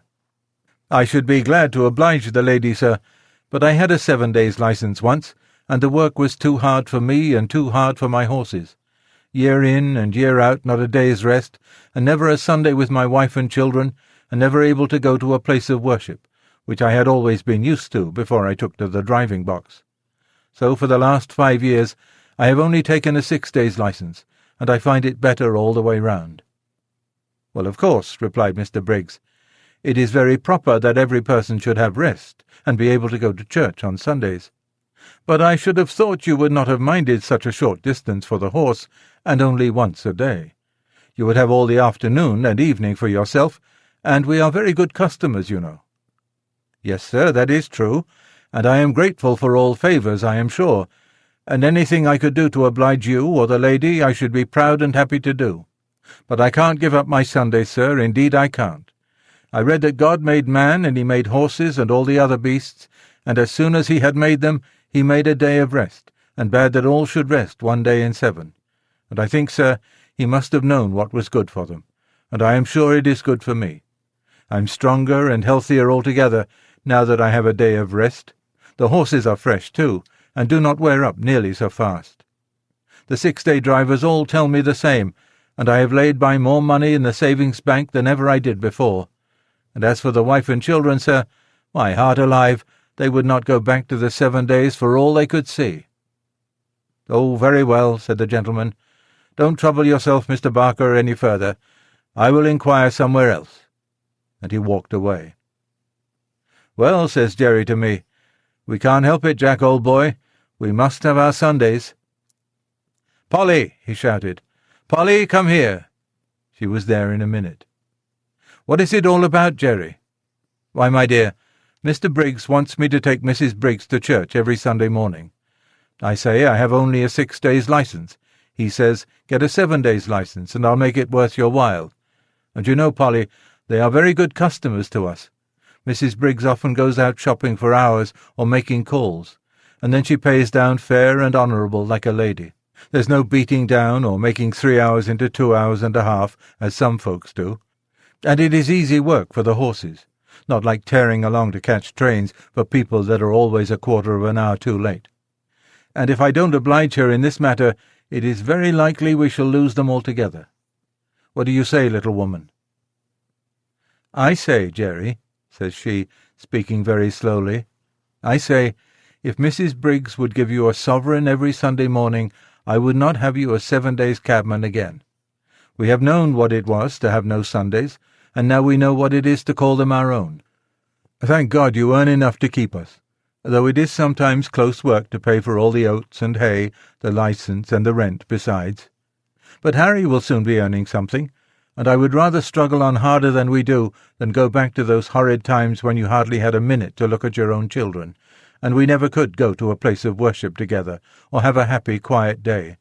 God forbid that we should ever turn back to those times. That's what I say, Jerry." "And that is just what I told Mr. Briggs, my dear," said Jerry, "and what I mean to stick to. So don't go and fret yourself, Polly," for she had begun to cry. "I would not go back to the old times if I earned twice as much, so that is settled, little woman. Now cheer up, and I'll be off to the stand." 3 weeks had passed away after this conversation, and no order had come from Mrs. Briggs. So there was nothing but taking jobs from the stand. Jerry took it to heart a good deal, for of course the work was harder for horse and man. But Polly would always cheer him up and say, "Never mind, father, never mind. Do your best and leave the rest. 'Twill all come right some day or night." It soon became known that Jerry had lost his best customer, and for what reason. Most of the men said he was a fool, but 2 or 3 took his part. "If working men don't stick to their Sunday," said Truman, "they'll soon have none left. It is every man's right and every beast's right. By God's law we have a day of rest, and by the law of England we have a day of rest, and I say we ought to hold to the rights these laws give us and keep them for our children." "All very well for you religious chaps to talk so," said Larry, "but I'll turn a shilling when I can. I don't believe in religion, for I don't see that your religious people are any better than the rest." "If they are not better," put in Jerry, "it is because they are not religious. You might as well say that our country's laws are not good because some people break them. If a man gives way to his temper and speaks evil of his neighbour and does not pay his debts, he is not religious. I don't care how much he goes to church. If some men are shams and humbugs, that does not make religion untrue. Real religion is the best and truest thing in the world, and the only thing that can make a man really happy or make the world we live in any better." "If religion was good for anything," said Jones, "it would prevent your religious people from making us work on Sundays, as you know many of them do. And that's why I say religion is nothing but a sham. Why, if it was not for the church and chapel-goers, it would be hardly worth our while coming out on a Sunday. But they have their privileges, as they call them, and I go without. I shall expect them to answer for my soul if I can't get a chance of saving it." Several of the men applauded this, till Jerry said, "That may sound well enough, but it won't do. Every man must look after his own soul. You can't lay it down at another man's door like a foundling and expect him to take care of it. And don't you see, if you are always sitting on your box waiting for a fare, they will say, 'If we don't take him, someone else will, and he does not look for any Sunday.' Of course, they don't go to the bottom of it, or they would see if they never came for a cab it would be no use your standing there. But people don't always like to go to the bottom of things. It may not be convenient to do it. But if you Sunday drivers would all strike for a day of rest, the thing would be done. And what would all the good people do if they could not get to their favourite preachers? Said Larry. 'Tis not for me to lay down plans for other people, said Jerry. But if they can't walk so far, they can go to what is nearer. And if it should rain, they can put on their mackintoshes, as they do on a weekday. If a thing is right, it can be done, and if it is wrong, it can be done without, and a good man will find a way, and that is as true for us cabmen as it is for the churchgoers.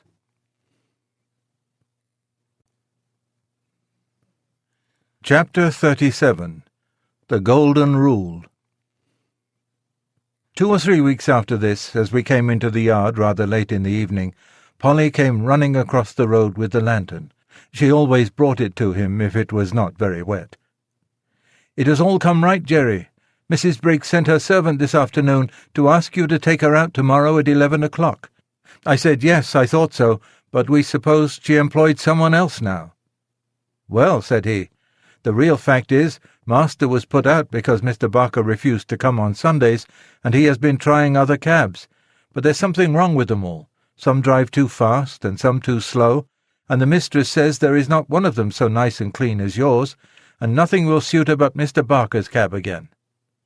Polly was almost out of breath, and Jerry broke out into a merry laugh. "'Twill all come right some day or night. You are right, my dear, you generally are. Run in and get the supper, and I'll have Jack's harness off and make him snug and happy in no time." After this, Mrs. Briggs wanted Jerry's cab quite as often as before. Never, however, on a Sunday. But there came a day when we had Sunday work, and this was how it happened. We had all come home on the Saturday night very tired, and very glad to think that the next day would be all rest. But so it was not to be. On Sunday morning, Jerry was cleaning me in the yard when Polly stepped up to him looking very full of something. "What is it?" said Jerry. "Well, my dear," she said, "poor Dinah Brown has just had a letter brought to say that her mother is dangerously ill, and that she must go directly if she wishes to see her alive. The place is more than 10 miles away from here, out in the country, and she says if she takes the train she should still have 4 miles to walk, and so weak as she is, and the baby only 4 weeks old, of course that would be impossible.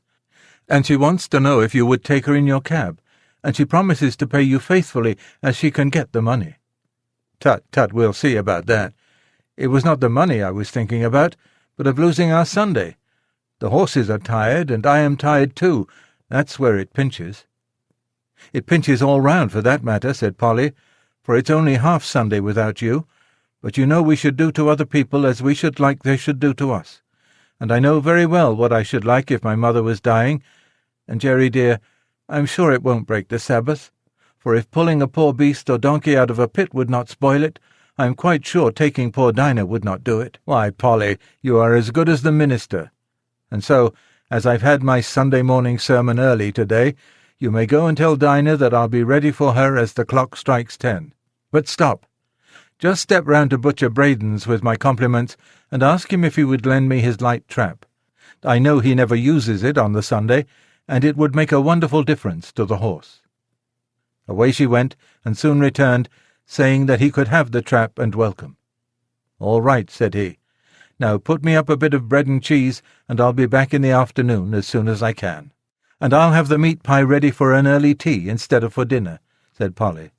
And away she went, while he made his preparations to the tune of "Polly's the Woman and No Mistake," of which tune he was very fond. I was selected for the journey, and at 10 o'clock we started, in a light, high-wheeled gig, which ran so easily that after the 4-wheeled cab it seemed like nothing. It was a fine May day, and as soon as we were out of the town, the sweet air, the smell of the fresh grass, and the soft country roads were as pleasant as they used to be in the old times, and I soon began to feel quite fresh. Dinah's family lived in a small farmhouse up a green lane, close by a meadow with some fine shady trees. There were 2 cows feeding in it. A young man asked Jerry to bring his trap into the meadow, and he would tie me up in the cowshed.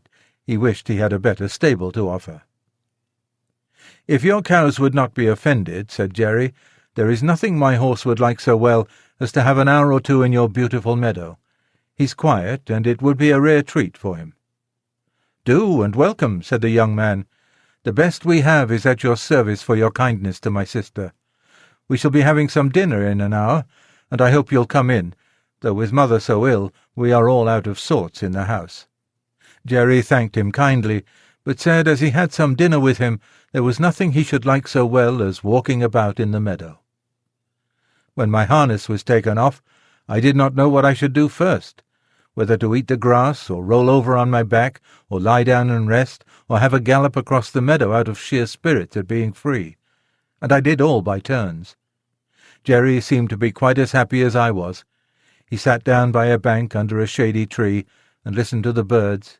Then he sang himself, and read out of the little brown book he is so fond of, then wandered round the meadow, and down by a little brook, where he picked the flowers and the hawthorn, and tied them up with long sprays of ivy. Then he gave me a good feed of the oats which he had brought with him. But the time seemed all too short. I had not been in a field since I left poor Ginger at Earl's Hall. We came home gently, and Jerry's first words were, as we came into the yard, "Well, Polly, I have not lost my Sunday after all," for the birds were singing hymns in every bush, and I joined in the service, and as for Jack, he was like a young colt. When he handed Dolly the flowers, she jumped about for joy.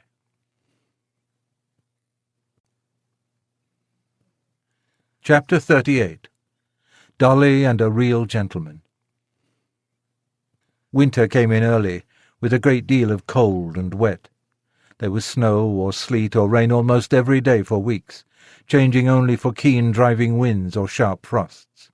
The horses all felt it very much. When it is a dry cold, a couple of good thick rugs will keep the warmth in us, but when it is soaking rain they soon get wet through and are no good. Some of the drivers had a waterproof cover to throw over, which was a fine thing, but some of the men were so poor that they could not protect either themselves or their horses, and many of them suffered very much that winter. When we horses had worked half the day, we went to our dry stables and could rest, while they had to sit on their boxes, sometimes staying out as late as 1 or 2 o'clock in the morning if they had a party to wait for. When the streets were slippery with frost or snow, that was the worst of all for us horses. 1 mile of such travelling, with a weight to draw and no firm footing, would take more out of us than 4 on a good road. Every nerve and muscle of our bodies is on the strain to keep our balance, and, added to this, the fear of falling is more exhausting than anything else. If the roads are very bad indeed, our shoes are roughed, but that makes us feel nervous at first. When the weather was very bad, many of the men would go and sit in the tavern close by, and get someone to watch for them, but they often lost a fare in that way, and could not, as Jerry said, be there without spending money. He never went to the Rising Sun. There was a coffee shop near where he now and then went, or he bought of an old man who came to our rank with tins of hot coffee and pies. It was his opinion that spirits and beer made a man colder afterward, and that dry clothes, good food, cheerfulness, and a comfortable wife at home were the best things to keep a cabman warm. Polly always supplied him with something to eat when he could not get home, and sometimes he would see little Dolly peeping from the corner of the street to make sure if father was on the stand. If she saw him, she would run off at full speed and soon come back with something in a tin or basket, some hot soup or pudding Polly had ready. It was wonderful how such a little thing could get safely across the street, often thronged with horses and carriages, but she was a brave little maid, and felt it quite an honour to bring father's first course, as he used to call it. She was a general favourite on the stand, and there was not a man who would not have seen her safely across the street if Jerry had not been able to do it. One cold, windy day, Dolly had brought Jerry a basin of something hot, and was standing by him while he ate it. He had scarcely begun when a gentleman walking toward us very fast held up his umbrella. Jerry touched his hat in return, gave the basin to Dolly, and was taking off my cloth, when the gentleman hastening up cried out, "No, no, finish your soup, my friend. I have not much time to spare, but I can wait till you have done, and set your little girl safe on the pavement." So saying, he seated himself in the cab, Jerry thanked him kindly and came back to Dolly. "There, Dolly. That's a gentleman. That's a real gentleman, Dolly. He has got time and thought for the comfort of a poor cabman and a little girl." Jerry finished his soup, set the child across, and then took his orders to drive to Clapham Rise. Several times after that the same gentleman took our cab. I think he was very fond of dogs and horses, for whenever we took him to his own door, 2 or 3 dogs would come bounding out to meet him. Sometimes he came round and patted me, saying in his quiet, pleasant way, "This horse has got a good master, and he deserves it."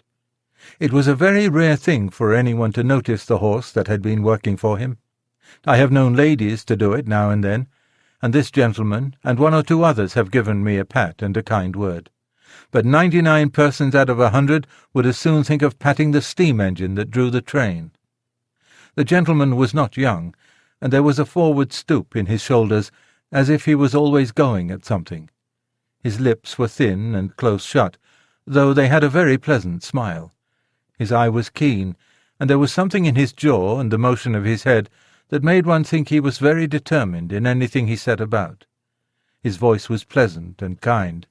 Any horse would trust that voice, though it was just as decided as everything else about him. One day he and another gentleman took our cab. They stopped at a shop in R Street, and while his friend went in, he stood at the door. A little ahead of us, on the other side of the street, a cart with 2 very fine horses was standing before some wine vaults. The carter was not with them, and I cannot tell how long they had been standing. But they seemed to think they had waited long enough, and began to move off. Before they had gone many paces, the carter came running out and caught them. He seemed furious at their having moved, and with whip and rein punished them brutally, even beating them about the head. Our gentleman saw it all, and stepping quickly across the street, said in a decided voice, "If you don't stop that directly, I'll have you arrested for leaving your horses and for brutal conduct." The man, who had clearly been drinking, poured forth some abusive language, but he left off knocking the horses about, and taking the reins got into his cart. Meantime, our friend had quietly taken a notebook from his pocket, and looking at the name and address painted on the cart, he wrote something down. "What do you want with that?"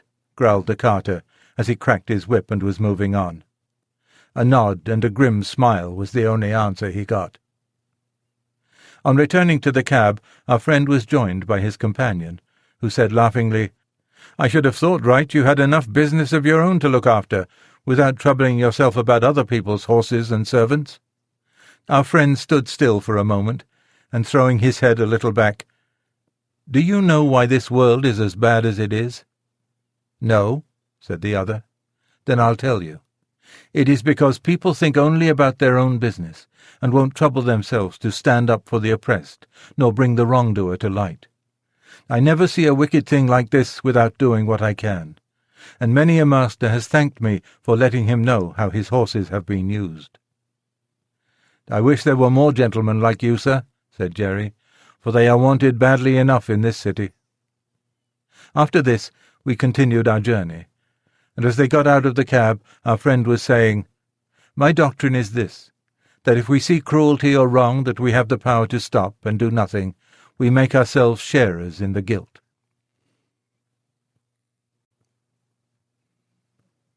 Chapter 39. Seedy Sam. I should say that for a cab-horse I was very well off indeed. My driver was my owner, and it was his interest to treat me well and not overwork me, even had he not been so good a man as he was. But there were a great many horses which belonged to the large cab-owners, who let them out to their drivers for so much money a day. As the horses did not belong to these men, the only thing they thought of was how to get their money out of them, first to pay the master, and then to provide for their own living. And a dreadful time some of these horses had of it. Of course, I understood but little, but it was often talked over on the stand, and the governor, who was a kind-hearted man and fond of horses, would sometimes speak up if one came in very much jaded or ill-used.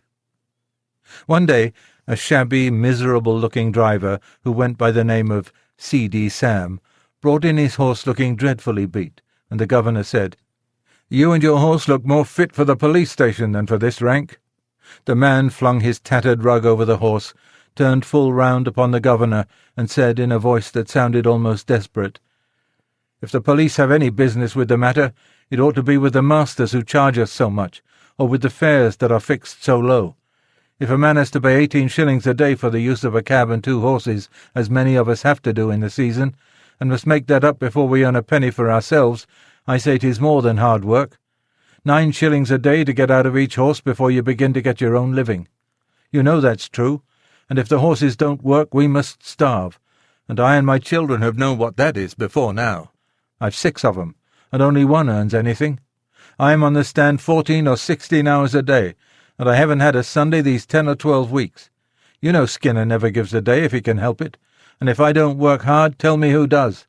I want a warm coat and a mackintosh, but with so many to feed, how can a man get it? I had to pledge my clock a week ago to pay Skinner, and I shall never see it again." Some of the other drivers stood round nodding their heads and saying he was right. The man went on, "You that have your own horses and cabs, or drive for good masters, have a chance of getting on and a chance of doing right. I haven't. We can't charge more than 6pence a mile after the first, within the 4-mile radius. This very morning I had to go a clear 6 miles and only took 3 shillings. I could not get a return fare and had to come all the way back. There's 12 miles for the horse and 3 shillings for me. After that I had a 3-mile fare, and there were bags and boxes enough to have brought in a good many tuppences if they had been put outside. But you know how people do. All that could be piled up inside on the front seat were put in, and 3 heavy boxes went on the top. That was 6pence, and the fare 1 and 6pence. Then I got a return for a shilling. Now that makes 18 miles for the horse and 6 shillings for me. There's 3 shillings still for that horse to earn, and 9 shillings for the afternoon horse, before I touch a penny. Of course, it is not always so bad as that, but you know it often is, and I say 'tis a mockery to tell a man that he must not overwork his horse, for when a beast is downright tired, there's nothing but the whip that will keep his legs a-going. You can't help yourself. You must put your wife and children before the horse. The masters must look to that. We can't. I don't ill-use my horse for the sake of it. None of you can say I do. There's wrong lays somewhere. Never a day's rest, never a quiet hour with the wife and children. I often feel like an old man, though I'm only 45. You know how quick some of the gentry are to suspect us of cheating and overcharging? Why, they stand with their purses in their hands, counting it over to a penny, and looking at us as if we were pickpockets. I wish some of 'em had got to sit on my box 16 hours a day and get a living out of it, and 18 shillings beside, and that in all weathers. They would not be so uncommon particular never to give us a 6pence over, or to cram all the luggage inside. Of course, some of 'em tip us pretty handsome now and then, or else we could not live, but you can't depend upon that." The men who stood round much approved this speech, and one of them said, "It is desperate hard, and if a man sometimes does what is wrong it is no wonder, and if he gets a dram too much, who's to blow him up?" Jerry had taken no part in this conversation, but I never saw his face look so sad before. The governor had stood with both his hands in his pockets. Now he took his handkerchief out of his hat and wiped his forehead. "You've beaten me, Sam," he said, "for it's all true, and I won't cast it up to you any more about the police. It was the look in that horse's eye that came over me. It is hard lines for man, and it is hard lines for beast, and who's to mend it I don't know. But anyway, you might tell the poor beast that you were sorry to take it out of him in that way. Sometimes a kind word is all we can give 'em, poor brutes, and 'tis wonderful what they do understand." A few mornings after this talk, a new man came on the stand with Sam's cab. "Hallo," said one, "what's up with Seedy Sam?" "He's ill in bed," said the man. "He was taken last night in the yard, and could scarcely crawl home. His wife sent a boy this morning to say his father was in a high fever and could not get out, so I'm here instead." The next morning the same man came again. "How is Sam?" inquired the governor. "He's gone," said the man. "What, gone? You don't mean to say he's dead?" "Just snuffed out," said the other. "He died at 4 o'clock this morning. All yesterday he was raving about Skinner and having no Sundays. 'I never had a Sunday's rest.' These were his last words." No one spoke for a while, and then the governor said, I'll tell you what, mates. This is a warning for us.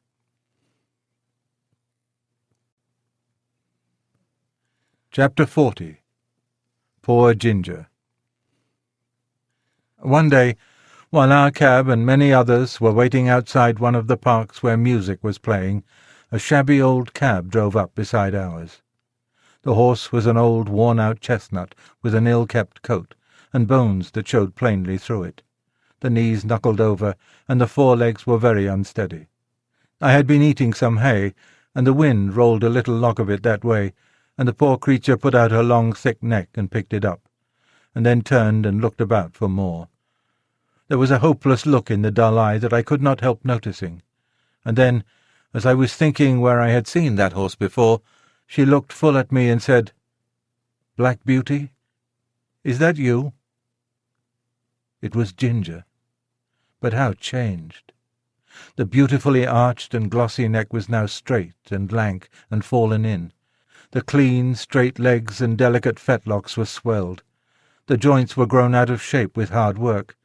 The face that was once so full of spirit and life was now full of suffering, and I could tell by the heaving of her sides and her frequent cough how bad her breath was. Our drivers were standing together a little way off, so I sidled up to her a step or two, that we might have a little quiet talk. It was a sad tale that she had to tell. After a 12-month run-off at Earl's Hall, she was considered to be fit for work again, and was sold to a gentleman. For a little while she got on very well, but after a longer gallop than usual the old strain returned, and after being rested and doctored she was again sold. In this way she changed hands several times, but always getting lower down. "And so at last," said she, "I was bought by a man who keeps a number of cabs and horses and lets them out. You look well off, and I am glad of it, but I could not tell you what my life has been. When they found out my weakness, they said I was not worth what they gave for me, and that I must go into one of the low cabs and just be used up. That is what they are doing, whipping and working with never one thought of what I suffer. They paid for me, and must get it out of me, they say. The man who hires me now pays a deal of money to the owner every day, and so he has to get it out of me too. And so it's all the week round and round, with never a Sunday rest." I said, "You used to stand up for yourself if you were ill-used." "Ah," she said, "I did once. But it's no use.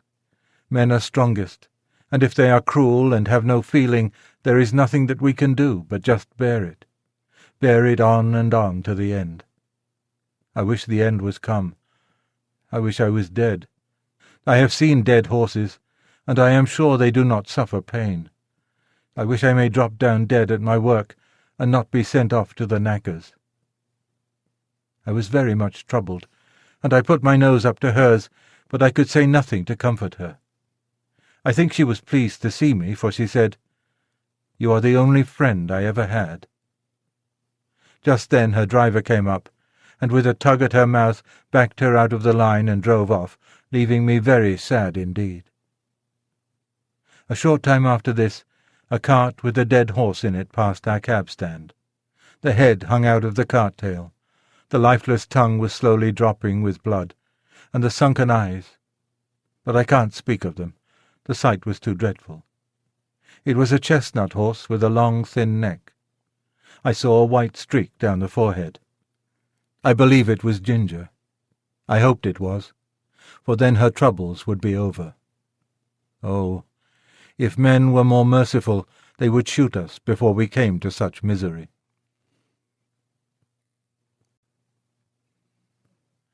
Chapter 41. The Butcher.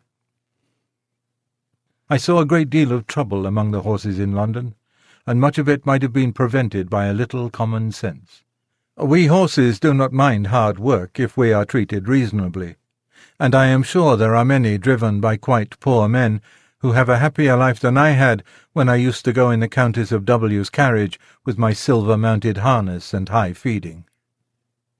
It often went to my heart to see how the little ponies were used, straining along with heavy loads or staggering under heavy blows from some low, cruel boy. Once I saw a little grey pony with a thick mane and a pretty head, and so much like Merrylegs that if I had not been in harness I should have neighed to him.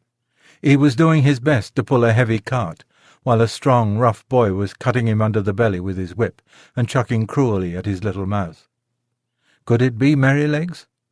It was just like him, but then Mr. Blomfield was never to sell him, and I think he would not do it. But this might have been quite as good a little fellow, and had as happy a place when he was young. I often noticed the great speed at which butchers' horses were made to go, though I did not know why it was so, till one day when we had to wait some time in St. John's Wood. There was a butcher's shop next door, and as we were standing a butcher's cart came dashing up at a great pace. The horse was hot and much exhausted. He hung his head down, while his heaving sides and trembling legs showed how hard he had been driven. The lad jumped out of the cart, and was getting the basket, when the master came out of the shop much displeased. After looking at the horse, he turned angrily to the lad. "How many times shall I tell you not to drive in this way? You ruined the last horse and broke his wind, and you are going to ruin this in the same way. If you were not my own son, I would dismiss you on the spot. It is a disgrace to have a horse brought to the shop in a condition like that. You are liable to be taken up by the police for such driving, and if you are, you need not look to me for bail, for I have spoken to you till I am tired. You must look out for yourself." During this speech the boy had stood by, sullen and dogged. But when his father ceased he broke out angrily. It wasn't his fault, and he wouldn't take the blame. He was only going by orders all the time. "You always say, 'Now be quick, now look sharp.' And when I go to the houses, one wants a leg of mutton for an early dinner, and I must be back with it in a quarter of an hour. Another cook has forgotten to order the beef. I must go and fetch it and be back in no time, or the mistress will scold, and the housekeeper says they have company coming unexpectedly, and must have some chops sent up directly. And the lady at number 4 in the Crescent never orders her dinner till the meat comes in for lunch, and it's nothing but hurry, hurry all the time. If the gentry would think of what they want and order their meat the day before, there need not be this blow-up." "I wish to goodness they would," said the butcher.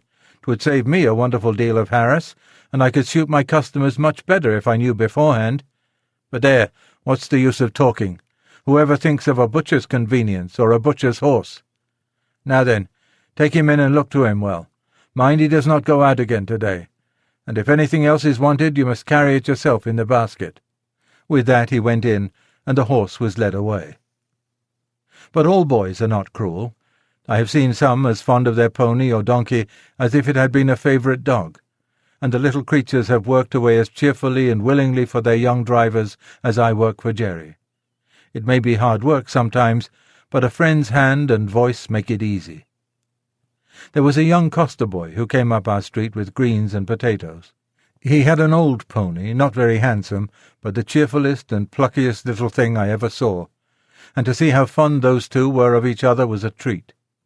The pony followed his master like a dog, and when he got into his cart would trot off without a whip or a word, and rattle down the street as merrily as if he had come out of the Queen's stables. Jerry liked the boy and called him Prince Charlie, for he said he would make a king of drivers some day. There was an old man, too, who used to come up our street with a little coal cart. He wore a coal-heaver's hat, and looked rough and black. He and his old horse used to plod together along the street, like two good partners who understood each other. The horse would stop of his own accord at the doors where they took coal of him. He used to keep one ear bent toward his master.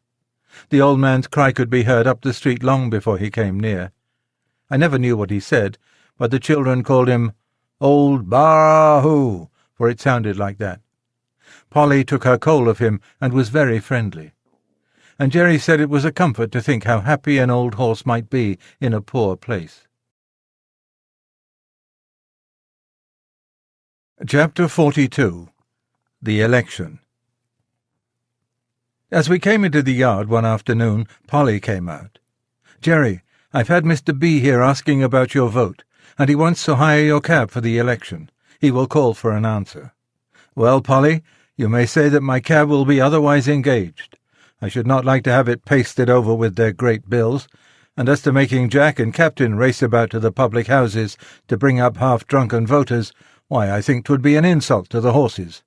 No, I shan't do it." "I suppose you'll vote for the gentleman.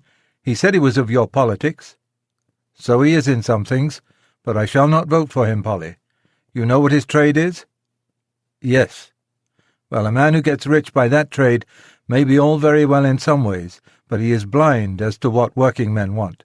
I could not in my conscience send him up to make the laws. I dare say they'll be angry, but every man must do what he thinks to be the best for his country. On the morning before the election, Jerry was putting me into the shafts, when Dolly came into the yard sobbing and crying, with her little blue frock and white pinafore spattered all over with mud. "Why, Dolly, what is the matter?" "Those naughty boys," she sobbed, "have thrown the dirt all over me and called me a little ragga—" "They called her a little blue ragamuffin, father," said Harry, who ran in looking very angry. "But I have given it to them. They won't insult my sister again. I have given them a thrashing they will remember. A set of cowardly, rascally, orange blackguards." Jerry kissed the child and said, "Run into mother, my pet, and tell her I think you had better stay at home today and help her." Then, turning gravely to Harry, "My boy, I hope you will always defend your sister, and give anybody who insults her a good thrashing. That is as it should be. But mind, I won't have any election blackguarding on my premises. There are as many blue blackguards as there are orange, and as many white as there are purple or any other colour, and I won't have any of my family mixed up with it. Even women and children are ready to quarrel for the sake of a colour, and not 1 in 10 of them knows what it is about." "Why, father, I thought blue was for liberty." "My boy, liberty does not come from colours. They only show party, and all the liberty you can get out of them is liberty to get drunk at other people's expense, liberty to ride to the poll in a dirty old cab, liberty to abuse anyone that does not wear your colour, and to shout yourself hoarse at what you only half understand. That's your liberty." "Oh, father, you are laughing." "No, Harry, I am serious, and I am ashamed to see how men go on who ought to know better. An election is a very serious thing, at least it ought to be, and every man ought to vote according to his conscience, and let his neighbour do the same." Chapter 43. A Friend in Need. The election day came at last. There was no lack of work for Jerry and me. First came a stout, puffy gentleman with a carpet-bag. He wanted to go to the Bishopsgate station. Then we were called by a party who wished to be taken to the Regent's Park. And next we were wanted in a side street, where a timid, anxious old lady was waiting to be taken to the bank. There we had to stop to take her back again. And just as we had set her down, a red-faced gentleman with a handful of papers came running up out of breath, and before Jerry could get down he had opened the door, popped himself in, and called out, "Bow Street Police Station, quick!" So off we went with him, and when, after another turn or two, we came back, there was no other cab on the stand. Jerry put on my nose-bag, for, as he said, "We must eat when we can on such days as these, so munch away, Jack, and make the best of your time, old boy." I found I had a good feed of crushed oats wetted up with a little bran. This would be a treat any day, but very refreshing then. Jerry was so thoughtful and kind. What horse would not do his best for such a master? Then he took out one of Polly's meat pies, and standing near me he began to eat it. The streets were very full, and the cabs with the candidates' colours on them were dashing about through the crowd as if life and limb were of no consequence. We saw 2 people knocked down that day, and one was a woman. The horses were having a bad time of it, poor things. But the voters inside thought nothing of that. Many of them were half drunk, hurrahing out of the cab windows if their own party came by. It was the first election I had seen, and I don't want to be in another, though I have heard things are better now. Jerry and I had not eaten many mouthfuls before a poor young woman, carrying a heavy child, came along the street. She was looking this way and that way, and seemed quite bewildered. Presently she made her way up to Jerry, and asked if he could tell her the way to St. Thomas Hospital, and how far it was to get there. She had come from the country that morning, she said, in a market cart. She did not know about the election, and was quite a stranger in London. She had got an order for the hospital for her little boy. The child was crying with a feeble, pining cry. "Poor little fellow," she said. "He suffers a deal of pain. He is 4 years old, and can't walk any more than a baby. But the doctor said if I could get him into the hospital he might get well. Pray, sir, how far is it, and which way is it?"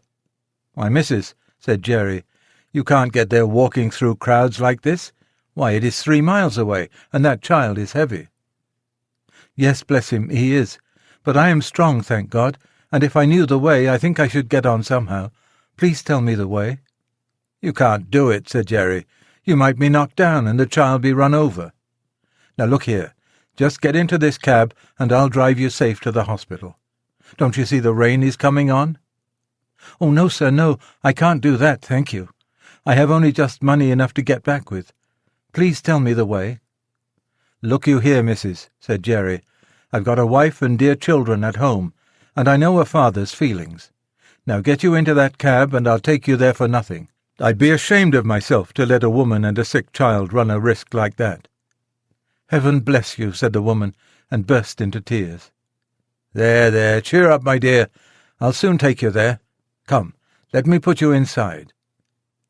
As Jerry went to open the door, 2 men with collars in their hats and buttonholes ran up, calling out, "Cab!" "Engaged!" cried Jerry, but one of the men, pushing past the woman, sprang into the cab, followed by the other. Jerry looked as stern as a policeman. "This cab is already engaged, gentlemen, by that lady." "Lady?" said one of them. "Oh, she can wait. Our business is very important. Besides, we were in first. It is our right, and we shall stay in." A droll smile came over Jerry's face as he shut the door upon them. "All right, gentlemen. Pray stay in as long as it suits you. I can wait while you rest yourselves." And turning his back upon them, he walked up to the young woman who was standing near me. "They'll soon be gone," he said, laughing. "Don't trouble yourself, my dear." And they soon were gone, for when they understood Jerry's dodge, they got out, calling him all sorts of bad names, and blustering about his number and getting a summons. After this little stoppage, we were soon on our way to the hospital, going as much as possible through by-streets. Jerry rung the great bell and helped the young woman out. "Thank you 1,000 times," she said. "I could never have got here alone." "You're kindly welcome, and I hope the dear child will soon be better." He watched her go in at the door, and gently he said to himself, "Inasmuch as ye have done it to one of the least of these." Then he patted my neck, which was always his way when anything pleased him. The rain was now coming down fast, and just as we were leaving the hospital, the door opened again, and the porter called out, "Cab!" We stopped, and a lady came down the steps. Jerry seemed to know her at once. She put back her veil and said, "Barker! Jeremiah Barker, is it you? I am very glad to find you here. You are just the friend I want, for it is very difficult to get a cab in this part of London today." "I should be proud to serve you, ma'am. I am right glad I happen to be here. Where may I take you to, ma'am?" "To the Paddington station, and then, if we are in good time, as I think we shall be, you shall tell me all about Mary and the children." We got to the station in good time, and, being under the shelter, the lady stood a good while talking to Jerry. I found she had been Polly's mistress, and after many inquiries about her, she said, "How do you find the cab work suit you in winter? I know Mary was rather anxious about you last year." "Yes, ma'am, she was. I had a bad cough that followed me up quite into the warm weather, and when I am kept out late she does worry herself a good deal. You see, ma'am, it is all hours and all weathers, and that does try a man's constitution. But I am getting on pretty well, and I should feel quite lost if I had not horses to look after. I was brought up to it, and I am afraid I should not do so well at anything else." "Well, Barker," she said, "it would be a great pity that you should seriously risk your health in this work, not only for your own, but for Mary's and the children's sake. There are many places where good drivers or good grooms are wanted, and if ever you think you ought to give up this cab work, let me know." Then, sending some kind messages to Mary, she put something into his hand, saying, "There is 5 shillings each for the 2 children. Mary will know how to spend it." Jerry thanked her and seemed much pleased, and turning out of the station we at last reached home, and I, at least, was tired.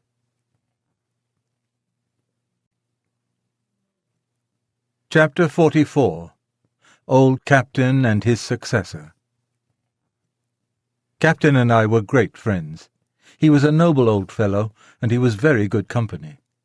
I never thought that he would have to leave his home and go down the hill, but his turn came, and this was how it happened. I was not there, but I heard all about it. He and Jerry had taken a party to the great railway station over London Bridge, and were coming back, somewhere between the bridge and the monument, when Jerry saw a brewer's empty dray coming along, drawn by 2 powerful horses. The drayman was lashing his horses with his heavy whip. The dray was light, and they started off at a furious rate. The man had no control over them, and the street was full of traffic. One young girl was knocked down and run over, and the next moment they dashed up against our cab. Both the wheels were torn off, and the cab was thrown over. Captain was dragged down, the shaft splintered, and one of them ran into his side. Jerry, too, was thrown, but was only bruised. Nobody could tell how he escaped. He always said 'twas a miracle. When poor Captain got up, he was found to be very much cut and knocked about. Jerry led him home gently, and a sad sight it was to see the blood soaking into his white coat and dropping from his side and shoulder. The drayman was proved to be very drunk and was fined, and the brewer had to pay damages to our master. But there was no one to pay damages to poor Captain. The farrier and Jerry did the best they could to ease his pain and make him comfortable. The fly had to be mended, and for several days I did not go out, and Jerry earned nothing. The first time we went to the stand after the accident, the governor came up to hear how Captain was. "He'll never get over it," said Jerry. "At least not for my work," so the farrier said this morning. "He says he may do for carting and that sort of work. It has put me out very much. Carting, indeed. I've seen what horses come to at that work round London. I only wish all the drunkards could be put in a lunatic asylum instead of being allowed to run foul of sober people. If they would break their own bones and smash their own carts and lame their own horses, that would be their own affair, and we might let them alone. But it seems to me that the innocent always suffer. And then they talk about compensation. You can't make compensation. There's all the trouble and vexation and loss of time, besides losing a good horse that's like an old friend. It's nonsense talking of compensation. If there's one devil that I should like to see in the bottomless pit more than another, it's the drink devil." "I say, Jerry," said the governor, "you are treading pretty hard on my toes, you know. I'm not so good as you are, more shame to me. I wish I was." "Well," said Jerry, "why don't you cut with it, governor? You're too good a man to be the slave of such a thing." "I'm a great fool, Jerry, but I tried once for 2 days, and I thought I should have died. How did you do?" "I had hard work at it for several weeks. You see, I never did get drunk, but I found that I was not my own master, and that when the craving came on it was hard work to say no. I saw that one of us must knock under, the drink devil or Jerry Barker, and I said that it should not be Jerry Barker, God helping me. But it was a struggle, and I wanted all the help I could get, for till I tried to break the habit I did not know how strong it was. But then Polly took such pains that I should have good food, and when the craving came on I used to get a cup of coffee, or some peppermint, or read a bit in my book, and that was a help to me. Sometimes I had to say over and over to myself, 'Give up the drink or lose your soul. Give up the drink or break Polly's heart.' But thanks be to God and my dear wife, my chains were broken, and now for 10 years I have not tasted a drop, and never wish for it." "I've a great mind to try at it," said Grant, "for 'tis a poor thing not to be one's own master." "Do, governor, do. You'll never repent it. And what a help it would be to some of the poor fellows in our rank if they saw you do without it. I know there's 2 or 3 would like to keep out of that tavern if they could." At first Captain seemed to do well, but he was a very old horse, and it was only his wonderful constitution and Jerry's care that had kept him up at the cab work so long. Now he broke down very much. The farrier said he might mend up enough to sell for a few pounds, but Jerry said no. A few pounds got by selling a good old servant into hard work and misery would canker all the rest of his money, and he thought the kindest thing he could do for the fine old fellow would be to put a sure bullet through his head, and then he would never suffer more, for he did not know where to find a kind master for the rest of his days. The day after this was decided, Harry took me to the forge for some new shoes. When I returned, Captain was gone. I and the family all felt it very much. Jerry had now to look out for another horse, and he soon heard of one through an acquaintance who was undergroom in a nobleman's stables. He was a valuable young horse, but he had run away, smashed into another carriage, flung his lordship out, and so cut and blemished himself that he was no longer fit for a gentleman's stables, and the coachman had orders to look round and sell him as well as he could. "I can do with high spirits," said Jerry, "if a horse is not vicious or hard-mouthed." "There is not a bit of vice in him," said the man. "His mouth is very tender, and I think myself that was the cause of the accident. You see, he had just been clipped, and the weather was bad, and he had not had exercise enough, and when he did go out he was as full of spring as a balloon. Our governor, the coachman I mean, had him harnessed in as tight and strong as he could, with the martingale and the check rein, a very sharp curb, and the reins put in at the bottom bar.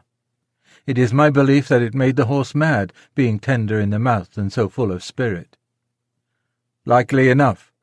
I'll come and see him," said Jerry. The next day Hotspur, that was his name, came home.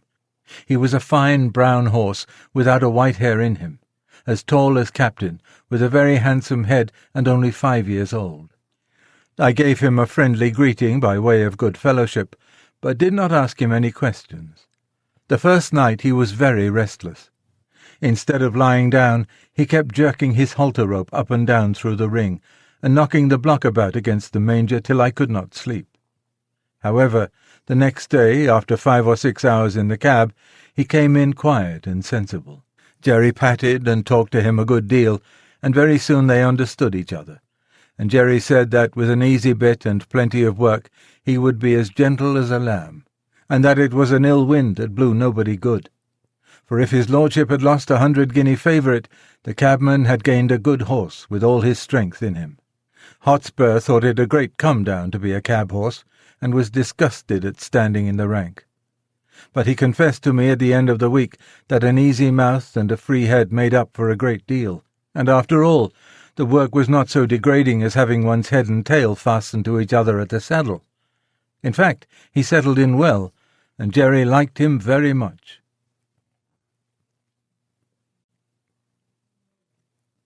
Chapter 45. Jerry's New Year. For some people, Christmas and the New Year are very merry times. But for cabmen and cabmen's horses it is no holiday, though it may be a harvest. There are so many parties, balls, and places of amusement open that the work is hard and often late. Sometimes driver and horse have to wait for hours in the rain or frost, shivering with the cold, while the merry people within are dancing away to the music. I wonder if the beautiful ladies ever think of the weary cabman waiting on his box, and his patient beast standing till his legs get stiff with cold. I had now most of the evening work, as I was well accustomed to standing, and Jerry was also more afraid of Hotspur taking cold. We had a great deal of late work in the Christmas week, and Jerry's cough was bad. But however late we were, Polly sat up for him, and came out with a lantern to meet him, looking anxious and troubled. On the evening of the New Year we had to take 2 gentlemen to a house in one of the West End squares. We set them down at 9 o'clock, and were told to come again at 11. "But," said one, "as it is a card party, you may have to wait a few minutes, but don't be late."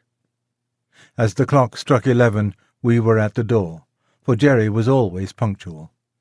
The clock chimed the quarters, 1, 2, 3, and then struck 12, but the door did not open. The wind had been very changeable, with squalls of rain during the day, but now it came on sharp, driving sleet, which seemed to come all the way round. It was very cold, and there was no shelter. Jerry got off his box, and came and pulled one of my cloths a little more over my neck. Then he took a turn or two up and down, stamping his feet. Then he began to beat his arms, but that set him off coughing. So he opened the cab door, and sat at the bottom with his feet on the pavement, and was a little sheltered. Still the clock chimed the quarters, and no one came. At 12:30 he rang the bell, and asked the servant if he would be wanted that night. "Oh, yes, you'll be wanted safe enough," said the man. "You must not go. It will soon be over." And again Jerry sat down. but his voice was so hoarse I could hardly hear him. At 1:15 the door opened and the two gentlemen came out. They got into the cab without a word and told Jerry where to drive. That was nearly 2 miles. My legs were numb with cold, and I thought I should have stumbled. When the men got out, they never said they were sorry to have kept us waiting so long, but were angry at the charge. However, as Jerry never charged more than was his due, so he never took less, and they had to pay for the 2 hours and a quarter waiting. But it was hard-earned money to Jerry. At last we got home. He could hardly speak, and his cough was dreadful. Polly asked no questions, but opened the door and held the lantern for him. "Can't I do something?" she said. "Yes. Get Jack something warm, and then boil me some gruel." This was said in a hoarse whisper. He could hardly get his breath, but he gave me a rub-down as usual, and even went up into the hayloft for an extra bundle of straw for my bed. Polly brought me a warm mash that made me comfortable, and then they locked the door. It was late the next morning before anyone came, and then it was only Harry. He cleaned us and fed us and swept out the stalls. Then he put the straw back again, as if it was Sunday. He was very still, and neither whistled nor sang. At noon he came again, and gave us our food and water. This time Dolly came with him.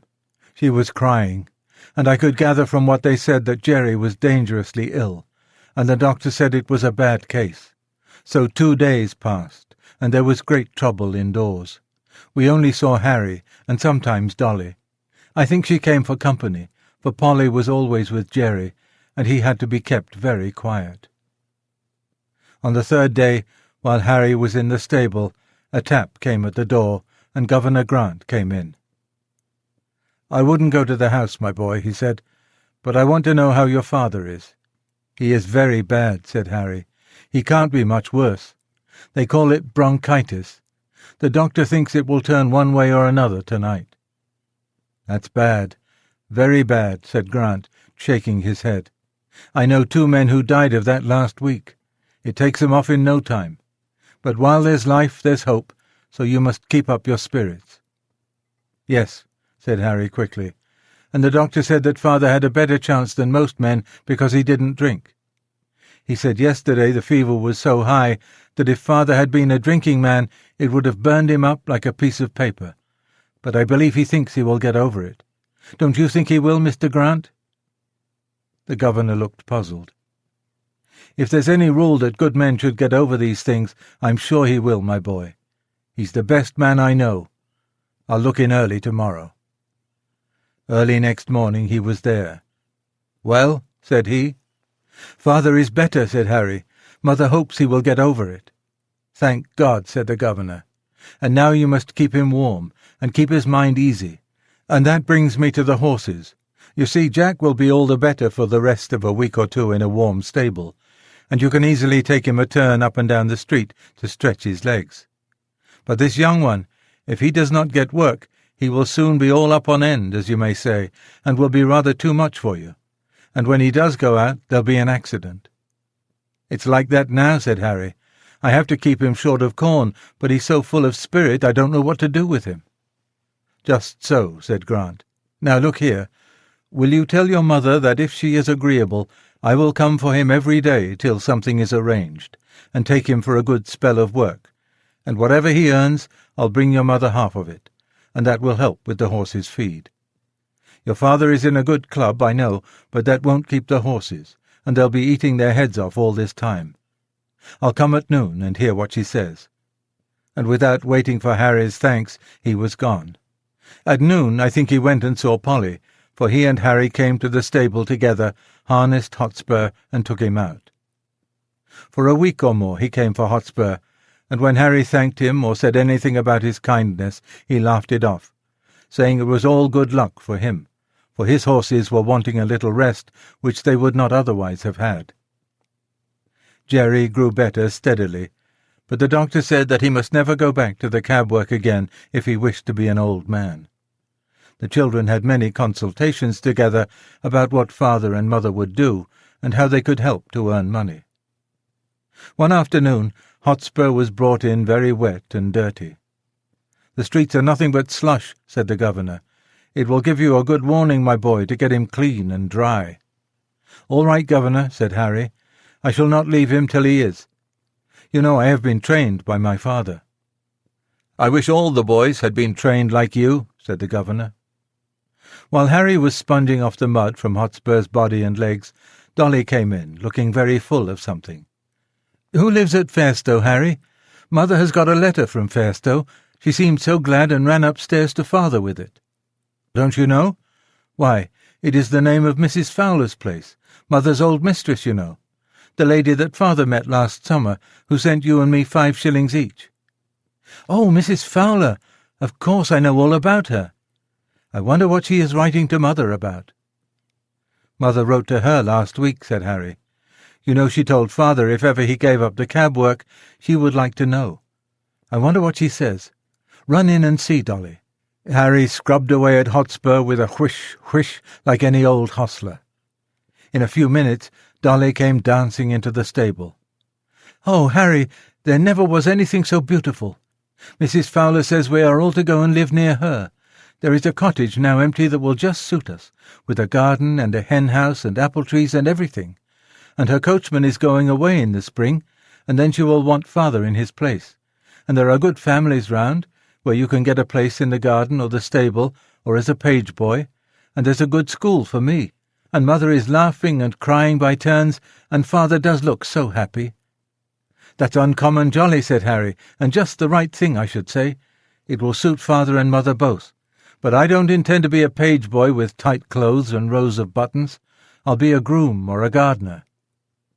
It was quickly settled that as soon as Jerry was well enough they should remove to the country, and that the cab and horses should be sold as soon as possible. This was heavy news for me, for I was not young now, and could not look for any improvement in my condition. Since I left Birtwick I had never been so happy as with my dear Master Jerry, but 3 years of cab work, even under the best conditions, will tell on one's strength, and I felt that I was not the horse that I had been. Grant said at once that he would take Hotspur, and there were men on the stand who would have bought me, but Jerry said I should not go to cab work again with just anybody, and the governor promised to find a place for me where I should be comfortable. The day came for going away. Jerry had not been allowed to go out yet, and I never saw him after that New Year's Eve. Polly and the children came to bid me good-bye. "Poor old Jack, dear old Jack, I wish we could take you with us," she said, and then laying her hand on my mane, she put her face close to my neck and kissed me. Dolly was crying and kissed me too. Harry stroked me a great deal, but said nothing, only he seemed very sad, and so I was led away to my new place.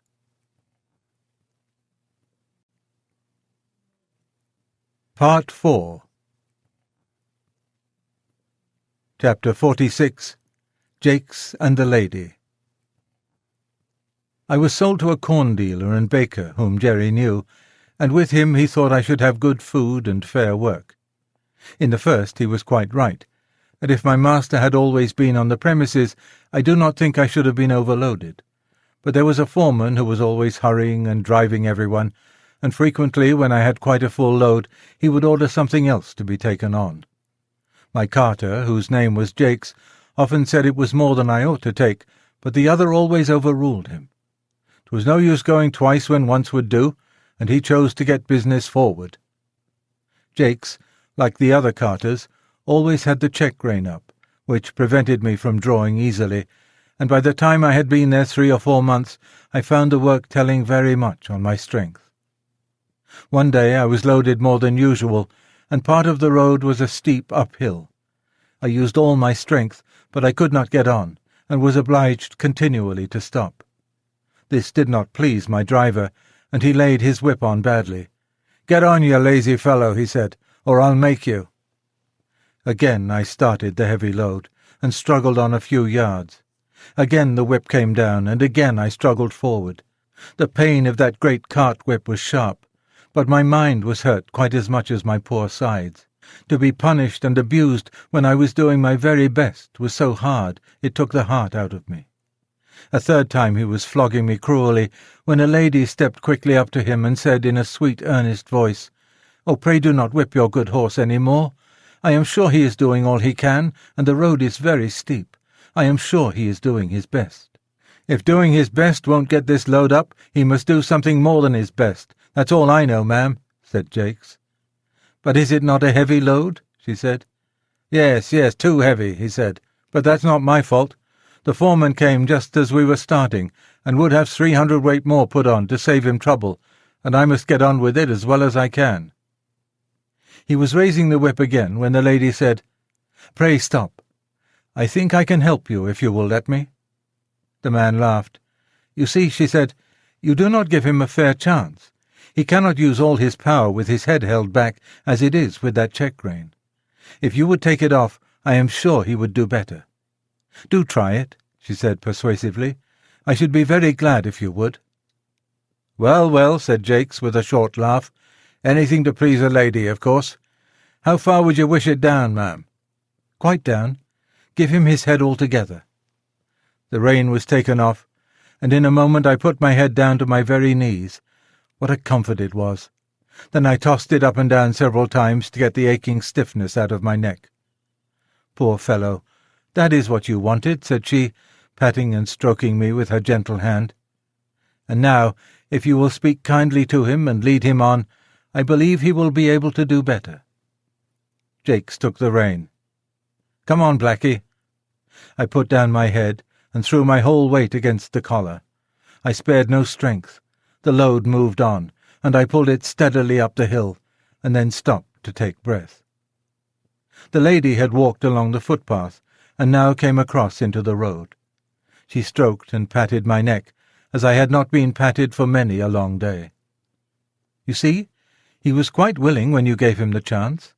I am sure he is a fine-tempered creature, and I dare say has known better days. You won't put that rein on again, will you?" For he was just going to hitch it up on the old plan. "Well, ma'am, I can't deny that having his head has helped him up the hill, and I'll remember it another time, and thank you, ma'am. But if he went without a check-rein, I should be the laughing-stock of all the carters. It is the fashion, you see." "Is it not better," she said, "to lead a good fashion than to follow a bad one? A great many gentlemen do not use check-reins now. Our carriage horses have not worn them for 15 years, and work with much less fatigue than those who have them. Besides," she added in a very serious voice, "we have no right to distress any of God's creatures without a very good reason. We call them dumb animals, and so they are, for they cannot tell us how they feel.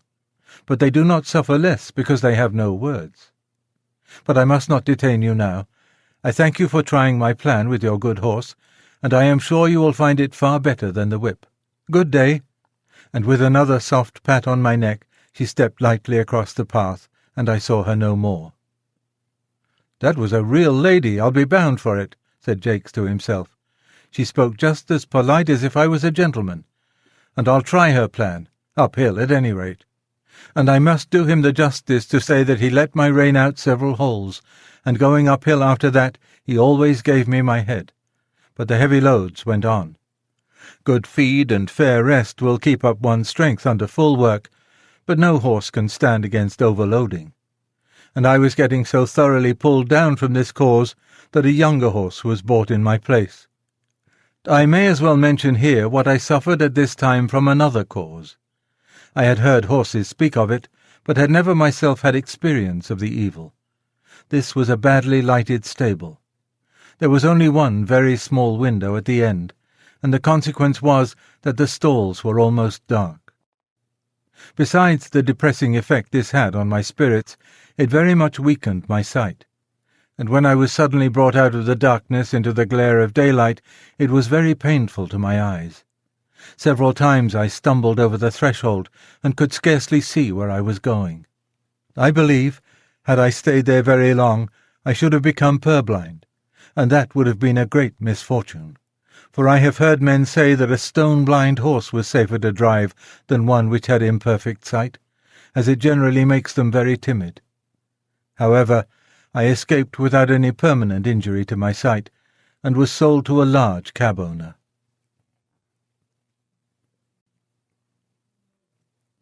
Chapter 47.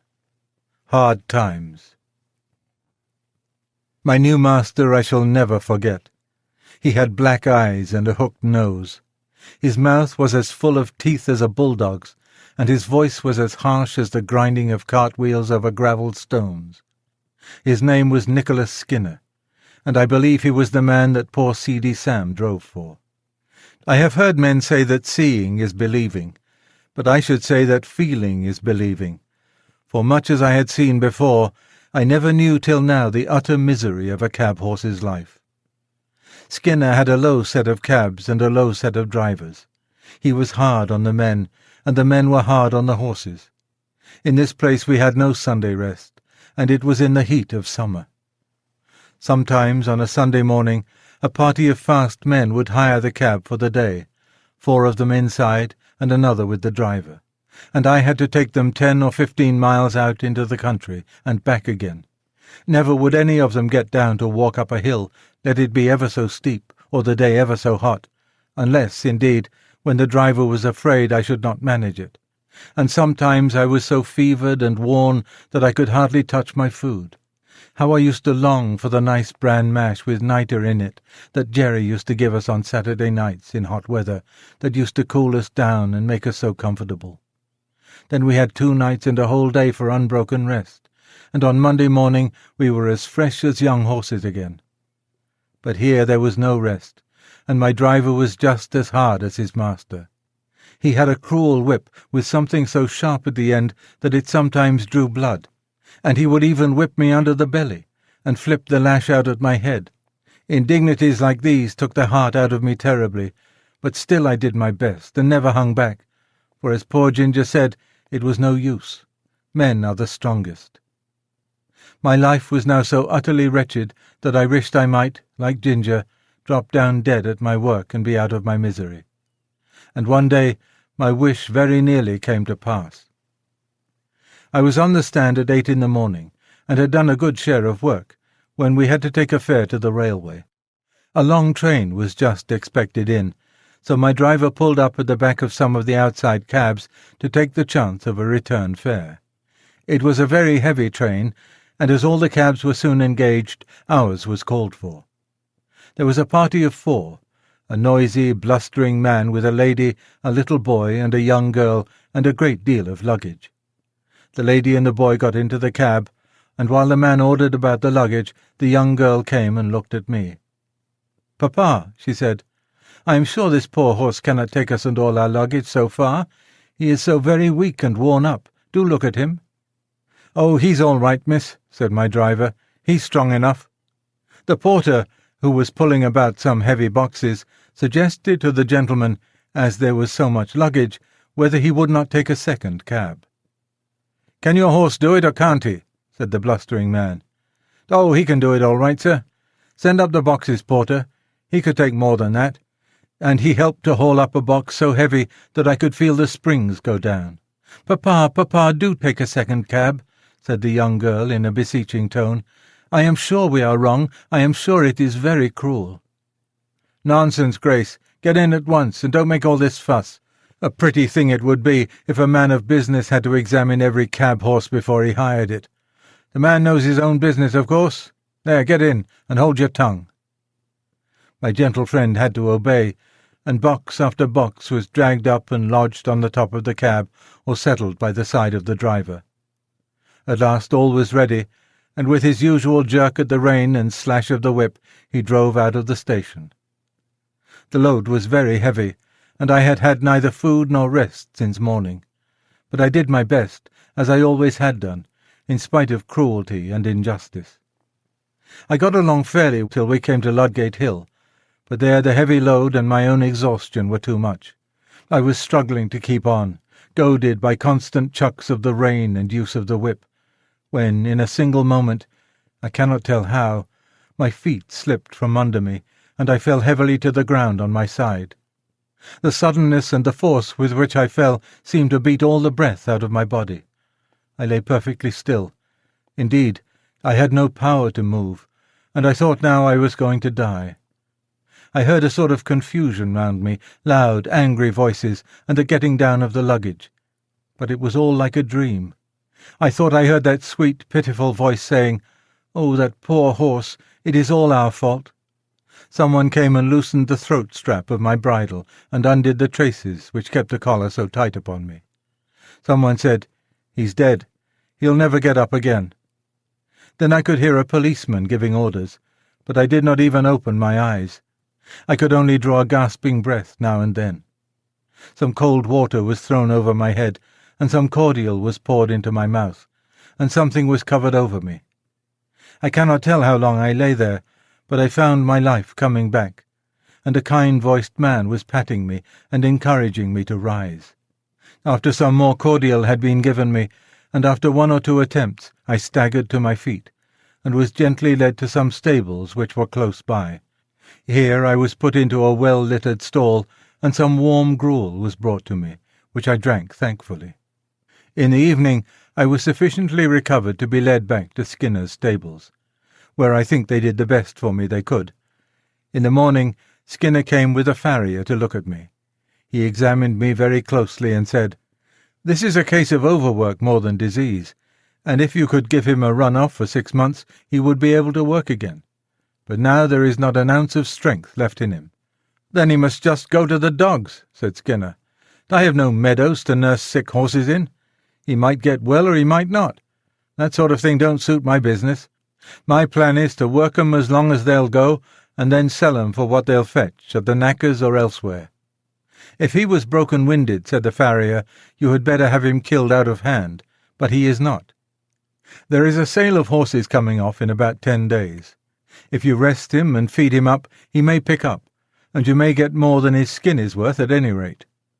Upon this advice, Skinner, rather unwillingly, I think, gave orders that I should be well fed and cared for, and the stableman, happily for me, carried out the orders with a much better will than his master had in giving them.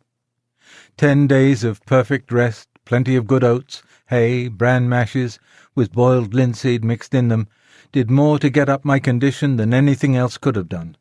Those linseed mashes were delicious, and I began to think after all it might be better to live than go to the dogs.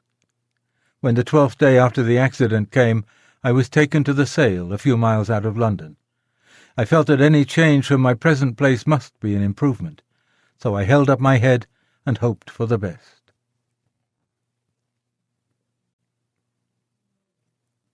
Chapter 48. Farmer Thorogood and his grandson Willie.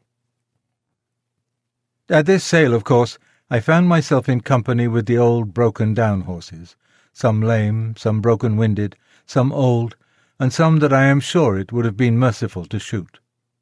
The buyers and sellers, too, many of them, looked not much better off than the poor beasts they were bargaining about. There were poor old men trying to get a horse or a pony for a few pounds that might drag about some little wood or coal cart.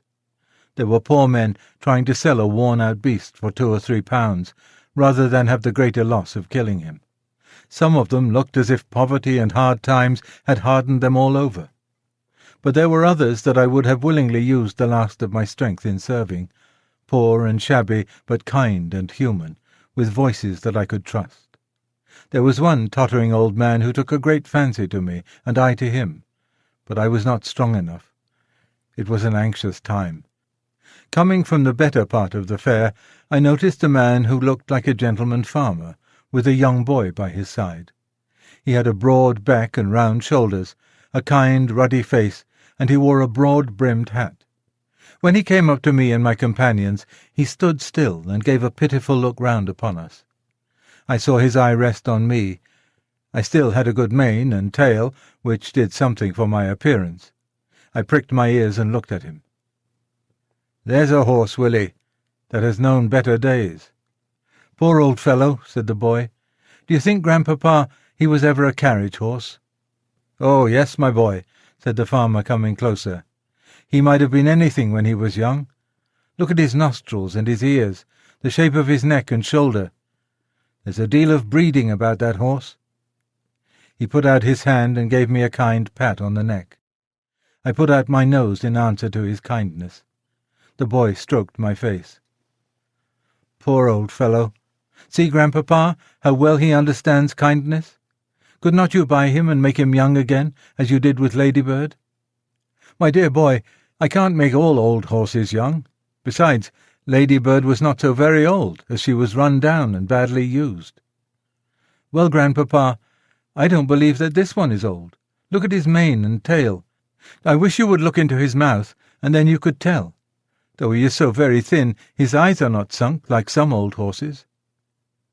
The old gentleman laughed. Bless the boy, he is as horsey as his old grandfather. But do look at his mouth, Grandpapa, and ask the price. I am sure he would grow young in our meadows.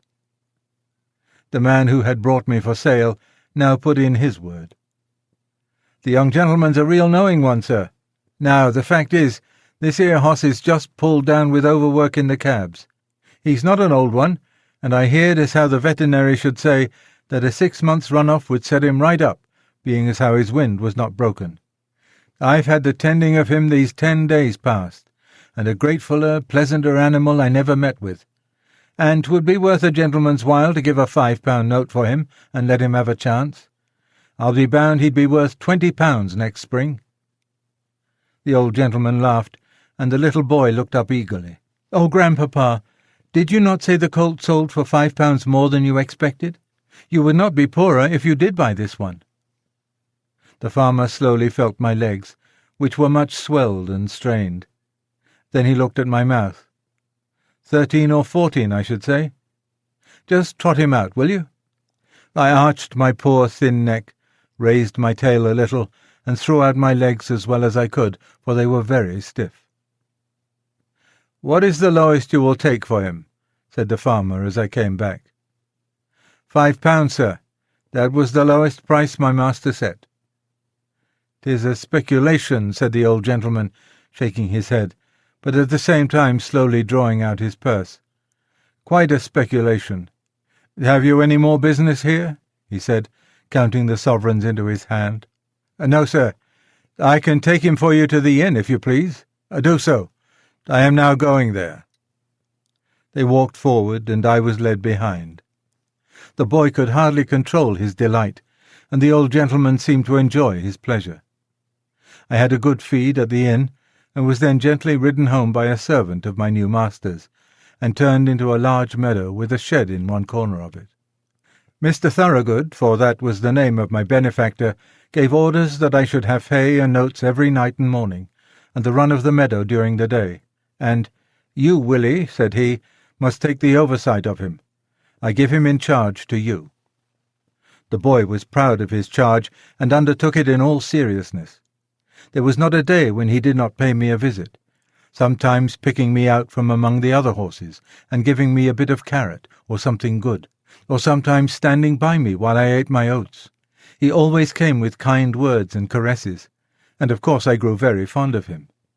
He called me Old Crony, as I used to come to him in the field and follow him about. Sometimes he brought his grandfather, who always looked closely at my legs. "This is our point, Willie," he would say, "but he is improving so steadily that I think we shall see a change for the better in the spring." The perfect rest, the good food, the soft turf and gentle exercise soon began to tell on my condition and my spirits. I had a good constitution from my mother, and I was never strained when I was young, so that I had a better chance than many horses who have been worked before they came to their full strength. During the winter my legs improved so much that I began to feel quite young again. The spring came round, and one day in March Mr. Thorogood determined that he would try me in the phaeton. I was well pleased, and he and Willie drove me a few miles. My legs were not stiff now, and I did the work with perfect ease. "He's growing young, Willie. We must give him a little gentle work now, and by midsummer he will be as good as Ladybird. He has a beautiful mouth and good paces. They can't be better." "Oh, Grandpapa, how glad I am you bought him." "So am I, my boy. But he has to thank you more than me. We must now be looking out for a quiet, genteel place for him, where he will be valued."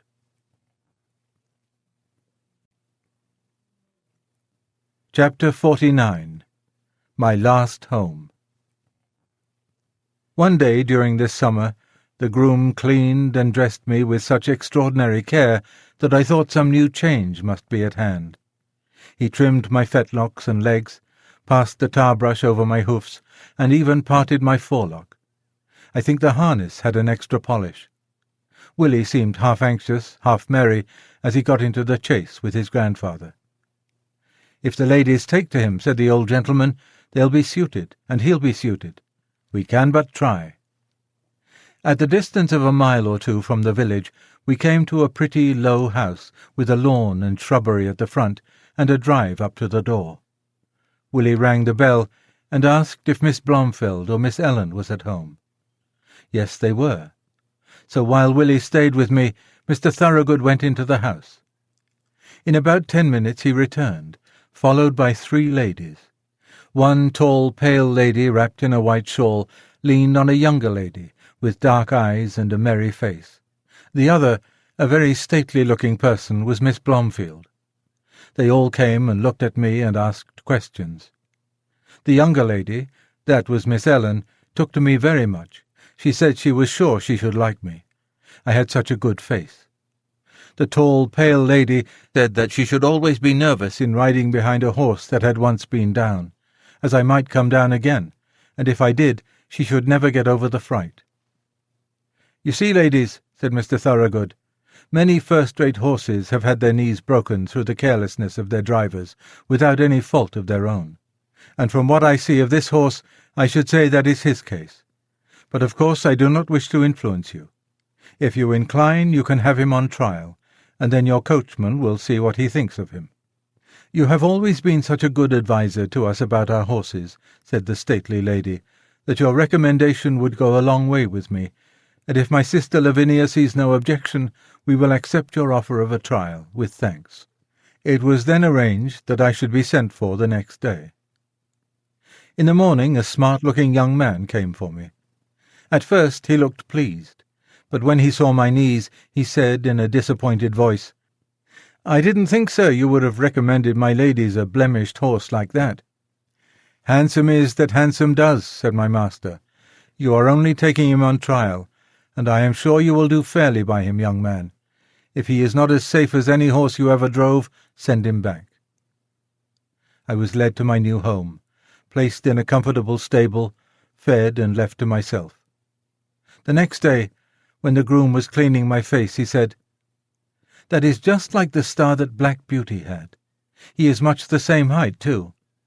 I wonder where he is now." A little further on, he came to the place in my neck where I was bled, and where a little knot was left in the skin. He almost started, and began to look me over carefully, talking to himself. White star in the forehead, one white foot on the off side, this little knot just in that place. Then looking at the middle of my back, and as I am alive, there is that little patch of white hair that John used to call Beauty's thruppenny bit. It must be Black Beauty. Why, Beauty, Beauty, do you know me? Little Joe Green that almost killed you." And he began patting and patting me as if he was quite overjoyed. I could not say that I remembered him, for now he was a fine grown young fellow, with black whiskers and a man's voice, but I was sure he knew me, and that he was Joe Green, and I was very glad. I put my nose up to him, and tried to say that we were friends. I never saw a man so pleased. "Give you a fair trial? I should think so indeed. I wonder who the rascal was that broke your knees, my old beauty. You must have been badly served out somewhere. Well, well, it won't be my fault if you haven't good times of it now. I wish John Manley was here to see you." In the afternoon I was put into a low park chair and brought to the door. Miss Ellen was going to try me, and Green went with her. I soon found that she was a good driver, and she seemed pleased with my paces. I heard Joe telling her about me, and that he was sure I was Squire Gordon's old Black Beauty. When we returned, the other sisters came out to hear how I had behaved myself. She told them what she had just heard, and said, "I shall certainly write to Mrs. Gordon, and tell her that her favourite horse has come to us. How pleased she will be." After this, I was driven every day for a week or so, and as I appeared to be quite safe, Miss Lavinia at last ventured out in the small, close carriage. After this, it was quite decided to keep me and call me by my old name of Black Beauty. I have now lived in this happy place a whole year. Joe is the best and kindest of grooms. My work is easy and pleasant, and I feel my strength and spirits all coming back again. Mr. Thorogood said to Joe the other day, "In your place he will last till he is 20 years old, perhaps more." Willie always speaks to me when he can, and treats me as his special friend. My ladies have promised that I shall never be sold, and so I have nothing to fear. And here my story ends. My troubles are all over, and I am at home. And often, before I am quite awake, I fancy I am still in the orchard at Birtwick, standing with my old friends under the apple trees.